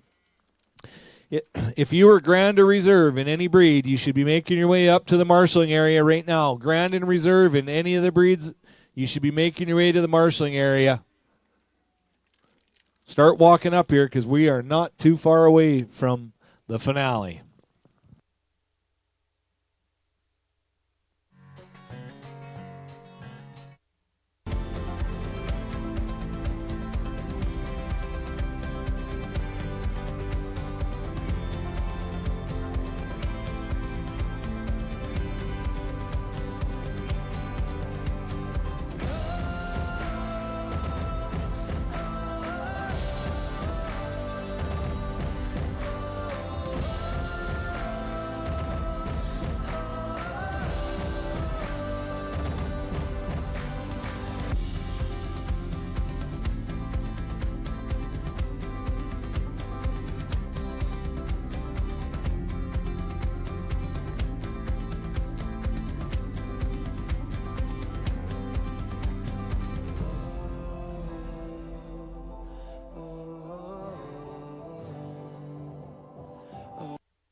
We've got 4 really nice little heifer calves out here in this multi-breed division, and, they sort up awful nice, and the way it shook out, we've got 2 really nice high-performing females standing out here in front of us with a world of good to them. I think you bounce back and forth and you study the traits and the differences amongst them. One of them is ultra deep bodied. She's been blessed with a beautiful hair coat, and they've got her presented extremely well out here today. So that most certainly doesn't hurt anything. And then I think that female that won that first class is just so beautiful up there through her front end. She's got some extra muscle shape to her, and she too is structured really, really well. So you kind of go back and forth between them two. I'm going to go give them one more pass and show you who's going to be champion in reserve. But excellent set of these little heifer calves. Let's go ahead and give these girls a big hand out here.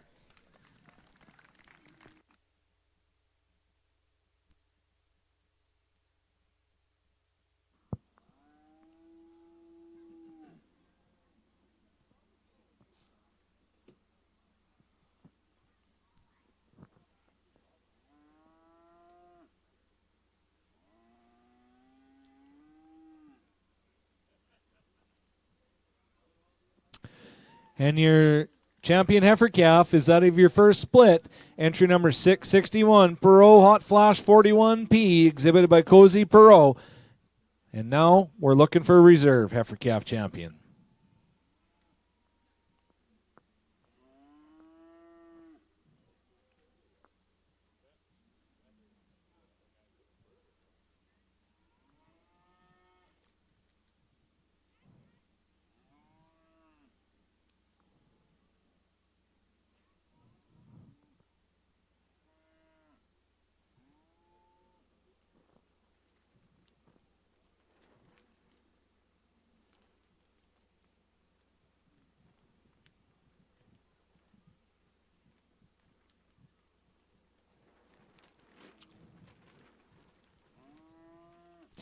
And your reserve heifer calf, also out of split number 1, is entry number 662, Maple M Sweet Escape 5P, exhibited by Emily Mackey. Congratulations to all you juniors, and we'll see them two back here in just short order for our champion multi-breed drive. Now we're going to be moving in to our multi-breed yearling heifers, sponsored by Canada West Harvest Center. If you can hear me, let's start making our way up to the marshalling area. If you were grand or reserve in any of your breeds, please make your way to the marshalling area. We are not very far away from starting our final drive. Make your way to the marshalling area. Yes, that is you, Domes family. Chop, chop.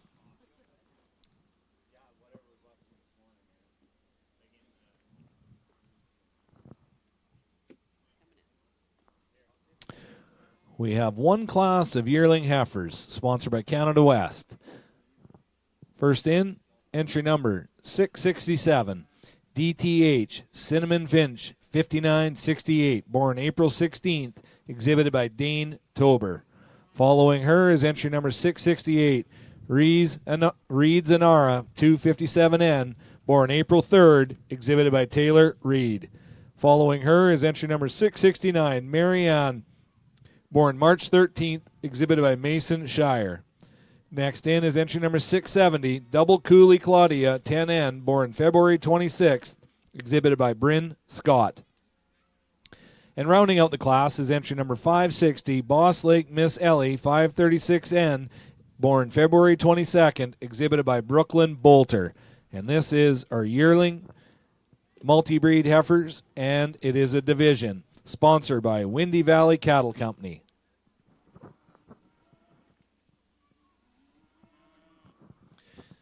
Just so that everybody's aware that's watching this show, these cattle are all papered in one way or another. Either they are other breeds or they are percentage, might be percentage, semi-percent. They have papers. So everything in the multi-breed does have a paper. Some are just breeds that weren't big enough to have their own show, and some of them are percentage cattle in their respected associations that are papered.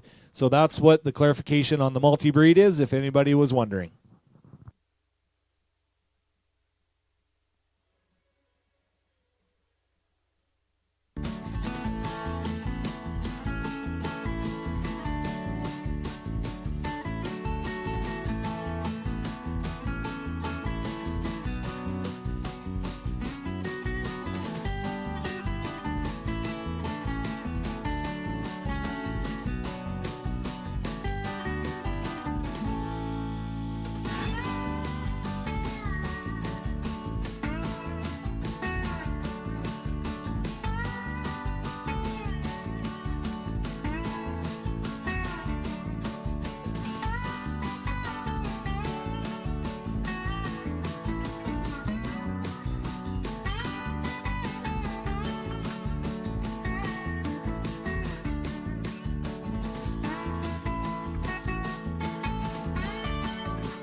comments in our multi-breed yearling heifer class, which also is a division.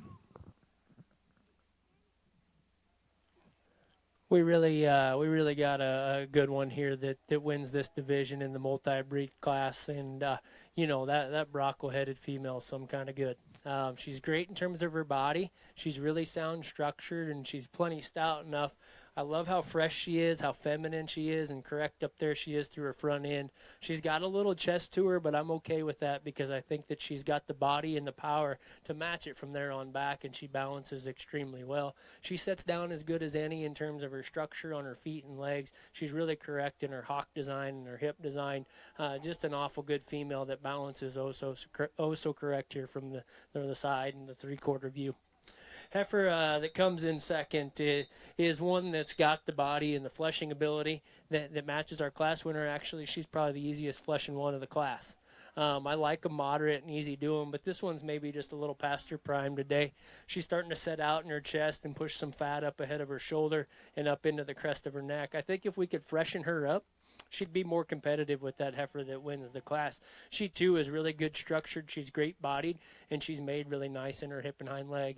It's just that excessive condition up through her front end that maybe bothers me a little bit.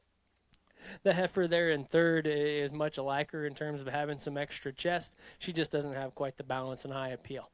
She's a little flatter in terms of her rib shape, maybe doesn't have quite the bone and ruggedness that we get in that heifer ahead of her.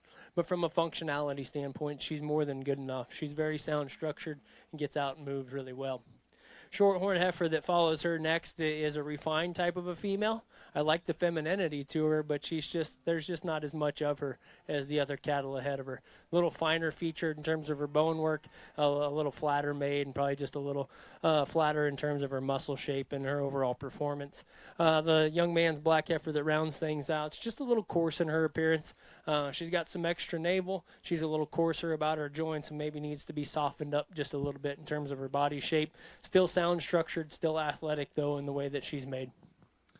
And coming back for our champion drive, our yearling champion is entry number 560, Boss Lake Miss Ellie 536N, exhibited by Brooklyn Bolter. And our reserve division champion is entry number 668, Reed's Anara 257N, exhibited by Taylor Reed. Third overall is entry number 667, DTH Cinnamon Finch 5968, exhibited by Dane Tober. Fourth in class is entry number 670, Double Cooley Claudia 10N, exhibited by Bryn Scott. And rounding out the class is entry number 669, Marianne, exhibited by Mason Shire. That was sponsored by Windy Valley Cattle Company. We have one 2-year-old pair, sponsored by Reed Ranching. And this is a division also, sponsored by B-Bar Cattle. Entry number 571, Fisk Susie Q 415M, with her calf at side, RLC Boogie 602P, born January 4th, exhibited by Blake Fisk. Grand and reserve in every breed, please make your way to the show, to the marshalling area. We are just minutes away from lining you up and bringing you in, so please make your way to the marshalling area. That's including you Charlets that are tied up underneath your trailer. Start making your way up there, Domes family. Everybody else that's in the back, start coming up here. If the shows keep coming, 4-year-old and gray, and your best years slip away.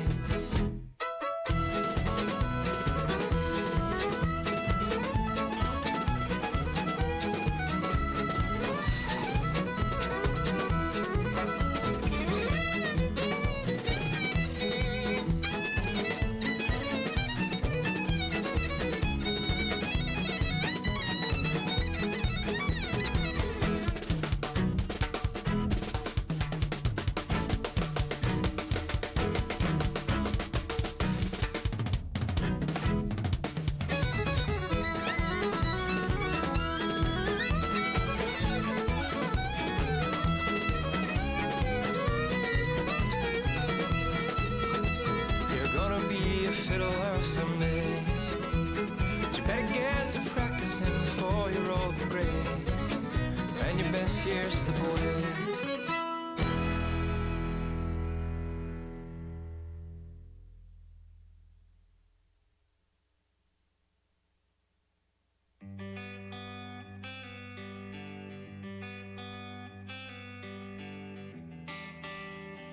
Here's our comments on our 2-year-old pair. Not exactly what I was expecting for the final pair out here in the mixed breed division, but great way to end the division here. I told that young lady I wish her heifer calf would have acted like this in division. She would have been a little more competitive there for champion or reserve, but you get them back out here together and they act awesome, and that cow is beautiful. She's awesome structured. She's great uddered. She's so feminine, good sized, really nice in terms of her mature size. There's just not much wrong there. A really great pair to end the day off. Her color could throw you for a loop pretty good. But regardless, that's a beautiful cow doing an awesome job raising a really nice heifer calf. Let's go ahead and give those two young ladies a big hand. They're doing a phenomenal job out here. Dustin, I hate to break your bubble, but you have one more pair. We got a mature pair, you betcha. Our 2-year-old champion is entry 571, Fisk Susie Q 415M with RLC Boogie 602P, exhibited by Blake Fisk. Sponsored by B-Bar Cattle Company. Congratulations. Now, this is your last pair before our Supreme Drive. Oh, multi-breed, yeah. They're coming back. Yeah.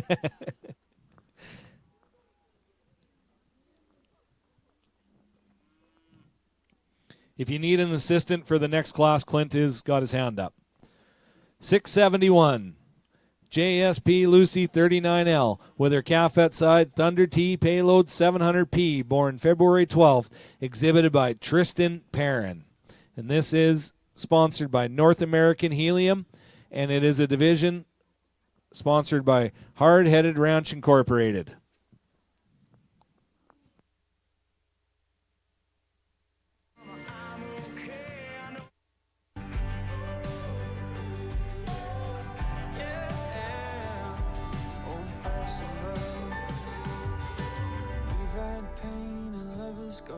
We've been around enough to know that what this world really means is something like you and me.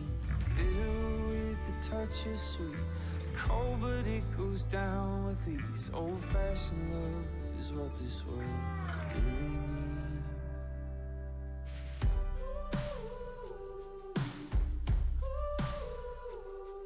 Old-fashioned love.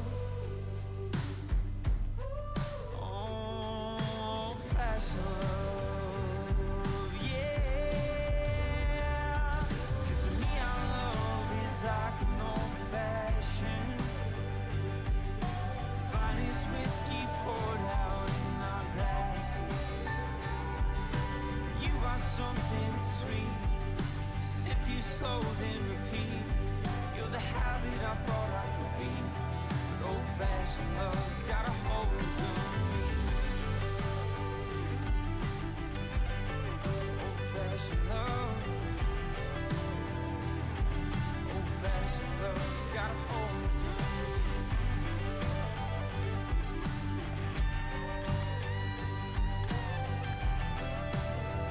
For comments in our multi-breed mature cow. We get the multi-breed mature cow division going here. We've got one entry, Speckle Parks. Young men got a nice bull calf and a nice little cow that's going to wean a good percentage of her calf. Just doing the right kind of things. I don't know a lot about your breed, to be right honest, but that cow's moderate sized and she's milking good and raising a good calf. She's got an extra teat there on her udder that's maybe a little blemish, but other than that, she's feminine in the way she's designed. She's good bodied, she's sound structured, and just an awful nice little cow. Little bull calf's got some nice muscle shape to him too. I think that he's got some power and some ruggedness to him. Be fun to see how he grows out, and the color pattern sure is awesome too on them cattle. Good job, boys. Go ahead and give them a big hand. Dustin, is that your first time evaluating a Speckle Park? It is. We were just talking about that. So your champion mature cow was entry number 671, JSP Lucy 39L, with her calf at side Thunder T payload 700P, exhibited by Tristan Perrin. They're turning around and coming right back for vying for a Grand Champion multi-breed female and reserve Grand Champion multi-breed female.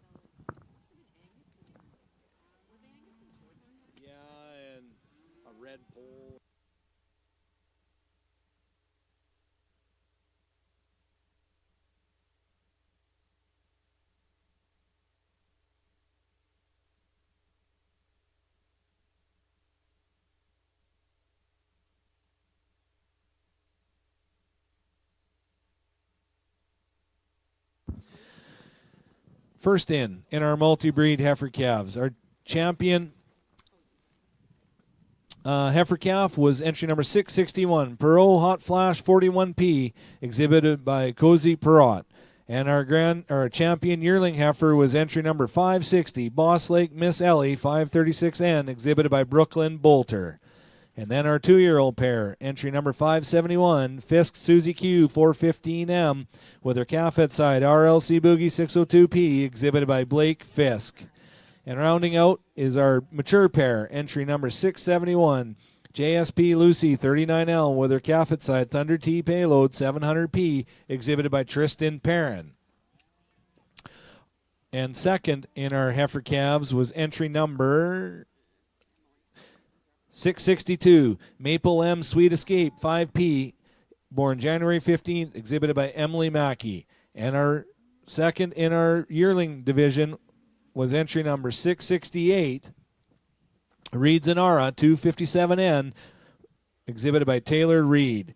This is our multi-breed champion drive, sponsored by Vandy Cattle Company, and reserve, sponsored by Prosperity Credit Union. Next after this is our Grand Champion, Supreme Champion drive. So if you haven't worked your way up here, you have about 5 minutes to get up here. I'd hate for you to miss it. 5 minutes and get on up here. While they're doing a selection of this, we need to thank a few more of our help today. That's been ring help and out back. It was Mark Forsyth, Ty Schwan. And in the ring, we have Jade Sibbald, Corrine Gibson, Ross and Tara Davidson. Jade Sibbald. Did I say that one? I did say Jade. Callie Hertz. Who else am I missing? Oh, Emily's. That's the other one. I knew there was one more. And Emily's. Thanks to them girls and guys for all helping all weekend.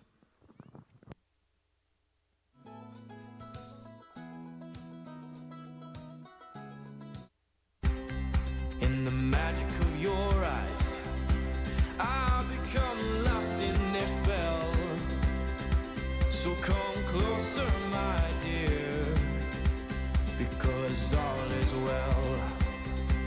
Oh, I hope this feeling lasts till the oceans turn to glass and the world around us turns and fades to black.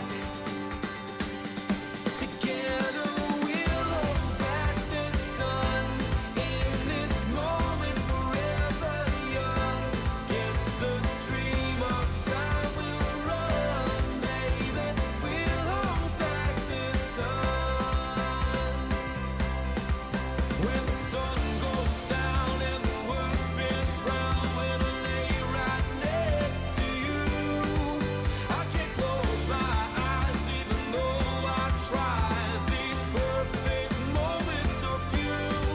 I fall asleep to embrace in the morning, awake to that. Final breed and our multi-breed show right now.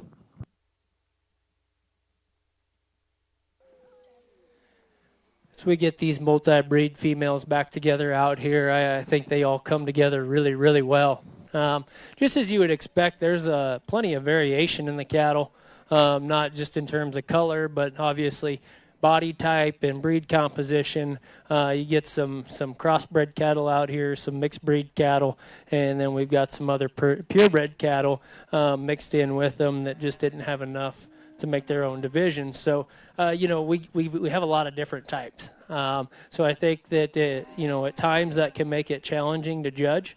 But it's really fun, too, to get all them cattle out here together and see how they shake out. I'm going to be real honest. I think it's a 2-horse race out here in this division between the yearling and the 2-year-old pair. I've gone back and forth in my own mind, I don't know how many times here. I love both of those females, and I want it to be made known that I respect both of the females a great deal, and I think that they both have a lot of future to them, and I sure think the world of them. I don't know exactly which way I'm going to go yet. I'm going to give them one more look and make a lap around here and select your champion in reserve. Let's go ahead and give all these kids a big hand out here in this mixed breed division. It's been a fun show and a fun division.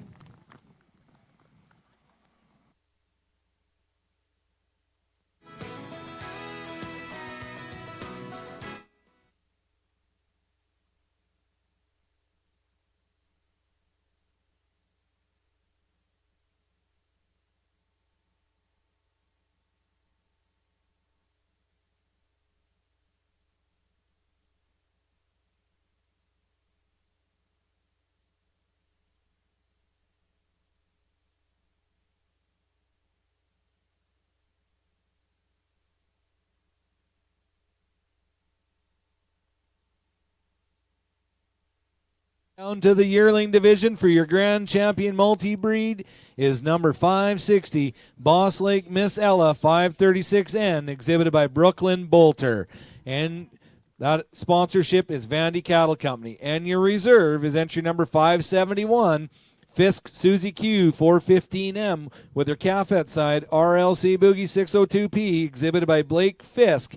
And that is sponsored by Prosperity Credit Union. Now, we are going to get some pictures taken. We're going to get regrouped, and then we're going to come in to our Supreme Champion Drive. And then we will pick our top 5 from there on down. So,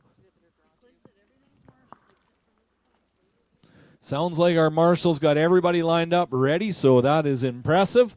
Thanks to the juniors, because I wouldn't have put a lot of credit on our marshals for getting that done. So thanks to the juniors for making their way up there and making it easy for them. All junior members come back up to the ring during the Supreme Drive, because that's when we're going to do our exhibitor draws. So you have to be here to get your exhibitor draw if your name's pulled. Bougie. Well, I like that. Sorry, Blake. It is awfully bougie, that heifer. I'm just not up on the current lingo. And you tell me now after 2 days? You could have corrected me yesterday. Sorry, Blake. She is bougie.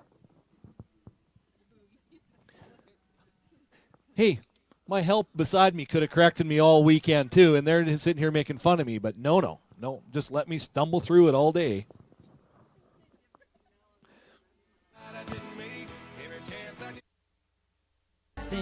Revolution bells ringing out forgiveness. Stories that they tell of the mighty Father went down and wish him well in the morning. Ain't that the way that it goes sometimes? Just when you save a little piece of your mind and got you drinking supernatural wine. Read it in the magazine, read it in the Times. Everyone was tangled up, someone else's fight. Oh, the mighty Father went down and draw the line in the morning. And I used to have a brother, well, a dreamer just like me. Guess we never really fall too far from a tree. Oh, he's got forgiveness and a house for all to see outside the city. Ain't that the way that it goes? Sometimes, just when you save a little piece of your mind, it got you drinking supernatural wine.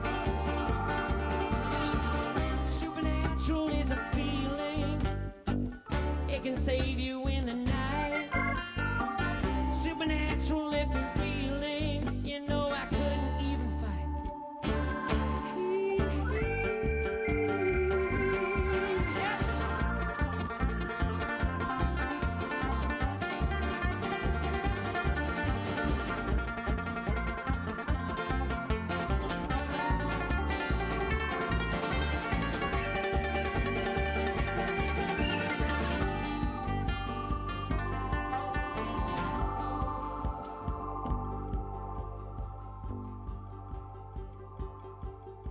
Somewhere outside of Cheyenne, beyond that borderline, ran into a preacher and he poured that special wine.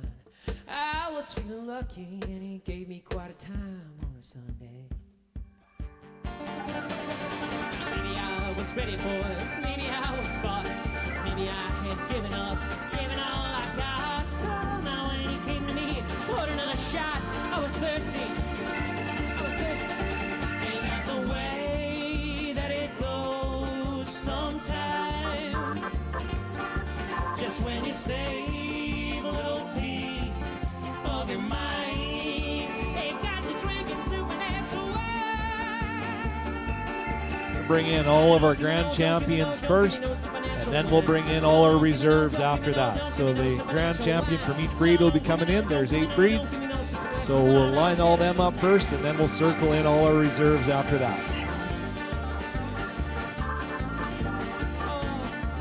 Draws and a few presentations to make during the Supreme that the committee members will be looking after.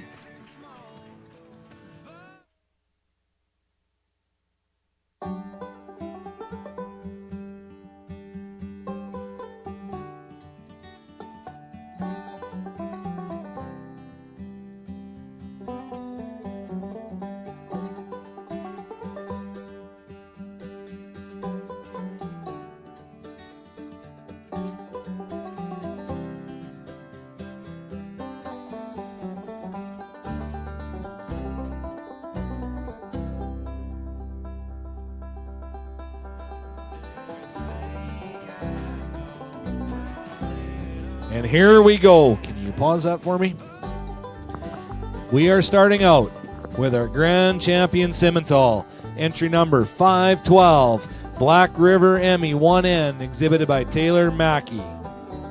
Following her is our grand champion commercial. Entry number 562, Moorhaven Rita 11N, exhibited by Cole Hewitt. Then we have our Hereford.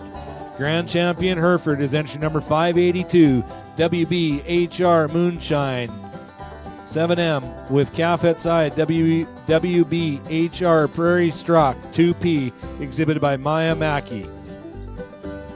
Our Grand Champion Black Angus females, entry number 607, Fryburn Blackbird 36M with calf at side, Fryburn Meltdown 285P, exhibited by Joran Fry.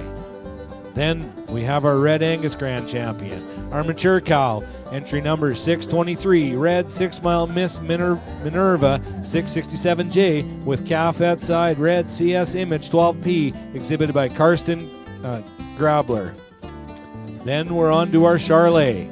Our Grand Champion Charlet Heifer Calf was entry number 624, SVY Miss Jewel 646P, exhibited by Katie Kolonowski. After her, we have our Gelbvieh Grand Champion. His entry number 654, AWB Twin River Baja 56N, exhibited by Cale McKenzie. Then, our last one, our Grand Champion Multi-Breed, was entry number 560, Boss Lake Miss Ellie 536N, exhibited by Brooklyn Bolter. Then, we're bringing in our reserves. Starting with our Simmental. Our Simmental Reserve Heifer was entry number 500, Maple M Passion Fruit 14P, exhibited by Taylor Mackey. Our Reserve Commercial was entry number 543, Phoebe, exhibited by Nash Bohe.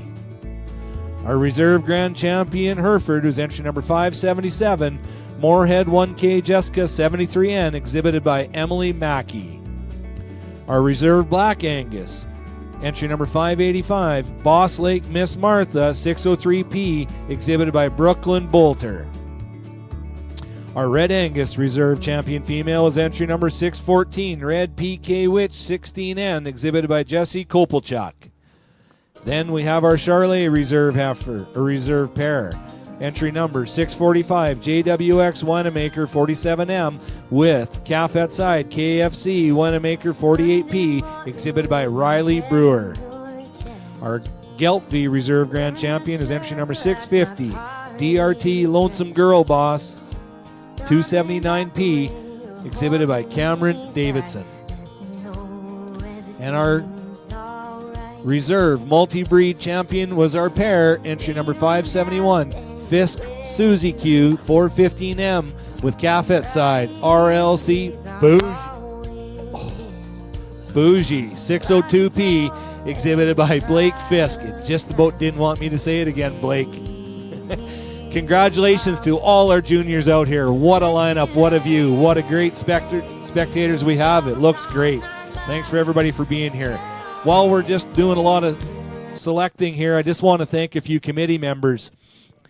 Clinton Suzanne Smith, Jim and Lauren Bust, Callie Hertz, Nikki Henderson, and Emily's. Can we give them all a big round of applause for putting on this amazing show that did win Best of the Barns, Best Junior Show in Canada? That is a big honor because of these people that do this. Thank you so much.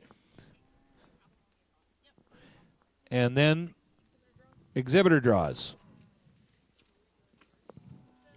We're going to start doing some exhibitor draws. Some Cowtown gift cards. If your name is called, sneak up here by Clint and these tables to select or pick up your award. And the first name out that wins the first gift card is Briar Hansen. Briar Hansen won a Cowtown gift card. Sneak up here, Briar. Callie has it. Number 2.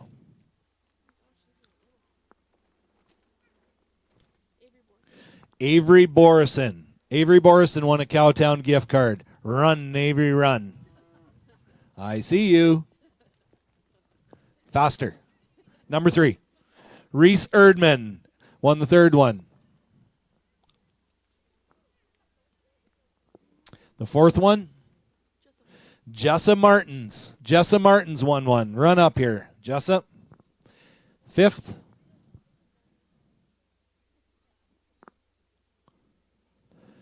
Katie Colonoscopy won a gift card for Cowtown. She'll really need to use that. Yeah, we'll give you yours later. Sixth, and the last gift card, Briggs Blanchette. Run up here, Briggs Blanchette. Now that was our gift cards. Feed Scoops, sponsored by Marshland Feeds. They're sitting down front. Let's pull them two. Harley Chubb won a feed scoop.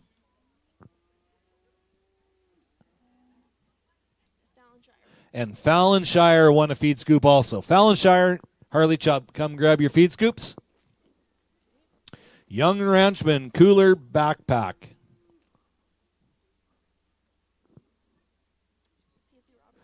Paisley Robertson. I see her sitting over there. You too. Run, Paisley, run. I see you. Faster, faster, faster. The Young Ranchman's water bottles. We have 2 of them. Ethan Curl. 1-1. Ethan Curl. Sneak up here, Ethan. And Fisher Cavers won a Young Ranchman's water bottle. Fisher Cavers won a Young Ranchman's water bottle. Now we have a Young Ranchman stool.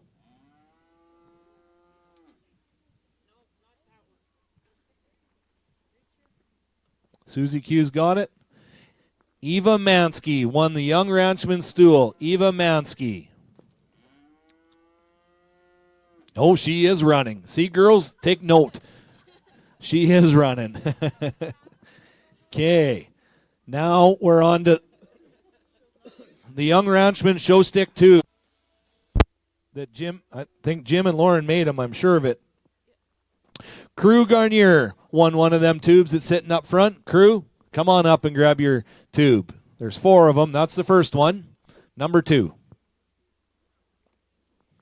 Oakley Cheddar, come grab your show stick tube. Oakley Cheddar. They're wrapped with the Young Ranchman's logo on them. Number 3. Jessa Whitney. Jessa Whitney won the tube. And our last tube is going to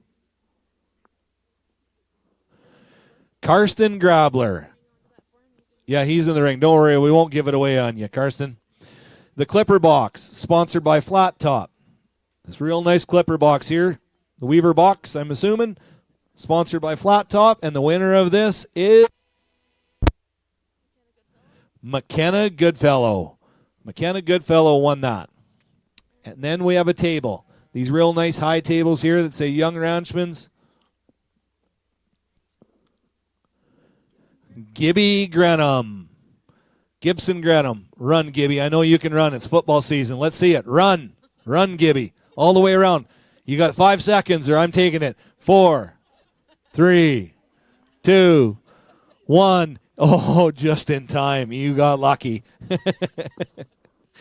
That is all of our exhibitor draws right now. Well, he is still selecting, guys. Everybody and gals, everybody has seen him judge all day. I don't know what you thought. I thought he's done one heck of a job. He's evaluated the cattle from top to bottom, talked about every one of them. It is such a pleasure to have somebody like him come up here and judge our show, take his weekend out, drive up to Canada, had a little trouble figuring out which border to cross. Clint gave him a pasture to get through, and he made her just in time. Mr. Dustin Franks, let's give him a big round of applause. Thank you so much for coming up here to Swift Current. Thank you. Oh, we have a pretty neat award. It's been going on a couple of years here for sure, and it's called the Spirit Award. The spirit of what Young Ranchman's is all about. Clint's going to talk about it if he can and going to announce who the winner of the Spirit Award is. And here's the mic, giving it to Clint.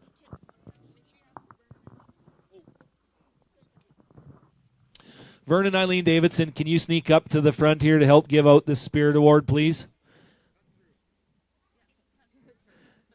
You can cut through if you want. So here's Clint going to explain the Spirit Award and who the recipient is. Okay, everybody. Started this a couple of years ago. The good folks with Davidson Galway are our sponsor.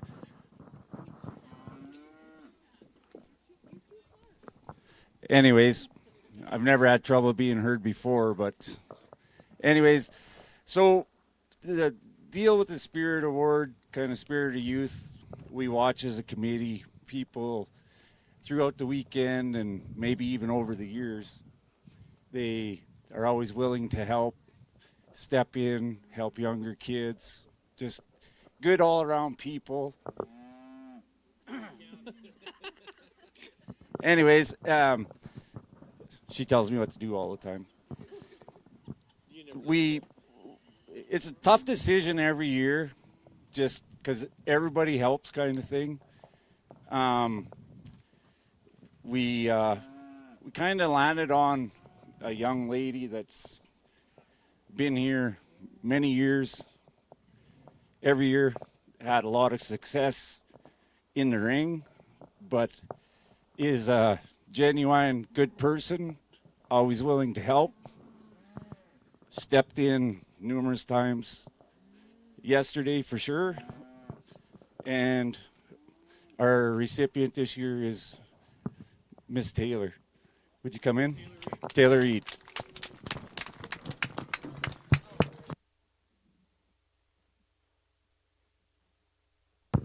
Now you got to speak, Taylor. Congratulations. We're giving you the mic now. Let's talk about Young Ranchman's meant to you and how many things you've won here. Congratulations, Taylor.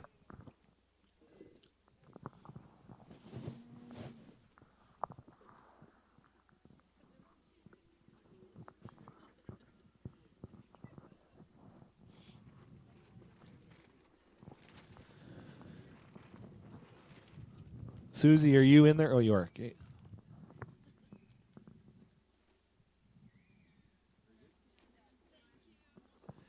Congrats, Taylor. Thanks to the committee. Thanks to the Davidson family for sponsoring this.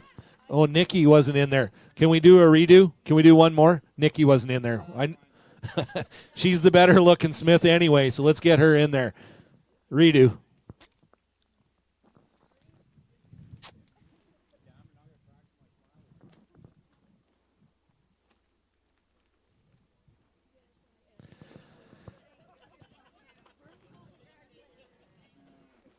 Congrats, Taylor. So then now this means you have to come back one more year. Okay. Is it your time to talk, Dustin? Or do you want us to play some music for a while? No, he's ready. He's been waiting for us. All right, Mr. Dustin Frank's going to give us some notes and talk about these great cattle that we got in front of us, and here we go.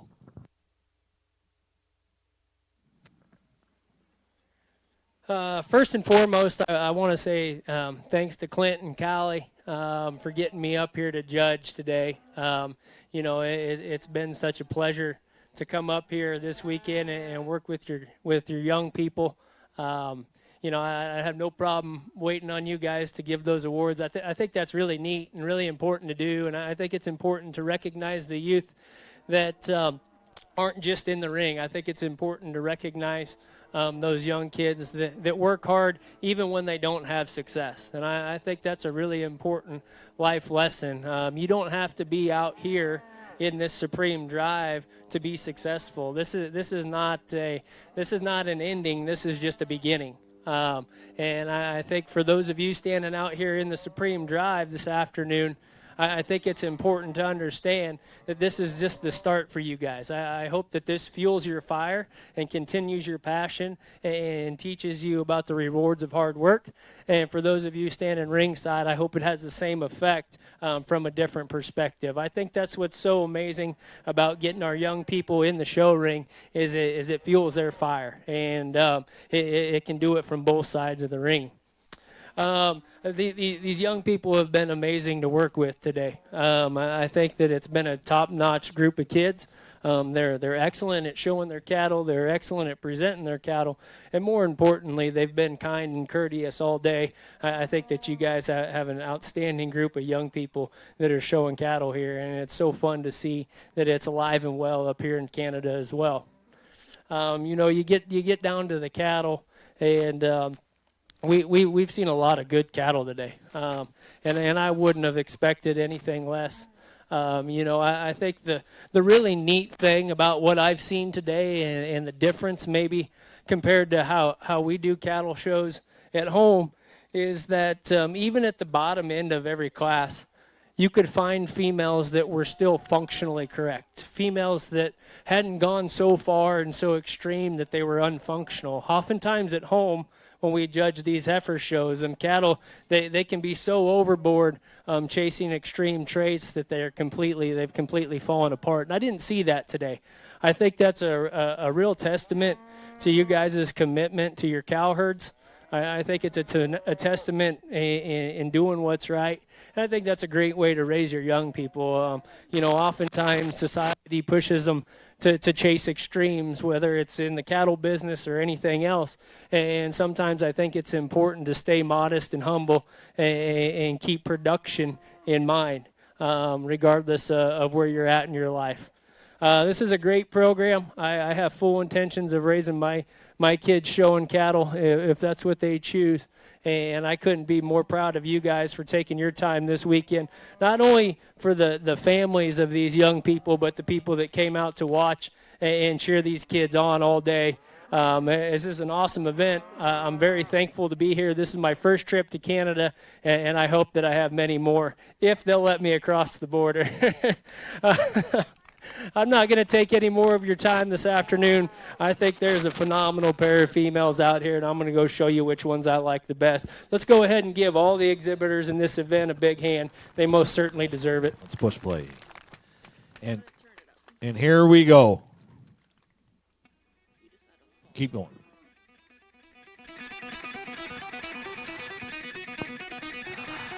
And we're making the walk. And they are going with the commercial, or multi-breed. Our Supreme Champion female is entry number 560, Boss Lake Miss Ellie 536N, exhibited by Brooklyn Bolter. And they cannot separate them, the multi-breed, the reserve Supreme Champion female, sponsored by South Country Equipment, is entry number 571, Fisk Susie Q 415M with calf at side, RLC Bougie 602P. Our Supreme Champion female sponsor was Breed Creek Ranch Incorporated. Now we're going down to third overall, and that is sponsored by South Country Equipment.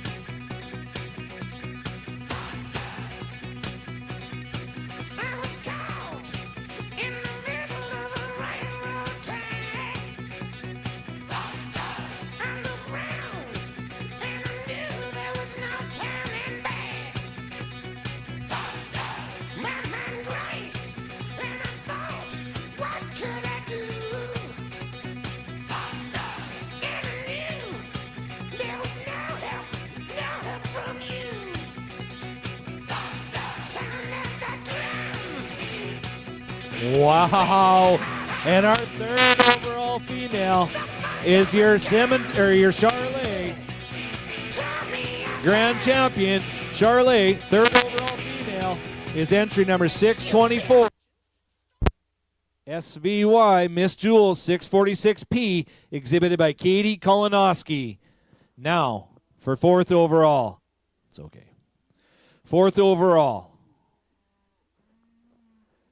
Your Black Angus Grand Champion is fourth overall, 607, Fryburn Blackbird 36M with calf at side, Fryburn Meltdown 285P, exhibited by Joran Fry. We got one more spot to join our top 5.